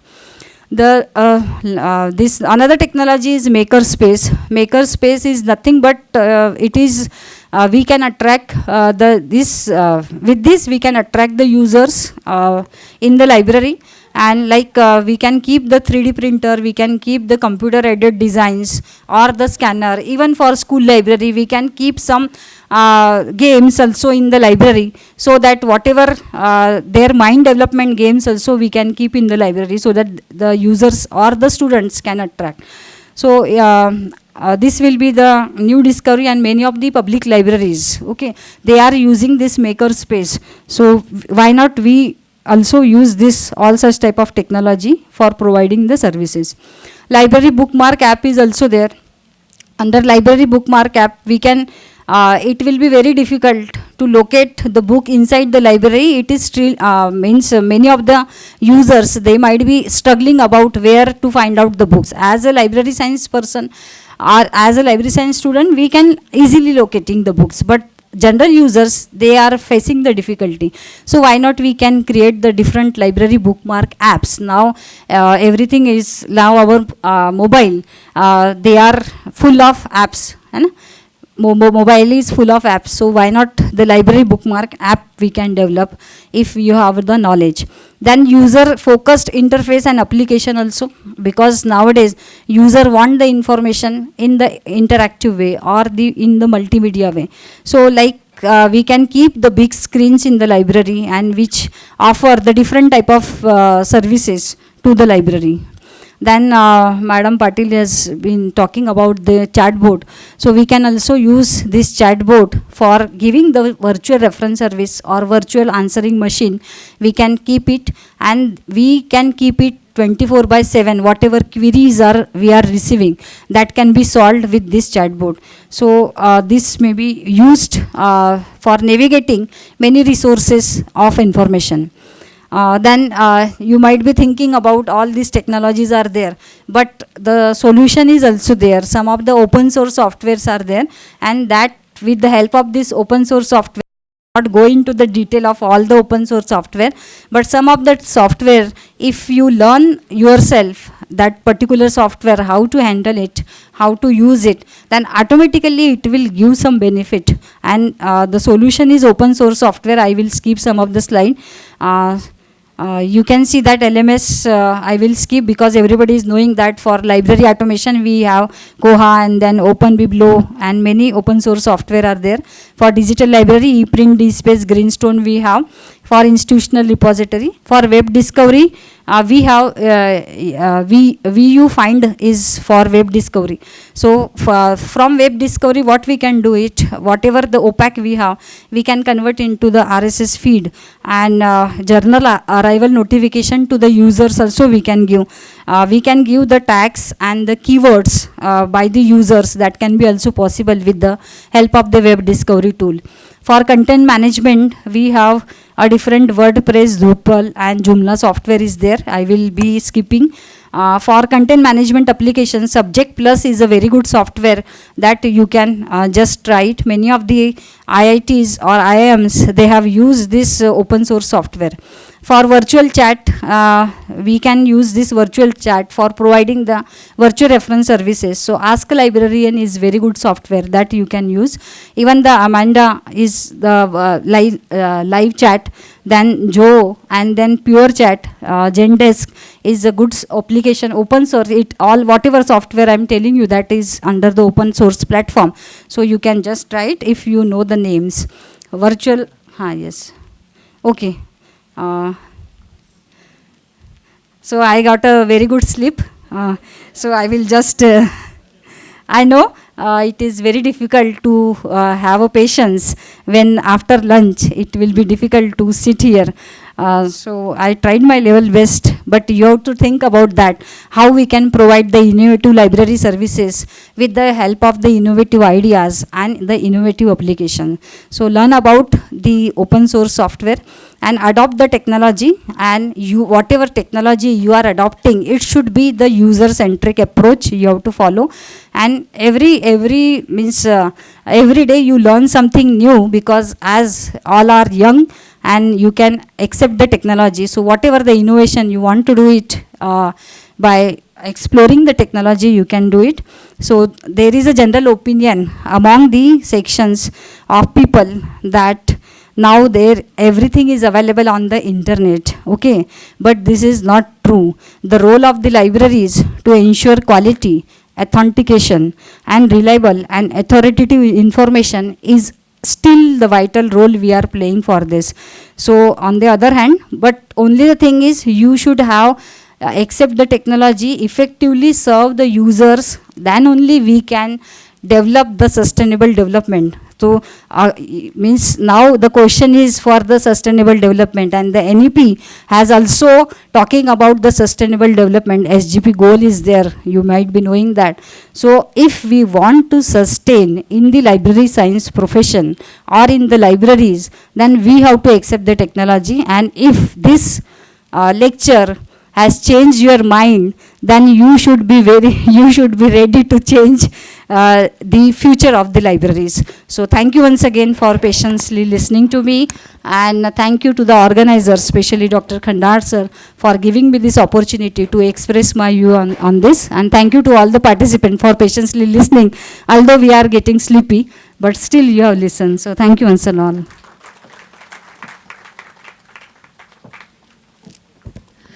Thank you, Dr. Ledkar madam. Very nice and informative lecture she has been given here. No one was sleepy, ma'am. Actually, because of time constraints only, that treat was given to you. Actually, you very well said that we with this emerging technology, we have to be very techno-savvy, and we are using this various technology at our own places, and we are using it. I am a law librarian. We are also using our different technologies. I am not a academic librarian actually, but still we are using. And at since from COVID, e-courts have been established, and they are running very smoothly. Later on, sometimes specially, I will tell about our e-court system. Now, I would like to invite Shri Gulshan Kuthe sir for introducing our second speaker. Of second theme of today's AI, artificial intelligence. The speaker is Dr. Veena Prakash madam, information scientist and professor RTMNU Nagpur. I would like to call Shri Gulshan Kuthe sir to introduce her, madam. Thank you, ma'am. Very good afternoon to one and all. Dr. Veena Abhinandan Prakashe. She is an esteemed information scientist and professor at Knowledge Resource Center, Jyotiba Phule Campus, Rashtrasanta Tukdoji Maharaj Nagpur University, Nagpur. Dr. Prakashe Madam has been dedicated to her role since her appointment on 27th March 1996. With an distinguished educational background, including a PhD in Library and Information Science, she is specialized in library automation, information network, web content management, research ethics, and plagiarism. Boosting over 32 years of experience in teaching and research, under her guidance, 8 students have been awarded PhD and 8 students are enrolled under her supervision. She has published and presented more than 60 research papers, including in Scopus and Web of Science, and authored 3 books. Her international presence includes presenting a research work in New York in 2018, and she actively contributes to areas such as library automation, e-resources management, and research in library and information science. Engaged in various facets of academia, Dr. Veena Prakashe remains a stalwart in the field. May I request Dr. Veena Prakashe Madam to enlighten our guest and our participants. Thank you, ma'am.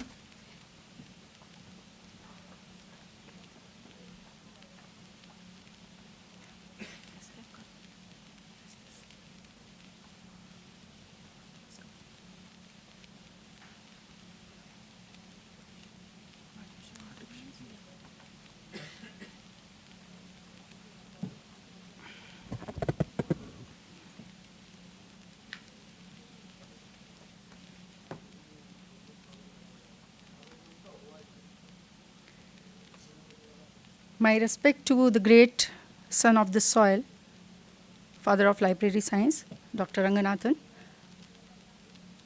honorable dignitaries on the dais, and my dear friends. I'm standing before you to discuss about artificial intelligence and its implications in the libraries, and especially in academic libraries.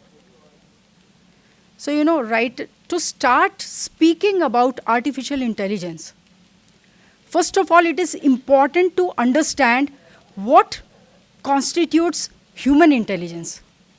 क्योंकि basically, you see, I'll give you one line definition.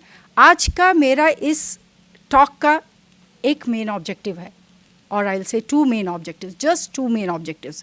First is to make you understand what is artificial intelligence, and then what are its application areas in various libraries including academic libraries. तो ये दो area पे focus करने के लिए artificial intelligence यदि मुझे आपको बताना है तो पहले हमें ये समझना पड़ेगा कि what is human intelligence. Okay, so what is human intelligence. देखिए, ऐसी कोई स्टैंडर्ड डेफिनेशन नहीं है. आप सभी समझ सकते हैं चीज़ की इंटेलिजेंस को डिफाइन करना लगभग असंभव है. However, efforts have been made by various scientists since 1950s. Concept new नहीं है, 1950s में आया हुआ है. Even in my entire career of 32 years, I spent 4.5 years in AI programming only.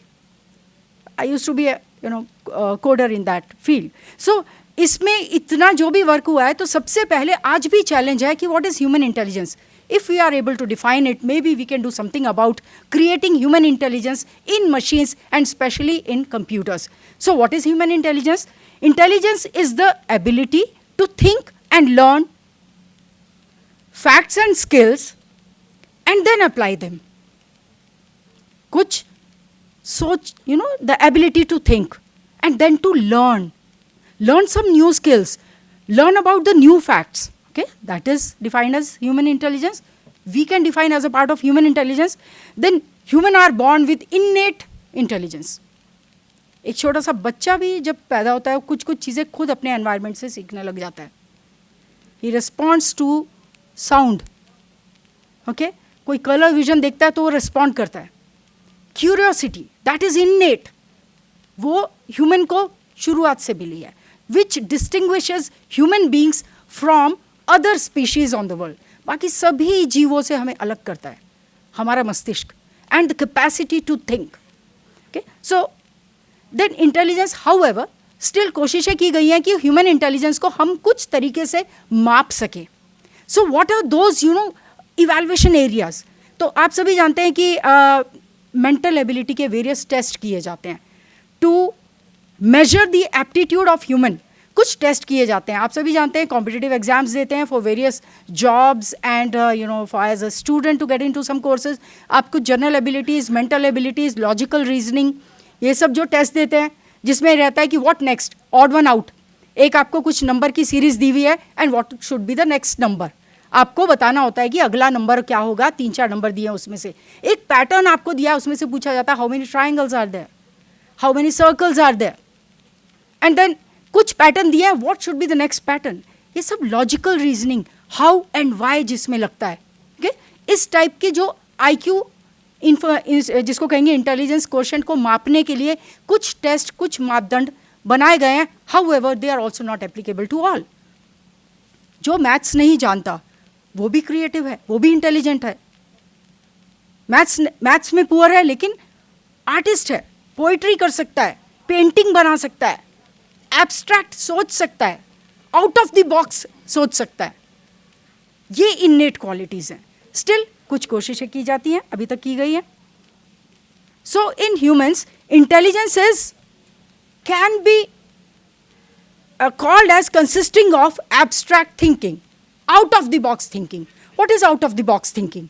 जिसका कोई बेसिस नहीं है, suddenly you something clicks in your mind कि ऐसा करके देखना चाहिए, you know. So that is called abstract thinking. Then understanding. If some process is going on, we as human beings try to imbibe the process. हम उस procedure को, उस प्रक्रिया को समझने लग जाते हैं. कहीं ना कहीं हमारे जहन में वो बैठ जाता है, ये इस प्रकार से होता है, उसके बाद इस प्रकार से होता है, उसके बाद इस प्रकार से होता है.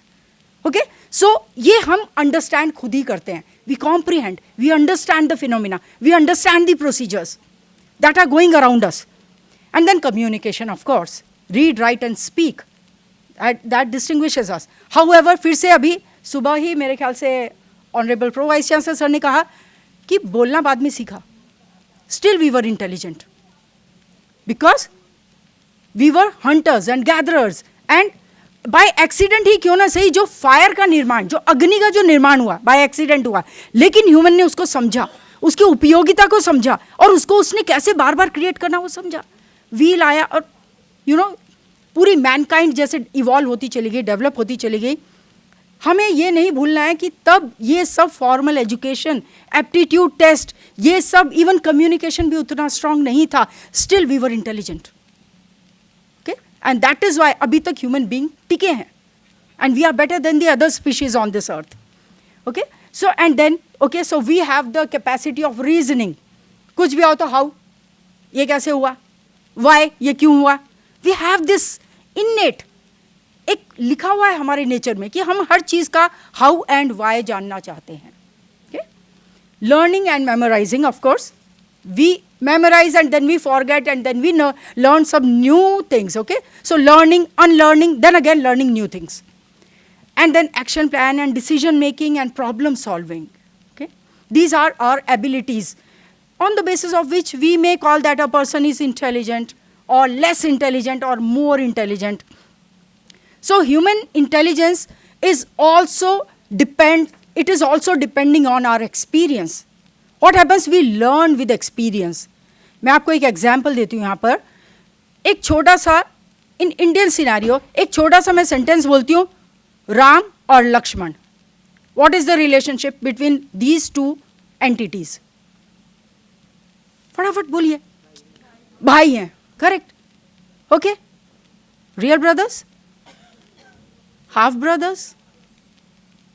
Okay, father is common, mother is not, right. And proper siblings. And now I tell you, give you two other names, Ramesh and Suresh. What is the relationship between these two persons? Answer क्यों नहीं आ रहा है? हाँ, if you go back to one advertisement, पिताजी की pant. हाँ, okay, थोड़ी काट दीजिए नीचे. ओके, नहीं, रमेश एंड सुरेश पे आप तब तक नहीं बोल पाएंगे जब तक मैं आपको ये नहीं बताती X is the father of Ramesh and X is also the father of Suresh. Still my question is, are they real brothers, half brothers, proper siblings? तो आप कहेंगे कि okay, tell me about their mothers names also. So ये a child also learns this. कोई parent अपने बच्चे को ये रूल बताता है? Do we tell our children like this? जो भी मैंने आपको एक्सप्लेन करके बताया, ऑब्जेक्ट एंड रिलेशनशिप, ये बच्चा खुद एनवायरमेंट से सीख जाता है. This is what deductive science जिसको बोलते हैं. चलिए साइंस भी वर्ड निकाल दीजिए, मैं ये सब वर्ड में जाना ही नहीं चाहती हूँ, क्योंकि मैं ये मान के चलती हूँ कि हमने जब कुछ भी पढ़ाई, एजुकेशन और कम्युनिकेशन नहीं भी था, तब भी we were intelligent. Human intelligence वहाँ पर थी. Okay, so we could learn from the environment. Daily जो फैक्ट्स हम देखते रहते हैं अपने आसपास, वो हमारे मेमोरी में जाते रहते हैं. And we keep on deriving relations between them, storing them and then applying them in the real world again. कुछ समझना, सीखना और आगे आने वाले समय में उसको अप्लाई करना, उसको इस्तेमाल करना. This is human intelligence. And then adapting to the new situation. Okay? Adaptation to the new situation. आप अडेप्ट करते हैं. अगर ट्रैफिक ज़्यादा है तो आप रोड के कॉर्नर में चलते हैं. ट्रैफिक कम है, आप देखते हैं हाँ ठीक है अभी नहीं, तो आप बीच में भी चलते हैं. Nobody told you. Still, so adaptation to the situation. कितना हम किसी वेदर में जाते हैं, हम अपने आप को उस वेदर से बचाने के लिए हम अपने आप को चेंज करते हैं. जैसा देश वैसा भेष कहा गया है ना आम भाषा में. Adapting to the new situations. This adaptation has also helped us to survive. सुबह ही शायद किसी ने कहा नेचुरल सिलेक्शन. ह्यूमन स्पीशीज इसलिए भी सर्वाइव हुए हैं क्योंकि हमारा नेचुरल सिलेक्शन हुआ है, साइज की वजह से नहीं. आप सब जानते हैं कि पहले क्या थे, डायनासोर्स थे. और मैं ज़्यादा इसमें नहीं जाऊँगी, मूवीज़ ने आपको बहुत कुछ सिखाया है, कुछ गलत भी सिखाया है.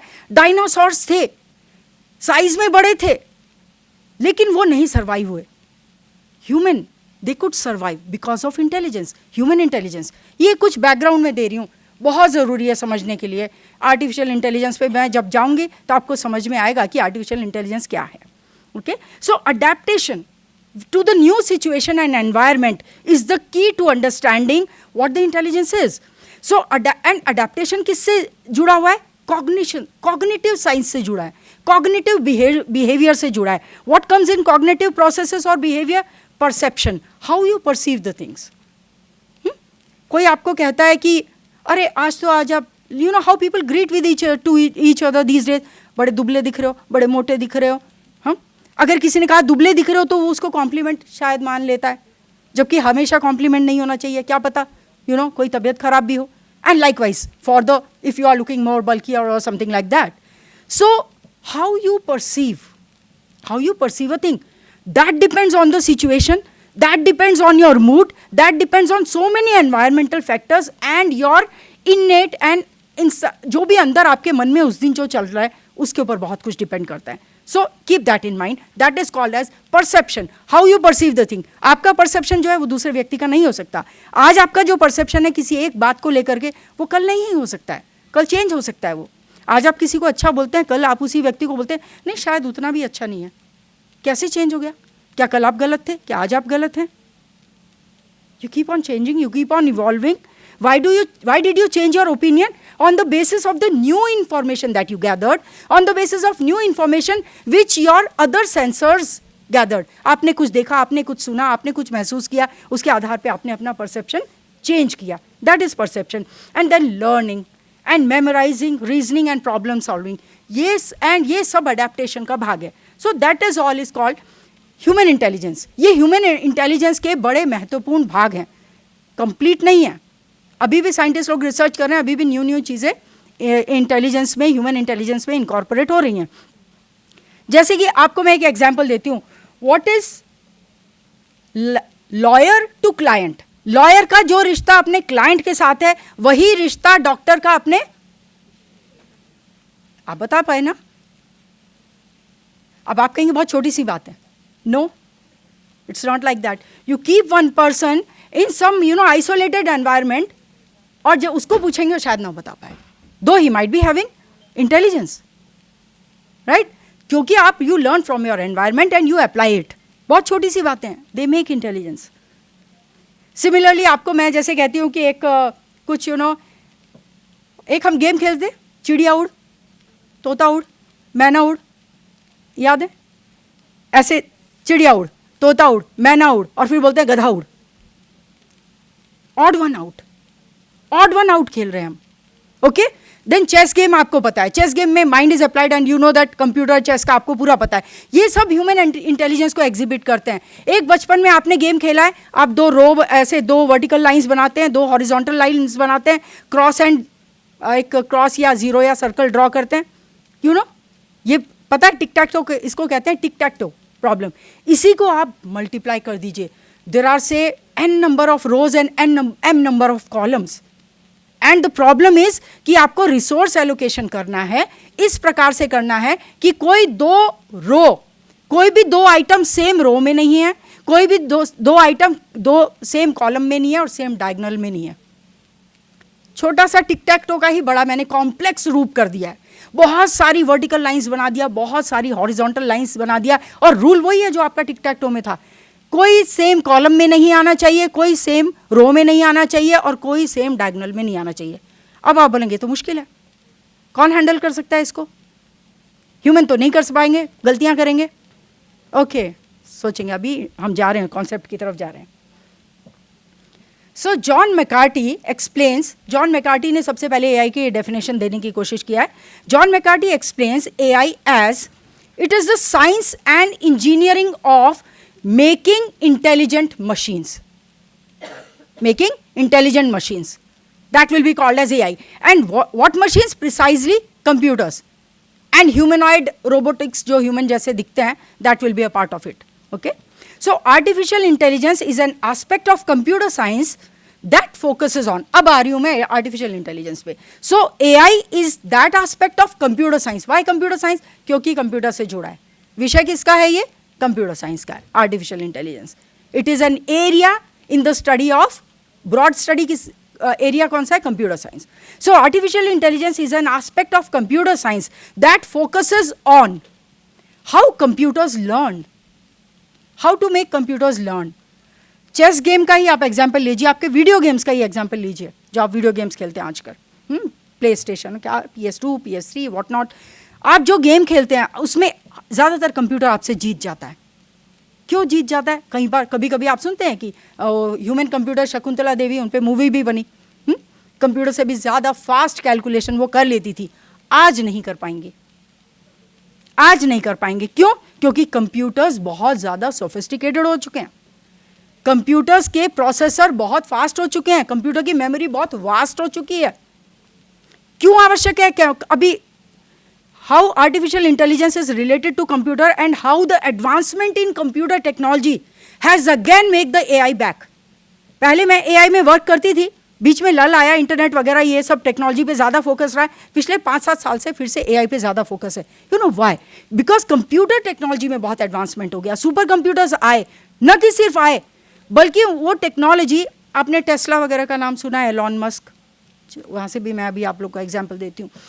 तो कंप्यूटर्स के जो प्रोसेसर आप देखते हैं, आपके कंप्यूटर में एक प्रोसेसर है, एक नहीं, several processors are there, GPUs, several processors हैं, पैरेलल कंप्यूटिंग करते हैं. एक चेस का गेम जब आप खेलते हैं, आप एक मूव चलते हैं, एक स्टेप आप चलते हैं, एक स्टेप आपने चला, अब कंप्यूटर एक स्टेप चलता है. आपने कितना भी चेस का चैंपियन होगा, वो चैंपियन क्यों है? क्योंकि वो ज़्यादा आगे सोच सकता है और देख सकता है कि अगर मैंने ये स्टेप चला तो मेरा सामने वाला विरोधी क्या स्टेप चलेगा, फिर उसने वो चला तो मैं क्या चल सकता हूँ. How many possible options the opponent have, and उसका कोई भी ऑप्शन, कोई भी एक ऑप्शन चूज करने के बाद आपको कितने ऑप्शन है, फिर आपने चूज करने के बाद उसको कितने ऑप्शन है. देखिए, अगर आप इमेजिन कर पा रहे हैं तो ट्री बढ़ता जा रहा है, वो एक ऑप्शन के इतने, उसमें से एक के इतने, इधर का भी ट्री बढ़ रहा है, इधर का भी बढ़ रहा है. मतलब बेसिकली क्या हो रहा है? To be able to look those many steps ahead. यही कॉन्सेप्ट ऑफ AI छुपा है जो मैं अभी एक्सप्लेन कर रही हूँ.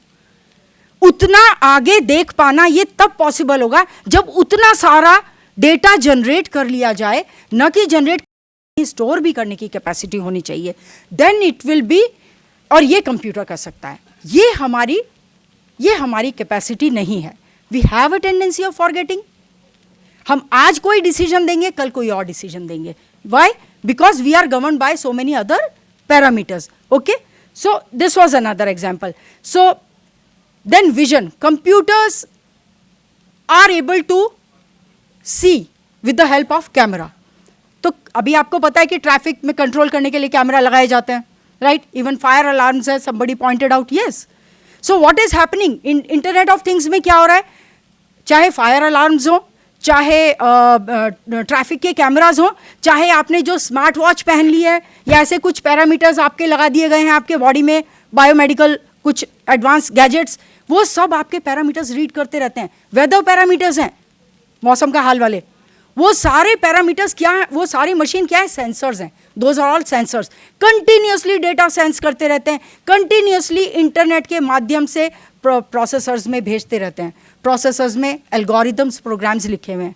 वो उस डेटा को, बिग डेटा हो गया ये, ओके, इस डेटा को एनालिसिस करके इसमें से हेल्प करते हैं टू टेक बेस्ट और optimum decision.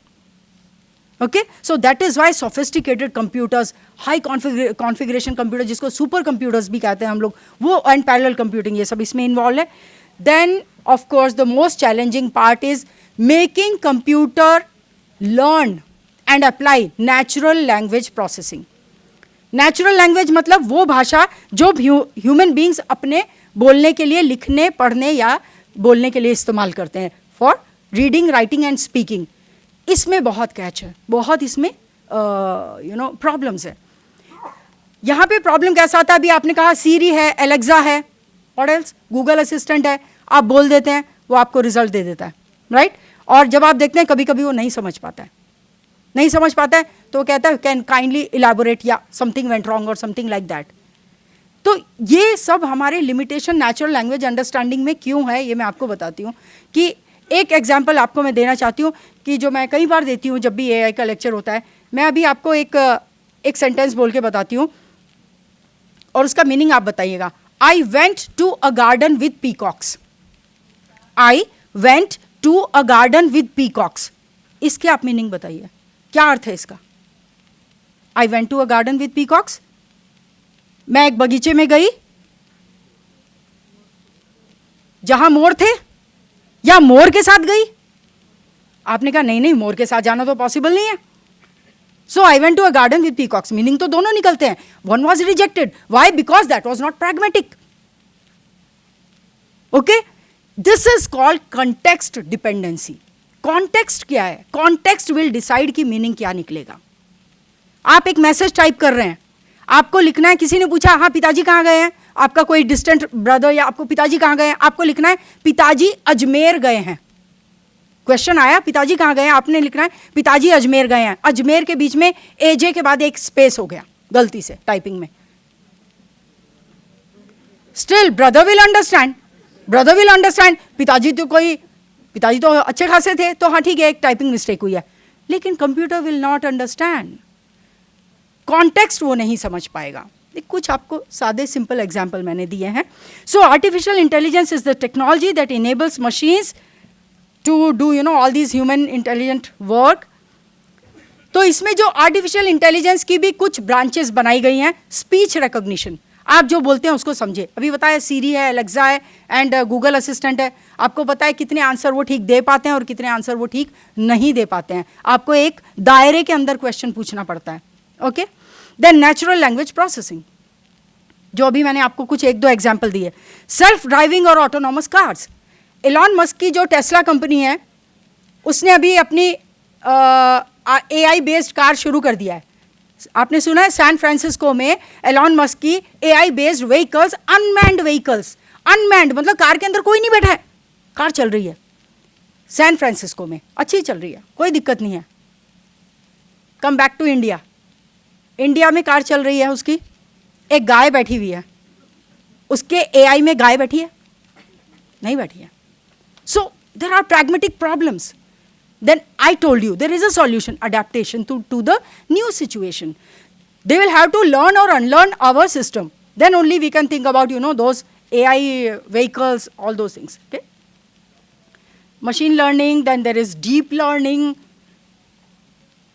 These are some areas I will not focus upon. Okay, and these are some areas of application of AI. देखिए मेडिसिन, अब मैं आपको बताती हूँ कि बहुत अच्छा एप्लीकेशन एरिया है आर्टिफिशियल इंटेलिजेंस का मेडिसिन में. डॉक्टर्स की बेहद कमी है. एक्सरेज, एक साधारण एग्जांपल लीजिए कि एक्सरे निकालने हैं, उतने एक्सरे डॉक्टर नहीं निकाल सकते. तो अगर मशीन ने फटाफट एक्सरे निकाले तो डॉक्टर को टाइम नहीं है एक्सरे को पढ़ने का. तो ये मशीन AI जो है, मशीन लर्निंग के थ्रू वो पता कर सकती है कि इतने एक्सरे तो नॉर्मल है, से 102 तो नॉर्मल है, बस 5 या 6 में प्रॉब्लम दिख रहा है, उतने ही डॉक्टर को भेजे जाएंगे. Saving the time of the experts. So that kind of this way this medicine field will be very much benefited by this AI. Then there are businesses, education, gaming, मैंने आपको बताया, libraries पे अभी आना है. And then social media में काफ़ी rampant use हो रहा है. Google में आप लोग जानते हैं predictive searching, आप कुछ टाइप करने लग जाते हैं, टाइपिंग मिस्टेक भी करते हैं, तो Google आपको क्या बोलता है? predictive searching आपको क्या बोलता है? showing results for so and so बोलता है ना, तो that is predictive searching, it is using AI. Okay?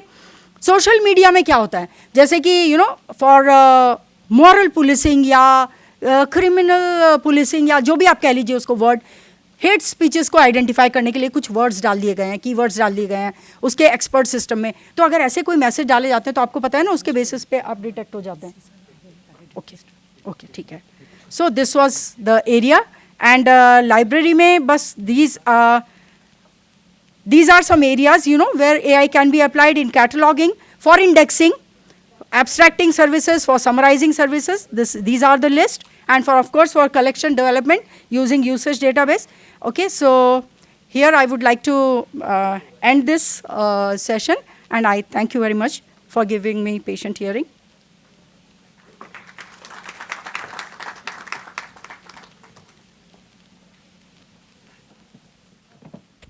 Thank you so much, Dr. Prakash. वंदनीय राष्ट्रसंत तुकडोजी महाराज, महाकवी, कवी कुलगुरू कालिदास आणि ग्रंथालय शास्त्राचे जनक डॉक्टर SR रंगनाथन यांच्या कार्याला स्मरण करून मी आपली सुरुवात करतो है। मैं हिंदी, मराठी, इंग्लिश तीनों लैंग्वेज में बोलूँगा और वो भी 2 मिनट में बोलूँगा, 2 या 3 मिनट में बोलूँगा, क्योंकि सर आ रहे हैं। ऐसा इंसिडेंस मॉर्निंग से मेरे साथ हो रहा है।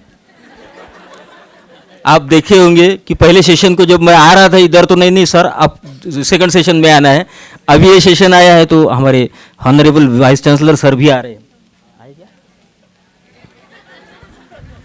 Welcome sir.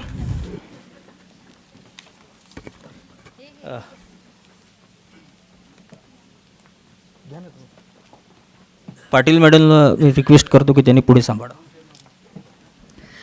Thank you, Dr. Deepak Kapde, our chairman of this session.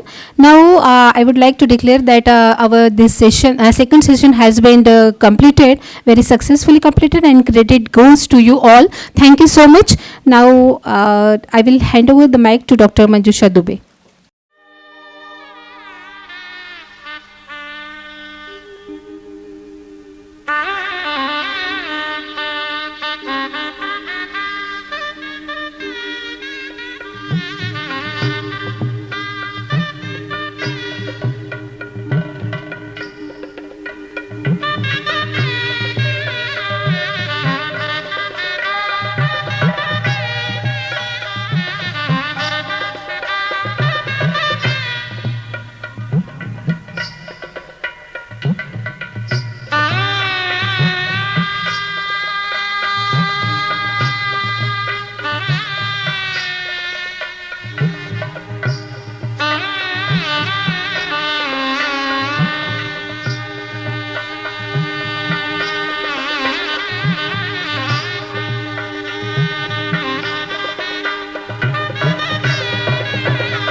A very good afternoon to all of you, esteemed guests, dignitaries, delegates, students, ladies and gentlemen. On behalf of Knowledge Resource Center, Rashtra Sant Tukdoji Maharaj Nagpur University and Granthalaya Bharati Nagpur Mahanagar, I Pooja Dadhe welcome you all.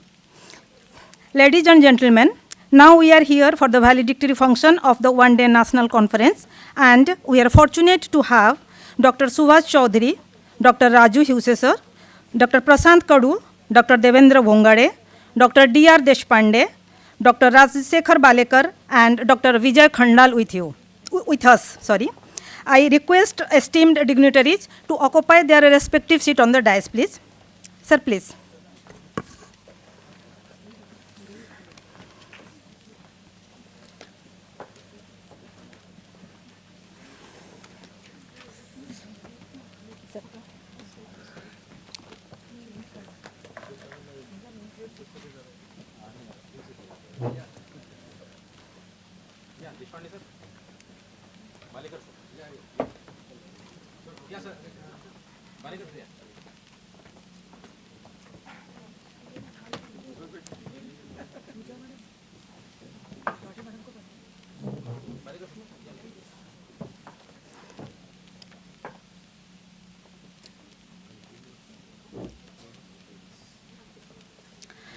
Let's extend a warm aromatic welcome to our esteemed dignitaries. We are privileged to have Dr. Subhash Chaudhary, Honorable Vice Chancellor of Rashtra Sant Tukdoji Maharaj Nagpur University, as the President of today's function. I request Dr. Vijay Khandal to welcome Dr. Chaudhary by offering him a Tulsi sapling and felicitate him with a shawl, Srifal and Gram Gita.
Thank you, sir.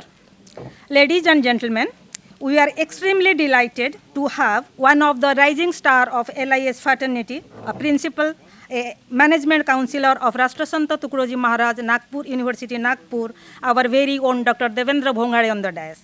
I request Sri Suresh Randai to welcome Dr. Bhongade sir by offering him shawl, Srifal, Gram Gita and Tulsi sapling.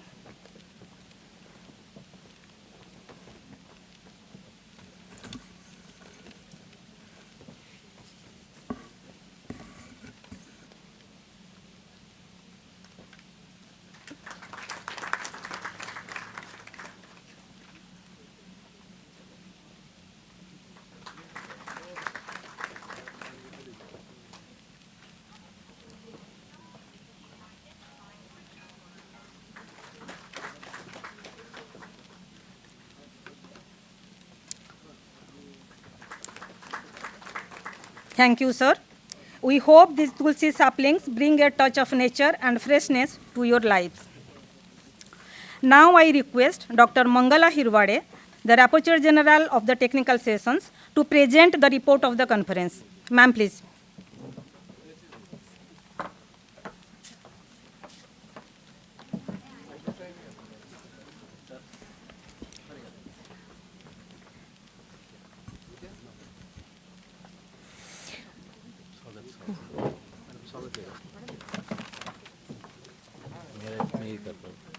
Okay. Let us now offer a warm welcome to our guest of honor, Dr. Rajiv Huse, Registrar of Rashtrasanta Tukroji Maharaj, Nagpur University.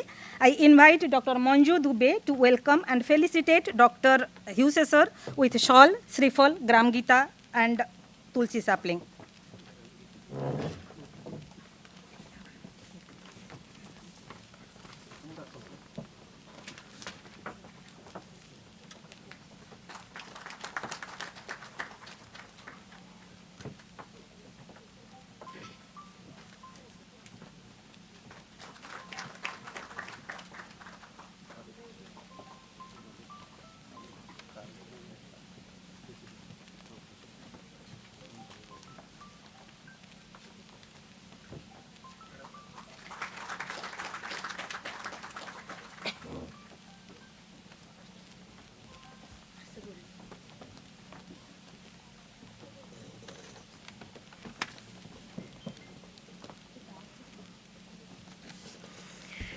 Dignitaries on the dais and off the dais, and all the participants. It is my privilege to read the report of the conference. This one-day conference, national conference on preserving Indian knowledge system and envisioning the future of libraries in National Education Policy 2020 framework. Actually, the conference was divided into three sub-themes, that is Indian knowledge system. The second one is NEP 2020 and libraries, and the third one is emerging trends in libraries. The conference invited research papers on these three broader sub-themes. We received 110 research papers for this conference, and out of these 110 papers, 90 papers were selected, actually accepted for publication in the special issue of University Professors Association Journal, which is a peer-reviewed journal. Out of total paper received and accepted for publication, following are the number of papers theme-wise. We received 12 papers on Indian knowledge system. On NEP 2020, we received 30 papers. 47 papers were on emerging trends, and there were 3 invited papers, including the keynote address. Under Indian knowledge system sub-theme, topics covered included papers on manuscript, role of libraries in knowledge preservation, papers on some key personalities and their role in preservation of Indian knowledge system, and case studies on manuscripts. Dr. Kalpana Pandey Madam, the keynote speaker, also focused on inclusion of Indian knowledge system in curriculum. Under NEP subthemes, this theme included a wide array of papers on strategic planning, impact of NEP 2020, vocational education and NEP 2020, then exploring the possibilities for libraries in NEP framework, social commitment of libraries, ranking and NEP 2020, and NEP and lifelong learning, inclusiveness and NEP 2020, etc. Under the subtheme emerging trends, maximum 47 papers exploring various aspects of technological trends were put forth by the researchers. It included topics like e-resources and libraries, then transformation of libraries, then artificial intelligence-based applications in libraries, AI-based application in top-ranked higher education institutions, innovative role play for libraries in AI-based ecosystem, then MOOC platform and LIS education, empowering libraries using AI tools, cutting-edge services for libraries, ERM in libraries, and libraries' role in future technological framework. Out of total papers accepted, 13 papers were in Marathi, 2 papers in Hindi, and 73 papers were in English language. And the specialty of this conference is research scholars participated in this conference in a big number. Total 252 plus delegates registered for the conference, and two technical sessions were conducted. The first session was on NEP 2020 and role of libraries, and session 2 was on emerging technological trends in libraries and artificial intelligence application in libraries. And participants are from different states, that is Andhra Pradesh, Telangana, Madhya Pradesh and Chhattisgarh. And keynote speaker Dr. A.S. Chakrabarti, University Librarian, Osmania University, Hyderabad, covered the challenges faced by librarians and its implementation and the implementation of NEP 2020. Dr. Parag Paradkar was the first resource person. He is librarian at JS College of Commerce and Management, Nagpur. He also talked about the role of libraries in NEP 2020 framework. Dr. Shalini Leedkar, professor in Department of Library and Information Science, talked about emerging technologies and their applications in libraries like IoT, AI, etc. Dr. Veena Prakashe, information scientist, specifically focused on AI and its applications in libraries. This is the brief report of the day. Thank you very much.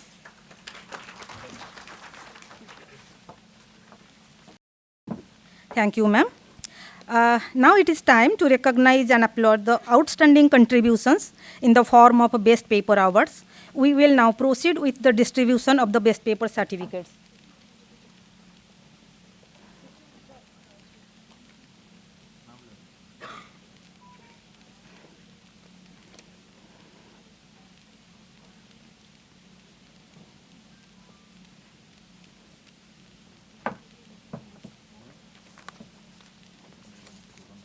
On the theme Indian Knowledge System, the paper written by Dr. Vaishali Malode of Dhanvate National College on the first prize. I request Vaishali Malode ma'am to come on the stage, and I request Honorable Vice Chancellor sir to give her the certificate.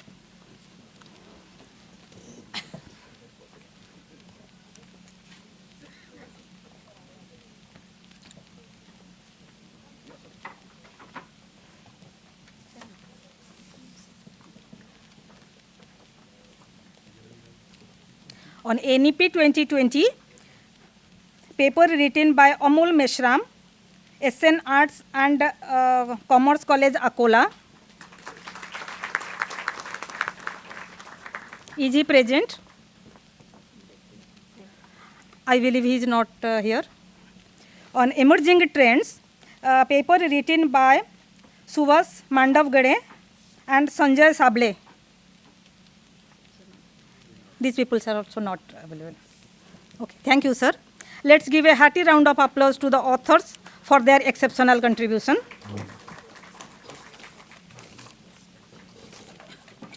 Ladies and gentlemen, esteemed participants, I have an announcement to make regarding a slight change to our program schedule.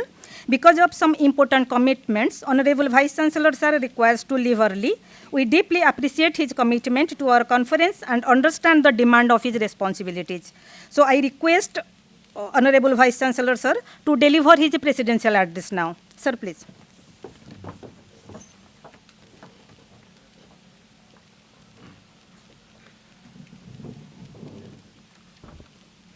वंदनीय राष्ट्रसंत तुकडोजी महाराज, I pay homage to the great Sant, the dignitaries on the dais,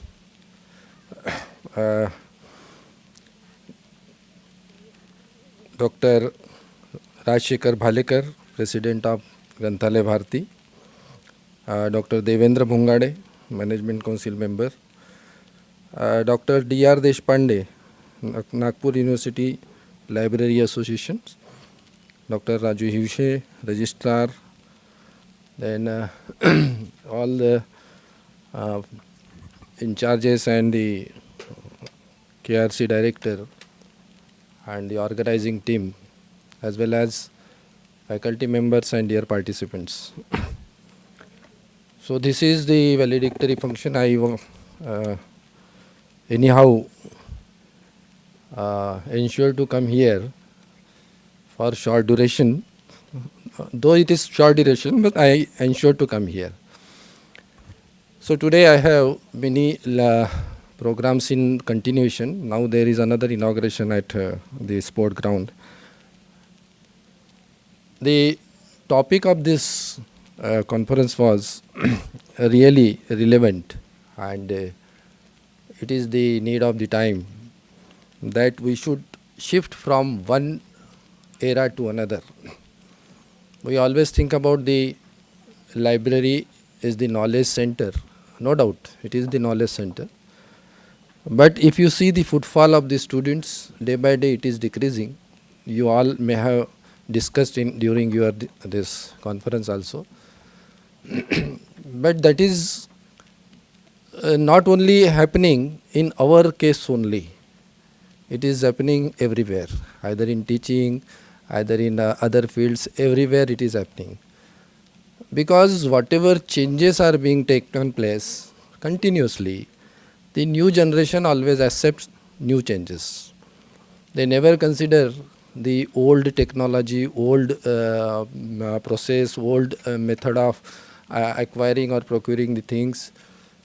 Because this gadget, mobile, has brought everything in their hand. कर लो दुनिया मुट्ठी में, बहुत साल पहले, मेरे ख्याल से 20 साल पहले एक नारा लगाया था रिलायंस ने, कर लो दुनिया मुट्ठी में, वो आ गई. So everything is available there in the small gadget, and it is the supercomputer that one can do anything. Even student doesn't require to go in library also. So this does not mean that acquiring knowledge has been stopped. No, it is not there. He is acquiring more knowledges from that gadget, because it is easy. Anywhere, anytime, from any place, one can access any information, for any information. So that's why even in business also, every customer has to go to the shop or their retail distribution outlets and all that. Now everything can be obtained, can be procured by the customer from his house, his or her house. He can place the order online and get the things done at their doorstep. Door delivery has been started. Likewise, how can we reach up to the customer or user? That everyone has to think about this. Can we use the current technology to connect with the students, maximum connect? And it is possible. Even more footfall, more readers can be increased. Number can be increased continuously, because everyone, if everyone get the knowledge or references or any book or any information at their residence only, at their place only, at their comfort zone only. So number of user can be increased. So that's why we must think how can we shift from our physical mode to online mode.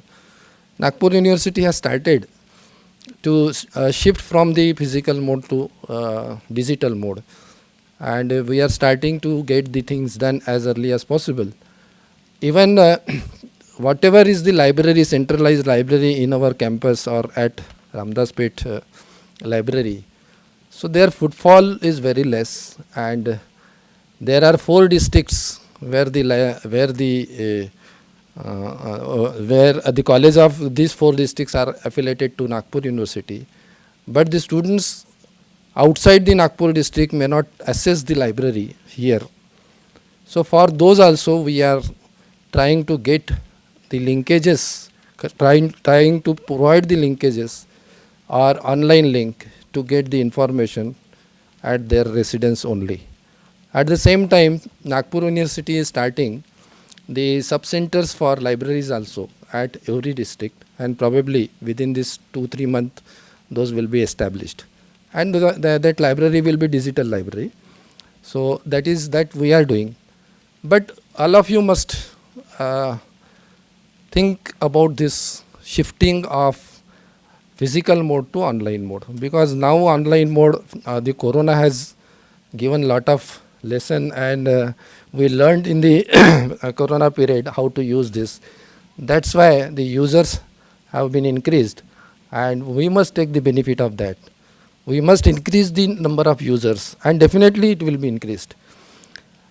At the same time, the another aspect is new education policy. Here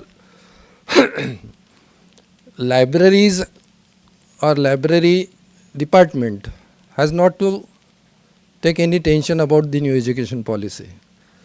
No major changes are there in new education policy for library itself, but they have to increase the reach up to the student, because NEP has incorporated so many faculties. Every student, either the student is from art, commerce, science, engineering, medical, from any faculty or any field. Now there is no limitation. Anyone can go at any place or any faculty or any subject. Anyone can choose that. So if you see the UGC regulation, then these faculty compartments has been resolved. There should not be any faculty. So the Maharashtra Public University has made 4 faculties, but now the compartment of faculties has been vanished. Any student of any faculty can access or can adopt any subject, and that's why it is called as the interdisciplinary, cross-disciplinary or multidisciplinary. And that's why the number of students will be definitely increased, because if the engineering student wants then to learn some psychology, to learn some commerce or account book, then he has to go for such digital library and will access and get the information through digital models. So that's why number of users will be increased. Definitely, because in most of the libraries, college libraries, they have limited to their subject only. They are limited to their subject, because whatever art, commerce, science they are running, the subjects are only, or the books are only related to those.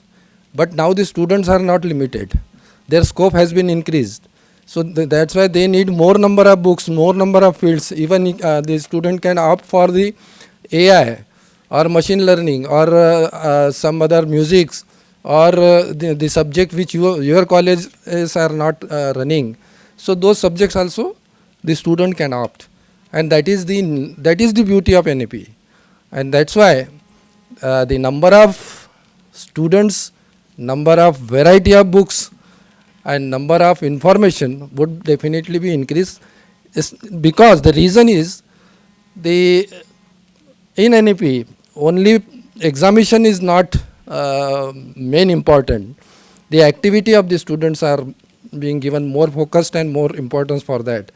And during the activity, during the internship, during the project writing, student will require different information, and for that student has to go for the information and knowledge, and they will definitely procure this knowledge from libraries only, either it is in the digital form or in the physical form.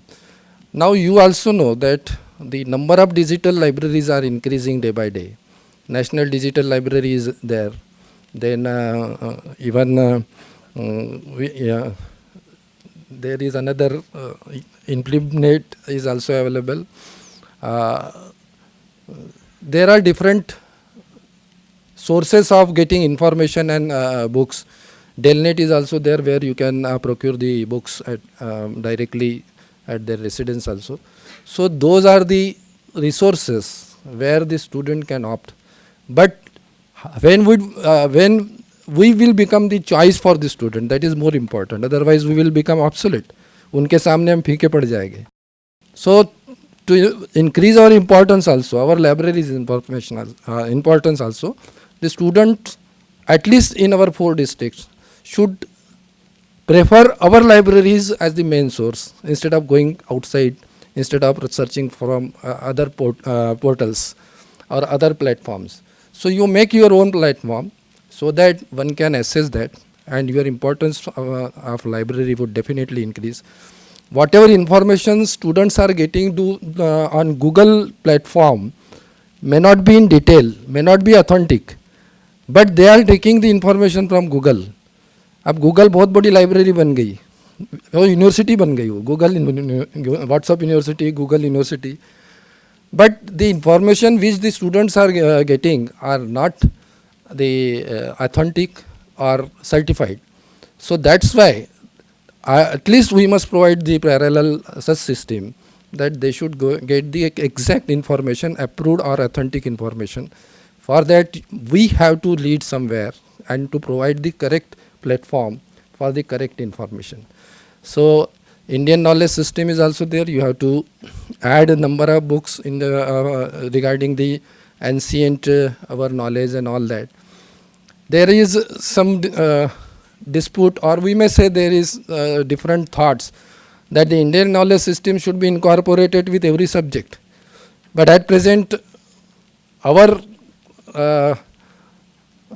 government or our mechanism or our what you say committee has made the different compartment, Indian knowledge system separate compartment. But it has no meaning unless and until it is integrated with the real subject. आप देखो physics देखो, law देखो, geology देखो, environment देखो, कौन सा ऐसा subject नहीं है जिसमें इंडियन नॉलेज नहीं है.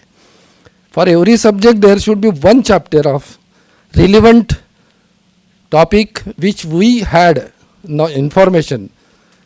Abhi just yesterday and day before yesterday I was there at Bilaspur, and there was Central Zone Vice Chancellor Conference. There also we had a lot of deliberation and discussion that the knowledge which we were having is more superior. Even I had a discussion with a law college professor.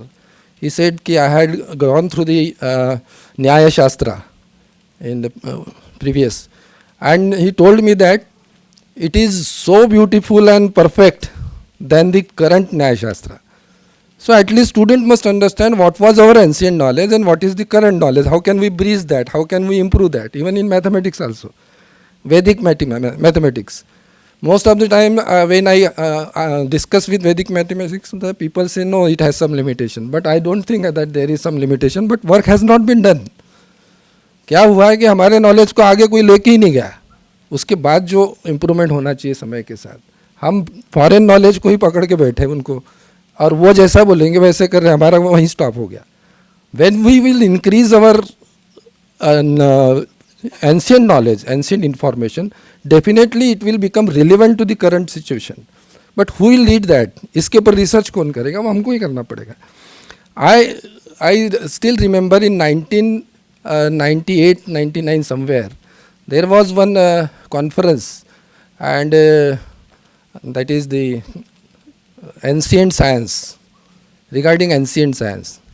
I attended that conference, Nagpur में हुआ था. There the differential calculus Vedic mathematics से उन्होंने solve करके बताया था, because he has undertook that research work and both results were presented कि in current theorem जो भी मैथमेटिकल थ्योरम है उससे क्या आंसर आता है और वैदिक मैथमेटिक्स से क्या आंसर आता है. So that means one has applied that to go further. जब तक हम अपना इंडियन नॉलेज पे रिसर्च नहीं करेंगे, we have lot of scope to go for research, and I think for that lot of literature should be available in the library at least, क्योंकि ये बाहर मिलेगा नहीं मिलेगा मालूम नहीं, बाकी अब्रॉड के पोर्टल पे ये नहीं मिलेगा, but in Indian portal somewhere it should be available. IKS Indian knowledge system को अगर आपको ज़्यादा हावी बनाना है, ज़्यादा स्प्रेड करना है, तो हमारे पास भी ऐसी सिस्टम हो, so that every student every person can access that information and that knowledge. वो भी उसके ऊपर रिसर्च कर सकता है कि करंट जो फॉरेन कंट्रीज़ ने जो जिसके ऊपर रिसर्च किया है, एडवांस टेक्नोलॉजी, एडवांस थ्योरम जो भी है, उसका हमारा पुराने से क्या रिश्ता होगा और उसको वहाँ तक कैसे ले जा सकते हैं, या उससे सुपीरियर है या नहीं, वो कंपेयर तो कर सकते हैं. Because you people know very well, आपको बहुत अच्छे से मालूम है, you are from library knowledge resource centre, कि पहले विदेशों से अपने यहाँ पढ़ने आते थे. India was leading in Takshashila, Nalanda, ये सब यूनिवर्सिटी थी. फॉरेन के स्टूडेंट बाहर से आते थे क्योंकि उतने एक्सपर्ट थे, उतना नॉलेज अपने पास था, लेकिन वो नॉलेज आगे बढ़ा नहीं. बाद में उन्होंने, बाहर वालों ने अपने अपने लैंग्वेज में अपने अपना कंसेप्ट और ये कर दिया, आगे बढ़ाया, हम सिर्फ फॉलो करने में ही चले गए. But whatever was the information at that time, उसको अगर हम आगे बढ़ाते तो शायद we can lead and to the other world. तभी जाके हम विश्वगुरु बन सकते हैं. अगर हमारे पास का जो कोश है, ज्ञान का कोश है, ये हम बढ़ाएंगे नहीं तब तक. सो ये कोश कौन, ज्ञान का कोश कौन बढ़ाएगा? You are the knowledge resource person, the department of knowledge resource, तो वो आपकी जिम्मेदारी ज़्यादा है इसमें. So that is the thing which is required, and to integrate all this NEP, current in KRC system to be implemented and all that. I think I am not from this field, that's why I cannot speak much more. So with this word I will stop here, and I congratulate the organizing team. They have arranged so nicely, and the topic is very relevant to that, and I also congratulate and best wishes to the participants for their future endeavors. Thank you very much.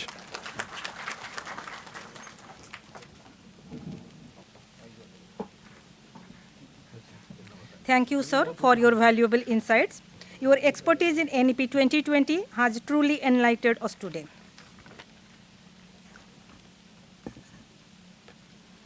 Now it is time to acknowledge the invaluable support of our sponsors, without which the event would not have been possible. I kindly request a representative from the respective organization to come forward to receive a memento as a token of our love and gratitude. I request Honorable Registrar Sir on the dais to do the honor. Prime Bookshop, Nagpur. ProQuest, Gurgaon. Mastersoft ERP Solution, Nagpur.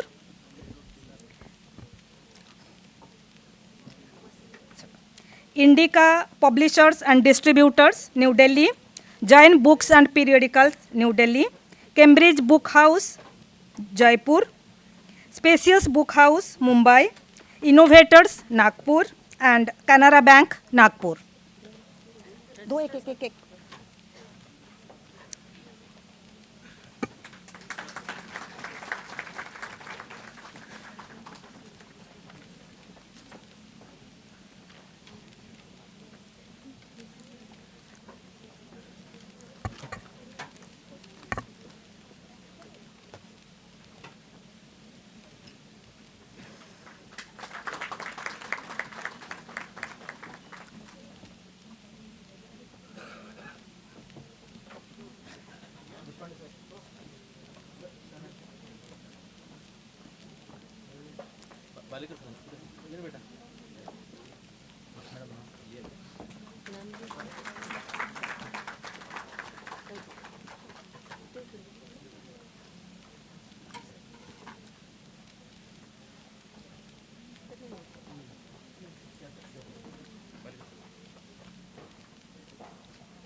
Thank you, sir. Thank you all sponsors. Now I request Dr. D.R. Deshpande, sir, to address the gathering.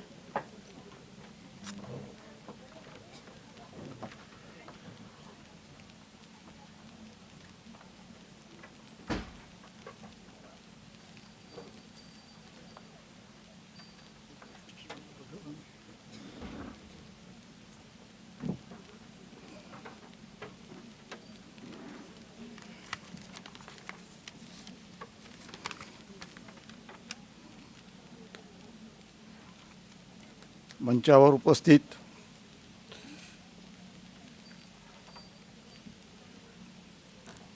राष्ट्रसंत तुकडोजी महाराज विद्यापीठाचे registrar doctor Hiwase sir,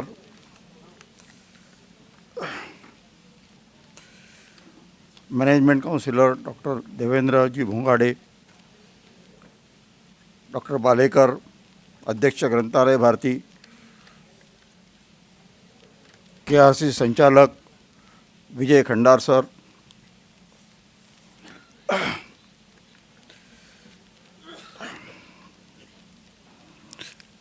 आज हा समारोपीय कार्यक्रमामध्ये हे ज्ञानस्रोत केंद्र राष्ट्रसंत तुकडोजी महाराज नागपूर विद्यापीठ आणि ग्रंथालय भारती यांच्या संयुक्त यांनी हा एक दिवसीय ही कॉन्फरन्स अरेंज केलेली होती. आपण सर्वांनी याला उत्कृष्ट रिस्पॉन्स दिलेला आहे. सर्वांनी या विषयावर सगळं बोललेलं आहे. आता मी काही त्या विषयावर एवढा माझा काही अभ्यास नाही, कारण की मला हे सगळं सोडून 15 वर्ष झाले.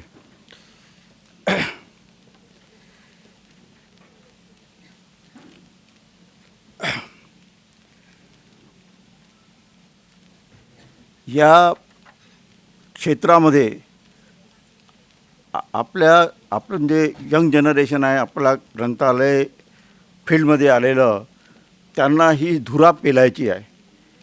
तर त्याच्यासाठी तुम्ही याच्यामध्ये निष्णात व्हावं आणि ग्रंथालयाचं नाव, ग्रंथपालाचं काम उत्कृष्ट रीतीने करावं अशी मी आपणाला विनंती करतो. आपल्या देशामध्ये मी थोडंसं संघटनेबद्दल बोलतो. आपल्या याच्यामध्ये देशामध्ये इंडियन लायब्ररी असोसिएशन आहे, आपल्याला कल्पना आहे. आपला मराठी माणूस आज त्या ILAचा अध्यक्ष आहे. आपण दुसरी एक Maharashtra university and college library association महाराष्ट्रापुरती केलेली आहे आणि या असोसिएशन मुकलांनी अनेक आपले ग्रंथालय आणि ग्रंथपालांचे प्रॉब्लेम सोडवलेले आहे. आपल्या नागपूर स्तरावर आपण Nagpur university college library association आपली जुनी संघटना आहे आपल्या सर्वांना, आणि मॅक्झिमम आपण सगळे त्याचे मेंबर आहात. ही संघटना, या संघटनेच्या माध्यमातून तुम्हाला कल्पना आहे, या संघटनेने अनेक कामं केलेली आहे. आपण आंदोलनं केले, भरपूर केले, आणि आपण मोर्चे घेऊन गेलो होतो विधानसभेवर.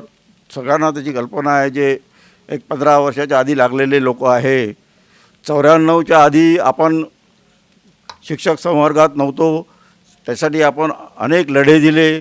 नुटासोबत लढा दिला, शिक्षण मंचसोबत आपल्यासोबत होतं. या सगळ्यांच्या यांनी आपल्याला 1994च्या ॲक्टमध्ये आपल्याला शिक्षक संवर्गात घेण्यात आलं. तरी पण प्रश्न होताच, तुम्ही टीचरच्या संज्ञेमध्ये असूनही, टीचरच्या डेफिनेशनमध्ये असूनही लायब्ररियन फक्त पगारापुरताच टीचर आहे असे सर्व म्हणायचे.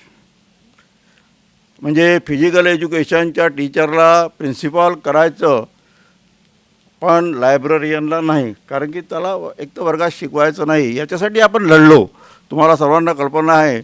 आणि आपण नुकलानी नागपूर युनिव्हर्सिटी कॉलेज लायब्ररी असोसिएशननी मुंबईपर्यंत धडक देऊन विधानसभेमध्ये आपण धडक दिली, आपलं काम झालं. जुलै 10मध्ये एक पत्र निघालं का ग्रंथपालसुद्धा प्राचार्य होऊ शकतो. आणि त्या अनुषंगाने आपल्या इकडे इकडे महाराष्ट्रामध्ये बरेच ग्रंथपाल हे झालेले प्राचार्य झालेले आहे.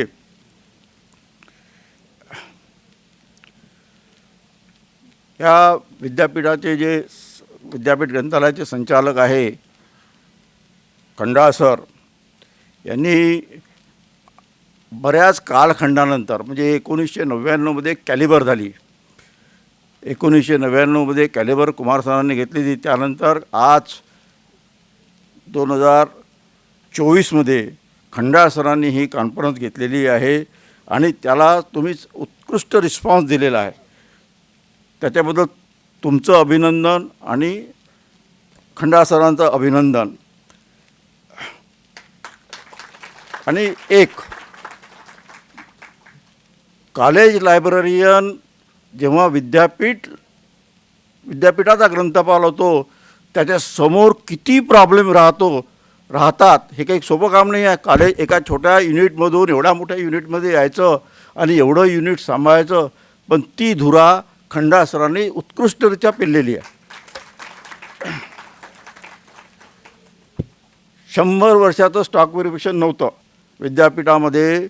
100 वर्ष झालं स्टॉक व्हेरिफिकेशन नव्हतं, पण ते खंडाळ सरांच्या म्हणजे या 2.5 वर्षामध्ये त्यांनी ते उत्कृष्टरित्या केलं आणि ते अनेक पुस्तकं त्याच्यातले लॉस होते ते सगळे राईट ऑफ झाले. या माणसामध्ये मला माझा यांचा जुना विद्यार्थी म्हणून परिचय आहे, पण या स्टॉक व्हेरिफिकेशनच्या माध्यमातून यांचा माझा जवळचा संबंध आला. या माणसामध्ये इतक्या डोक्यामध्ये इतक्या आयडिया असतात, नवीन नवीन मला विचारतात ते सर असं केलं तर. आयडिया हेच महत्त्वाचं आहे आणि या आयडियाच्या माध्यमातून तुम्हाला सांगतो पुढच्या 5 वर्षामध्ये तुमचं हे ज्ञानस्रोत केंद्र महाराष्ट्रामध्ये अग्रगण्य होईल अशी मला तरी आशा आहे. आता मी काही जास्ती बोलणार नाही. आपण इथे मला बोलावलं, मुख्य म्हणजे यांनी मला कोअर कमिटीमध्ये घेतलं आणि मी कोअर कमिटीमध्ये असून 15-20 दिवस पुण्यात होतो. सगळे काम यांनीच केलं, फक्त नावालाच मी इथे होतो. आणि आज माझा जो जीवनगौरव पुरस्कार देऊन माझा सत्कार केला त्याबद्दल मी आपला अत्यंत ऋणी आहे आणि या ऋणातून मुक्त होण्यासाठी मी तुमचे आभार मानणार नाही. असेच तुम्ही माझ्यावर लोभ ठेवा. धन्यवाद.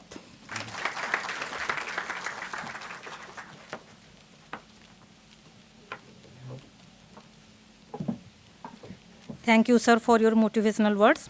Now I invite Dr. Devendra Bhongade, sir, to share his thoughts and insights with us.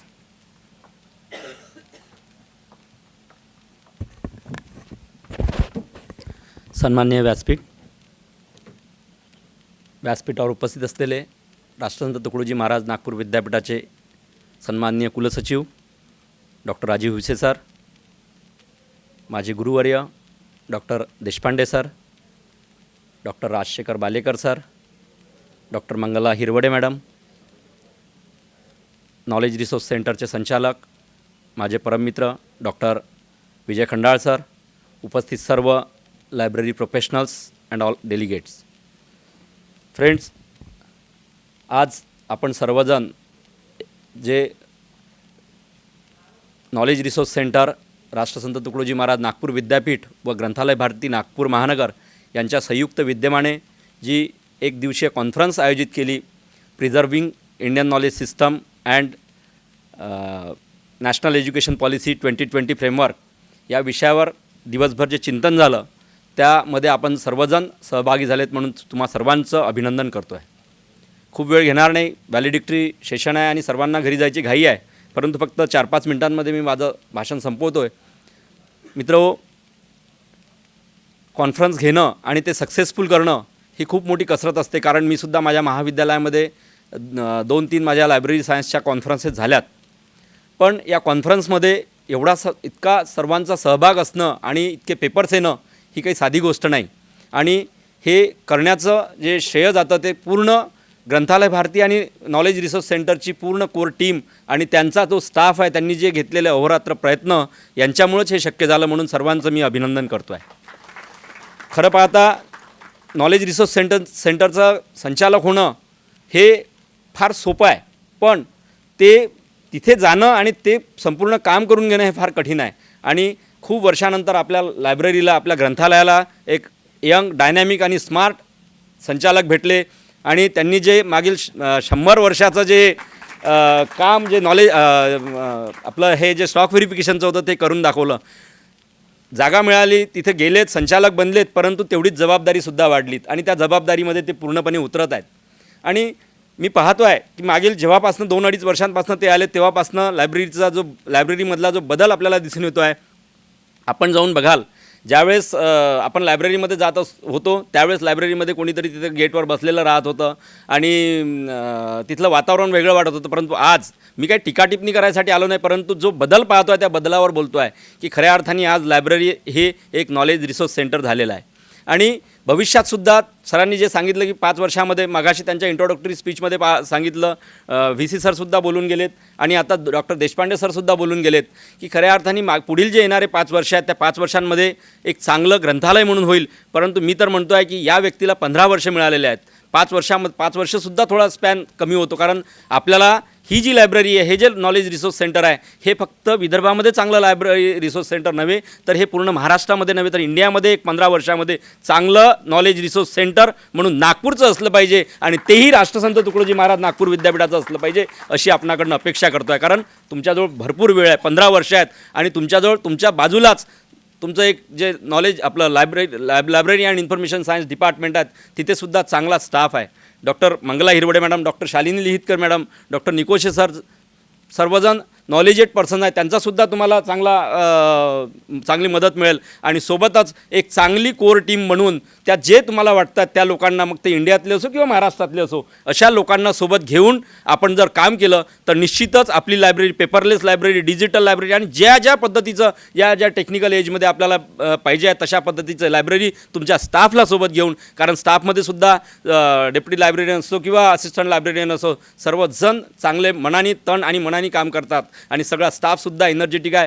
त्यांच्याकडे आज सकाळपासून पाहिलं, प्रत्येकाच्या चेहऱ्यावर चैतन्य होतं, प्रत्येकजण आनंदी दिसत होते आणि त्या आनंदामध्येच आजचा दिवस कसा निघून गेला हे सुद्धा कळलं नाही. आणि म्हणून आपल्या स्टाफला सोबत घेऊन, आपल्या डिपार्टमेंटला सोबत घेऊन आपण निश्चितच आपल्या नॉलेज रिसोर्स सेंटरला भविष्यातसुद्धा चांगल्या पद्धतीने पुढे न्याल, यात तीळ मात्र शंका नाही. As a management counsellor member म्हणून मला माझी जी काही मदत लागेल, जे काही प्रश्न तिथे मांडायचे असतील ते प्रश्न कशा पद्धतीने मांडतो डॉक्टर राजीव विशे सरांना माहिती आहे. जे पटलं नाही तर तिथे विरोधसुद्धा चांगलाच करतो हे सुद्धा त्यांना माहिती आहे, मग ते कोणतंही डिपार्टमेंट असो. आणि म्हणून जे काही लागलं आपल्या डिपार्टमेंटसाठी किंवा आपल्या लायब्ररीसाठी ते निश्चितच मी मांडण्याचा प्रयत्न करेल. एक प्रोफेशनल म्हणून, एक आपला सहकारी म्हणून मी तिथे निश्चितच मांडेल.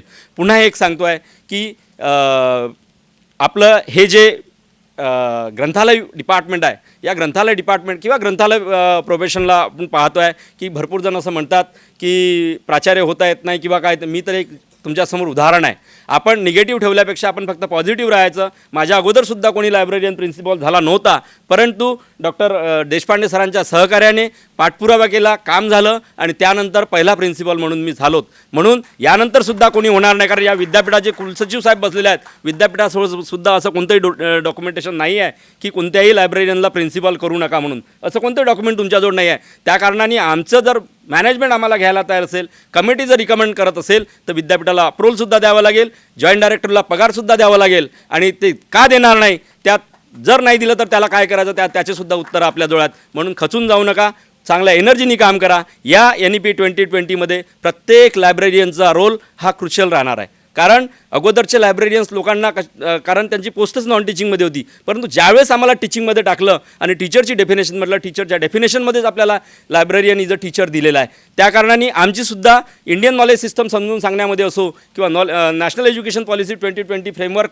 समजून सांगण्यामध्ये असो, हे सर्व जबाबदारी आपल्या लायब्ररीयन्स लोकांवर येणार आहेत. म्हणून आपणसुद्धा ॲज अ टीचर म्हणून आपण समाजासमोर येत असताना आपलं नॉलेज अपडेट ठेवलं पाहिजे, अपग्रेड राहिलं पाहिजे. आणि अशा ज्या कॉन्फरन्सेस होतात त्या कॉन्फरन्सेसच्या माध्यमातून आपणसुद्धा आपल्याला अपडेट करून ते समाजाला आपल्याला कसं देता येईल त्याचा विचार जर आपण निश्चित केला तर नक्कीच आपण नॅशनल एज्युकेशन पॉलिसी प्रत्येक कॉलेजमध्ये नव्हे तर प्रत्येक गावामध्ये जाऊन लायब्ररी स्कूलमध्ये सुद्धा आपण national education what is the role of library in implementation of national education policy या विषय जर आपण घेतला तर निश्चितच सर्वजणांना आपण ॲज अ लायब्ररियन म्हणून नव्हे तर ॲज अ टीचर म्हणून आपण सर्वांना सांगू शकतो आणि प्रत्येकाला ते समजेलसुद्धा.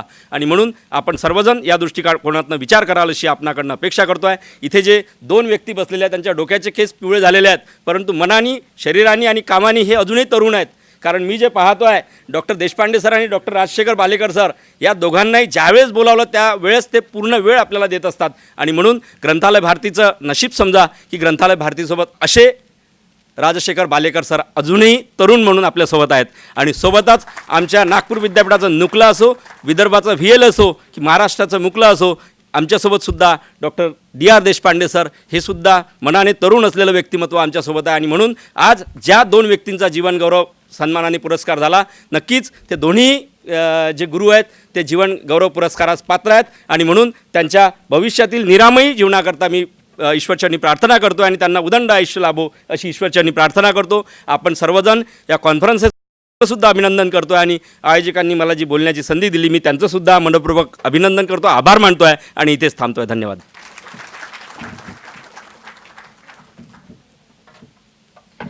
Thank you, sir, for your motivation, appreciation, and valuable words. Ladies and gentlemen, as we draw the curtain on this remarkable national conference, it is time to acknowledge and felicitate the individuals who have turned this vision into a reality. Please join me in expressing our sincere gratitude to the members of the core organizing team who have gone above and beyond to ensure every detail was meticulously handled. I request the dignitaries to present mementos to the member of the core organizing team, and I invite Dr. Manju Dubey, Dr. Mangala Hirwade, Dr. Shashikant Rokde, Dr. Pooja Dadhe, Sri Suresh Randai, Sri Binay Pandey, Dr. Dhananjaya Gabne, Dr. Prince Agase, Dr. Gulshan Kuthe, Dr. Vijay Deshmukh, and Dr. Maya Rambhale to come on the stage.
Thank you, sir. Dear delegates, as we wrap up this enriching national conference, your insights and feedback are invaluable to us. We invite the esteemed delegates to step forward and share their feedbacks with us.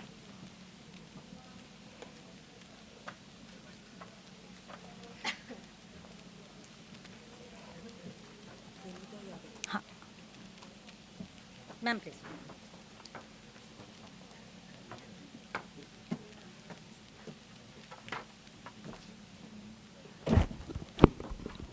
Good afternoon, all the dignitaries on the days and off the days. I'm Vinita Yadav. Please accept my sincere congratulations on such a successful event. The diverse range of topics covered and caliber of the speakers truly enriched our understanding of conference theme. The conference was very well organized, both logistically and in terms of contents. It was a wonderful experience. Thank you for all your hard work to provide such a well-organized and informative one-day national conference. Looking forward to future conferences of this caliber. Thank you so much.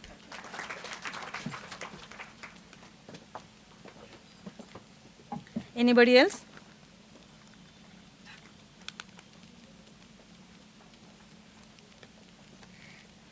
Thank you, ma'am. We believe in continuous improvement, and your experience and perspective will play a crucial role in shaping our future events. We have come to the last segment of today's program, and I request Dr. Vijay Khandal, convener of the conference, to propose the formal vote of thanks. Sir, please. Rashtrasant Tukdoji Maharaj, Nagpur university, knowledge resource centre आणि ग्रंथालय भारती नागपूर महानगर यांच्या संयुक्त विद्यमाने आयोजित NEP 2020 कॉन्फरन्सचे उद्घाटक माननीय pro vice chancellor Sanjay Dudhe sir यांनी सकाळी जे उद्घाटन केलं त्याबद्दल मी त्यांचे शतशः आभारी आहे. त्याचप्रमाणे व्हॅलिडिटरी फंक्शनचे अध्यक्ष विश्वविद्यालयाचे माननीय कुलगुरू डॉक्टर चौधरी सर यांचेसुद्धा मी आभार व्यक्त करतो. इथे आज जी कॉन्फरन्स आपण आयोजित केली आहे ग्रंथालय भारती यांच्या संयुक्त विद्यमाने, आणि माझं कर्तव्य आहे की अप्रत्यक्षरित्या ज्यांनी या कॉन्फरन्समध्ये सहकार्य केलं त्यांचे आभार मानणे ॲज अ कन्व्हेनर म्हणून माझं कर्तव्य आहे. मागच्या 3 महिन्यापासून ही तयारी आम्ही सुरू केली आणि मला सांगताना अति आनंद होतो आहे की या देशाचे मंत्री, नागपूरचे खासदार माननीय नितीनजी गडकरी साहेब यांनी आम्हाला या कॉन्फरन्स घेण्याकरिता मार्गदर्शन केलं. त्याचप्रमाणे आपल्या महाराष्ट्राचे मुख्यमंत्री डॉक्टर देवेंद्र फडणवीस साहेब, त्याचप्रमाणे ग्रंथालय भारतीशी संबंधित आमचे शिक्षण मंत्री डॉक्टर नामदार चंद्रकांत दादा पाटील यांनीसुद्धा आम्हाला वेळोवेळी मार्गदर्शन केलं. या तिघांचेही मी या ठिकाणी ग्रंथालय भारती आणि ज्ञानस्रोत केंद्रातर्फे आभार व्यक्त करतो. त्याचप्रमाणे नागपूर विद्यापीठाचं प्रशासन, माननीय कुलगुरू, माननीय प्रो व्हाईस चान्सलर, माननीय रजिस्ट्रार या तिघांनी आम्हाला वेळोवेळी सगळ्या सोयीसुविधा दिल्या, मार्गदर्शन केलं. यासाठी मी त्यांचेसुद्धा आभार व्यक्त करतो. त्याचप्रमाणे जे बॅकबोन होतं म्हणजे कोर कमिटी होती, कोर कमिटीमध्ये आमचे Vinay Pande sir, Prashant Tungar sir, Mangala Hirwade madam, Devendra Bhongade sir, doctor DR Deshpande sir, Manju Dubey, doctor Pooja Dade madam आणि बाकी prince Agase, doctor Rokade sir या सगळ्यांनी अहोरात्र मेहनत केली आणि या प्रोग्रामला सक्सेस होण्यासाठी रजिस्ट्रेशन असो किंवा पेपर्स असो यासाठी सर्वांनी जी मदत केली, जे सहकार्य केलं, ॲज अ कन्व्हेनर म्हणून त्यांचे मी आभार व्यक्त करतो. त्याचप्रमाणे जे पडद्यामागून काम केलं म्हणजे माझे KRC स्टाफ जवळपास 40 स्टाफ यांनी जवळपास 15-20 दिवसापासून त्यांनी खूप मेहनत घेतली. त्यांनी काल रात्रपर्यंत इथे थांबलेत, यांचेसुद्धा मी सगळ्यांचे आभार व्यक्त करतो. त्याचप्रमाणे आजचे keynote speaker doctor AH Chaturvedi sir, आजचे बाकी टेक्निकल सेशनचे doctor Veena Prakashe, doctor Paratkar sir, doctor Shalini Lihitkar यांचेसुद्धा मी आभार व्यक्त करतो आहे. KKUचे director doctor Kapade sir, doctor Jatkar sir आणि बाकी सर्वांचे मी या ठिकाणी आभार व्यक्त करतो. त्यांनी पण सुद्धा आपलं कॉन्ट्रीब्युशन या ठिकाणी दिलं आहे. बाकी पत्रकार इथे सकाळी आलेले होते त्यांचेसुद्धा मी आभार व्यक्त करतो. आणि या कॉन्फरन्समध्ये ज्यांचे नाव मी घेऊ शकलो नाही त्यांचेसुद्धा मी आभार व्यक्त करतो. आणि पुन्हा आपण पुढच्या वर्षी पुन्हा नक्की भेटू या विश्वासाने. पुढच्या वर्षी आपण नक्की इंटरनॅशनल कॉन्फरन्स घेऊ आणि यापेक्षा मोठ्या प्रमाणात घेऊ अशी मी आशा म्हणजे तुमच्याकडनं अपेक्षा करतो. आणि ह्या वर्षी जसे 250 रजिस्ट्रेशन झाले, पुढच्या वर्षी आपण नक्की 100% 1000 रजिस्ट्रेशन करू आणि 500 पेपर्स आपण पूर्ण विश्वातनं आणू एवढी मी तुम्हाला या ठिकाणी आशा देतो आहे. आणि मला नक्की माहीत आहे कारण की DR देशपांडे सरांचा जो एक युग होता किंवा बालेकर सरांचा जो युग होता, पण मी सर तुम्हाला दोघांनाही सांगू इच्छितो की नवीन जे लायब्ररीयन आहे खरंच इंथुझॅस्टिक आहे आणि सगळ्यांची काम करायची इच्छा आहे, परंतु बरेच वर्षापासून त्यांना संधी मिळालेली नव्हती. आणि या ग्रंथालय भारती आणि ज्ञानस्रोत केंद्राने जो हा कॉन्फरन्स घेतला तर सगळ्यांचे मला गुण माहीत झालेले आहे आणि खूप चांगली टीम आहे. आणि खरंच सर आपल्या लायब्ररीला, प्रत्येकांच्या लायब्ररीला आणि आपल्या प्रोफेशनलला सगळे न्याय देतील अशी मला अपेक्षा आहे. आपल्या दोघांचे जे आज जीवनगौरव पुरस्काराने आम्ही सत्कार केलेला आहे, तुमच्या दोघांचे मार्गदर्शन आम्हाला नेहमीच मिळेल अशी मी अपेक्षा करतो. आणि मी आपले व्होट ऑफ थँक्स थांबवतो. धन्यवाद. Thank you. Thank you, sir. Thank you all delegates for being a part of this momentous event. With permission of the chair, now I declare that the valedictory program is over, and I request everybody to rise for the national anthem.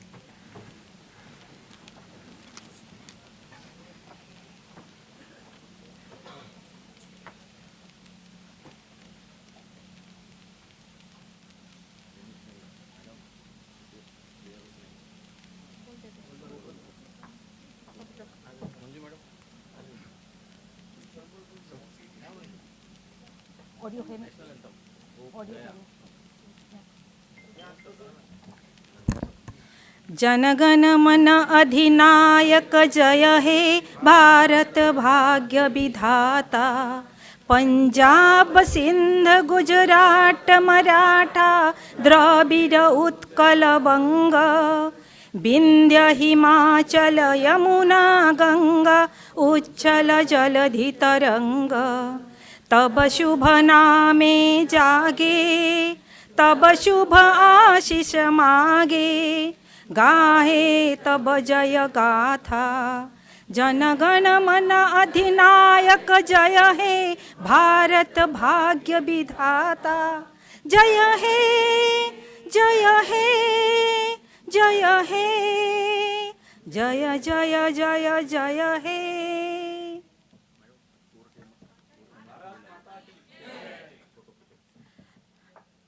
I request all the core committee members to come on the stage for a photograph.